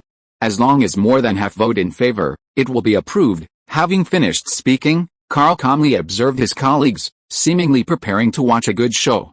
As expected, just as he had guessed, the officers exchanged glances, their joy replaced by tension and wariness. Everyone waited for someone else to speak first. No one wanted their true thoughts to be known. For a moment, the hall was deathly silent, like a tomb, broken only by the rapid rustling of the junior clerk's notes. Since no one is willing to speak first, I will give my decision. Looking at the silent officers, Anson spoke slowly and expressionlessly. To improve the Legion's management efficiency, I formally propose, in my personal capacity, that Colonel Fabian, former commander of the Storm Division's Grenadier Regiment, be appointed as the Legion's deputy commander. Who agrees? Who disagrees? Huh? Before he finished speaking, Fabian, sitting at the lower right of the long table, suddenly looked up, his face filled with disbelief. Chapter 700 The Future of the Legion. To be honest, Fabian wasn't surprised by this outcome. It wasn't due to confidence in his position or title, but rather the awkward situation faced by the Storm Legion, which, despite being called a legion, was essentially just an infantry division. Excellent officers were an absolute rarity. Despite the apparent abundance of talent among those present, the Storm Legion, which had started as a conscription unit, suffered from severe deficiencies in various aspects. Each unit had virtually no backup or replacement personnel, meaning that if the commanding officer left or encountered an accident, the entire department would immediately collapse. The logistics and staff departments were the most problematic. From Carl Bain's initial one-man staff to the current, which finally had a semblance of a working structure, he, as chief of staff, still had to work over 6 hours a day to maintain normal operations, unable to leave even for a moment, doing the work of at least 3 or 4 staff officers. As for him, the Grenadier Regimental Commander, he also held a series of miscellaneous positions, including Deputy Commander, Head of the Officers' Council, Warden, Logistics Advisor, and Instructor, and it was difficult to find a suitable replacement. With manpower so scarce and virtually no domestic reinforcements, Anson Bach certainly wouldn't abandon such a qualified deputy and start training a mid-level officer from scratch. That would only widen the gap. According to Fabian's initial guess, given the precedent of the Joseph incident, Anson Bach would no longer trust him as much as before, while not immediately abandoning him, gradually ignoring him, sidelining him, and eventually having someone else gradually replace him would be the most reasonable choice. But he never expected that the other party would not only not suppress him, but even openly propose him as the Corps Deputy Commander. Although Fabian was already the de facto Deputy Commander, the Commander-in-Chief had long been shirking responsibility. Having the title without real power and having a legitimate position are two completely different concepts. The moment his words fell, countless possibilities and speculations flashed through his mind. His gaze was fixed intently on Anson Bach's face, hoping to glean answers from subtle changes in his expression. A promotion in name only? A bribery? Or? Unfortunately, the Commander-in-Chief, who hadn't slept well the night before, displayed no emotion beyond unhealthy dark circles and a slightly cold, stiff expression. He hadn't been sleeping well since Talia left, both getting up late and going to bed late. Carl Bain, standing nearby, naturally understood what was going on, but out of tacit understanding, he wouldn't voice it aloud, only gesturing for everyone to vote on the resolution. But the room remained as silent as a stagnant pool. Clearly, regardless of the outcome of this military meeting, it would determine the future structure of the entire Legion. Many previously ambiguous aspects would be replaced by a completely new organization. In other words, this would be a complete transformation of the Storm Regiment, Storm Division, Storm Legion, moving from a profit-driven armed interest group to a more clearly defined, more firmly connected, interest group. At first, everyone just wanted to survive the war. Later, they discovered they could make a little money, then they started making big money. They even managed to get government jobs and acquired a lot of real estate and shares in the new world. As the scale continued to expand, the demand gradually increased, and the interests became closer. It was time to bring many issues that were never mentioned or even considered in the past to the forefront. I have a question. While everyone remained silent, the 5th Army commander, Julian, with a complex expression, suddenly spoke up. No offense intended, but Your Excellency, before formally stating your position, I must confirm one thing. Is this vote truly a collective vote, or is it merely a formality like before, with your decision still solely yours? If it's the latter, then I can tell you now that I agree with your proposal, not just this one, but all proposals. Having said that, ignoring the nearly popped-out eyes of Alexei and the chief medical officer beside him, and the continuous gasps around them, the handsome Julian pressed his lips tightly together, meeting Anson's gaze with unwavering resolve. Quietly awaiting the answer he desired. Feeling Fabian's subtle gaze beside him, and Carl's "this is what you wanted" expression, Anson slightly curled the corners of his mouth and said calmly, "Of course, it's a collective vote, And it's a one-person, one-vote system. Everyone's vote will be respected. And to avoid any underhanded tactics, today's military meeting will not end until all resolutions have been thoroughly processed. I reiterate, everyone here, regardless of rank or title, has one vote, and I have one vote too. Anson raised his head, meeting the sincere gaze of the 5th Army Corps commander who had stood up first. I wonder if you are satisfied with this answer, Lieutenant Colonel Julian. I am very satisfied, and please allow me to apologize for my abruptness earlier. Commander-in-Chief, Julian, surprised and somewhat pleased, stood up, saluted Anson, then quickly sat back down and decisively raised his right hand. I agree with the decision to appoint Colonel Fabian as the Corps Deputy Commander. Seeing Julian raise his hand to vote, the officers who had been able to remain silent exchanged glances, no longer able to pretend to be dead, and one by one they raised their hands to vote. Unsurprisingly, Fabian was elected Deputy Commander of the Corps with a high number of votes. The only 2 dissenting votes came from Alexei, commander of the 2nd Infantry Regiment, and Hank, the Chief Medical Officer.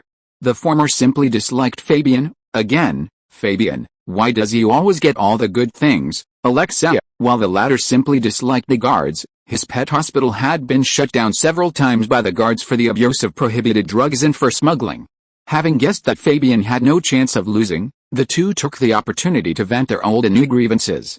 Next was Karl Bain's proposal. Since the army had expanded from infantry divisions to corps size, the staff and logistics also needed more manpower and resources, especially clerical staff.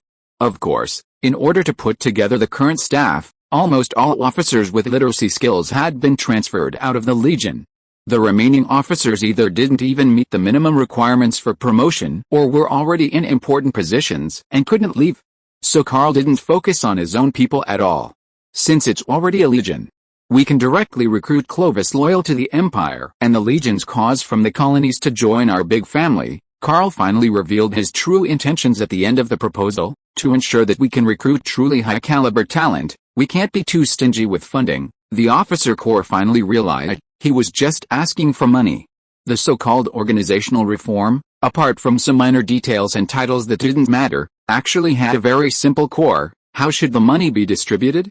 After more than 2 years of accumulation, the Storm Legion had amassed a considerable fortune. The old method of equal distribution was becoming increasingly unfair, and a completely new way to distribute this incredibly tempting pie was urgently needed. This isn't just for the officers themselves, but also for the departments behind them, combat units, frontline and logistical departments, and even individual branches of service. The size of the pie they receive will determine their respective influence within the Legion. Going even further, the direction in which this money flows will also determine the future direction of the Legion's reforms: rapid expansion of forces, or streamlining, strengthening artillery, or increasing the weight of cavalry, improving field hospitals, or further enhancing logistical efficiency.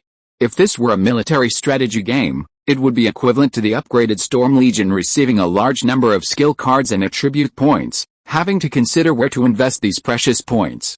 But this is the real world. To change certain aspects of the army, Anson's one-man show isn't enough. He must have the full cooperation of his subordinates. Furthermore, if one side increases its investment, the beneficiaries' weight within the Legion will also increase, in turn affecting all aspects of the Legion's future. As for Karl Bain's proposal, it was unsurprisingly passed unanimously.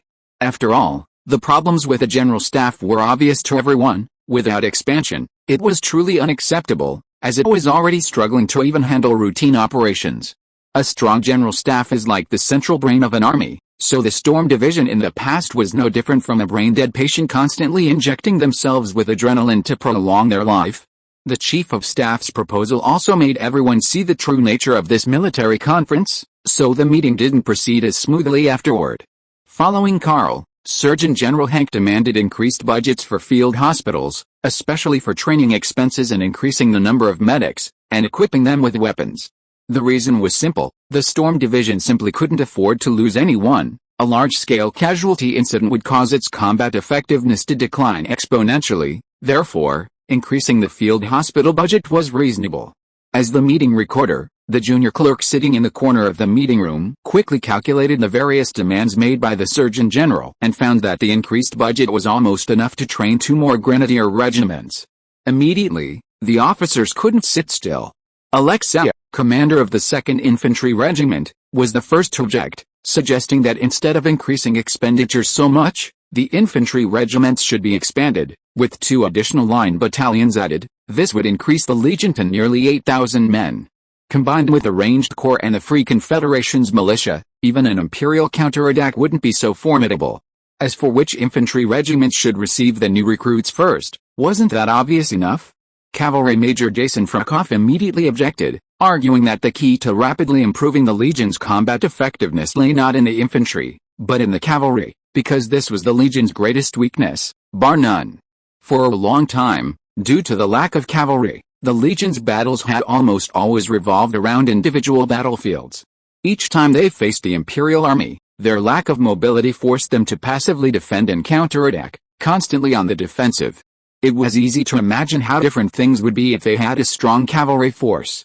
The officers present collectively expressed disdain for this obvious problem. They were well aware of the poor mobility, but did Clovis have any decent cavalry? Even if Jason Frykov could recruit so many war horses and riders, given the Clovis cavalry's fighting strength, requiring 2 against 1 to avoid being utterly crushed by the Imperial cuirassiers, would expanding them simply be to give the enemy more battle merits? As the highest-ranking cavalry officer in the Legion, Major Jason was well aware of this problem, and he immediately proposed a real solution, expanding the number of reconnaissance cavalry and messengers to create a light cavalry regiment of about 500 men. Compared to a reinforced Hussar regiment, this request was clearly much more reasonable, but it still didn't gain the approval of most people. In the end, only the existing reconnaissance cavalry company was expanded, combined with the original Hussar company, to form a reinforced cavalry battalion. After the dissatisfied cavalry battalion commander returned to his seat, the artillery company commander sincerely offered his suggestion. Expansion wasn't required, but the artillery company's cannons had been in use for almost a year and were quite worn out. Repairing and replacing a few old cannons, and adding some light, fast artillery, wouldn't that be too much to ask? Even with such a reasonable request, the situation remained extremely difficult. Supplies from the homeland were slow to arrive, and the small military factories in the colonies could only produce rifles. Casting cannons was simply out of the question. Furthermore, each type of cannon required a corresponding amount of ammunition, and replenishing it was a major problem. While the request itself wasn't unreasonable, the cost of completely re-equipping an artillery company wouldn't be much less than that of a field hospital. At this point, the previously silent Fabian suddenly offered a completely new suggestion: increase the number of skirmisher companies in each infantry regiment, expanding them from a single company to a battalion. Given the harsh natural environment and scarce resources of the New World, skirmishers, as the most efficient at killing the enemy and the most adaptable to various battlefields and terrains, are the force the Legion should immediately upgrade, Fabian explained. This upgrade will be immediate and the cost will not be high. The infantry in each regiment have all received skirmisher training, and now we are simply converting a portion of them directly into skirmish formations, deploying them in skirmish order and tactics. As for the vacant line infantry positions, we can address this by increasing the number of troops. By expanding from the current 5,000 to nearly 7,000, the Legion will have 6 to 7 skirmisher battalions. This force can serve as reconnaissance, and can also conduct rapid maneuver operations before the enemy can react, at a cost far lower than cavalry, and with far superior concealment than large-scale cavalry units. Therefore, I hereby formally propose that each infantry regiment be trained with a completely new skirmisher battalion formation, and that the entire Storm Legion be transformed into an army primarily composed of skirmishers, supplemented by line infantry, adept at rapid response, cross-country marching, high individual firepower efficiency, and combat based on killing rather than suppression. End of this chapter. Thank you so much for reading until the end. Don't forget to give it a like. Looking for more exclusive content and immediate access? Subscribe to our Patreon. Remember, every like, subscription or donation encourages us to continue. Thank you all. See you in the next video.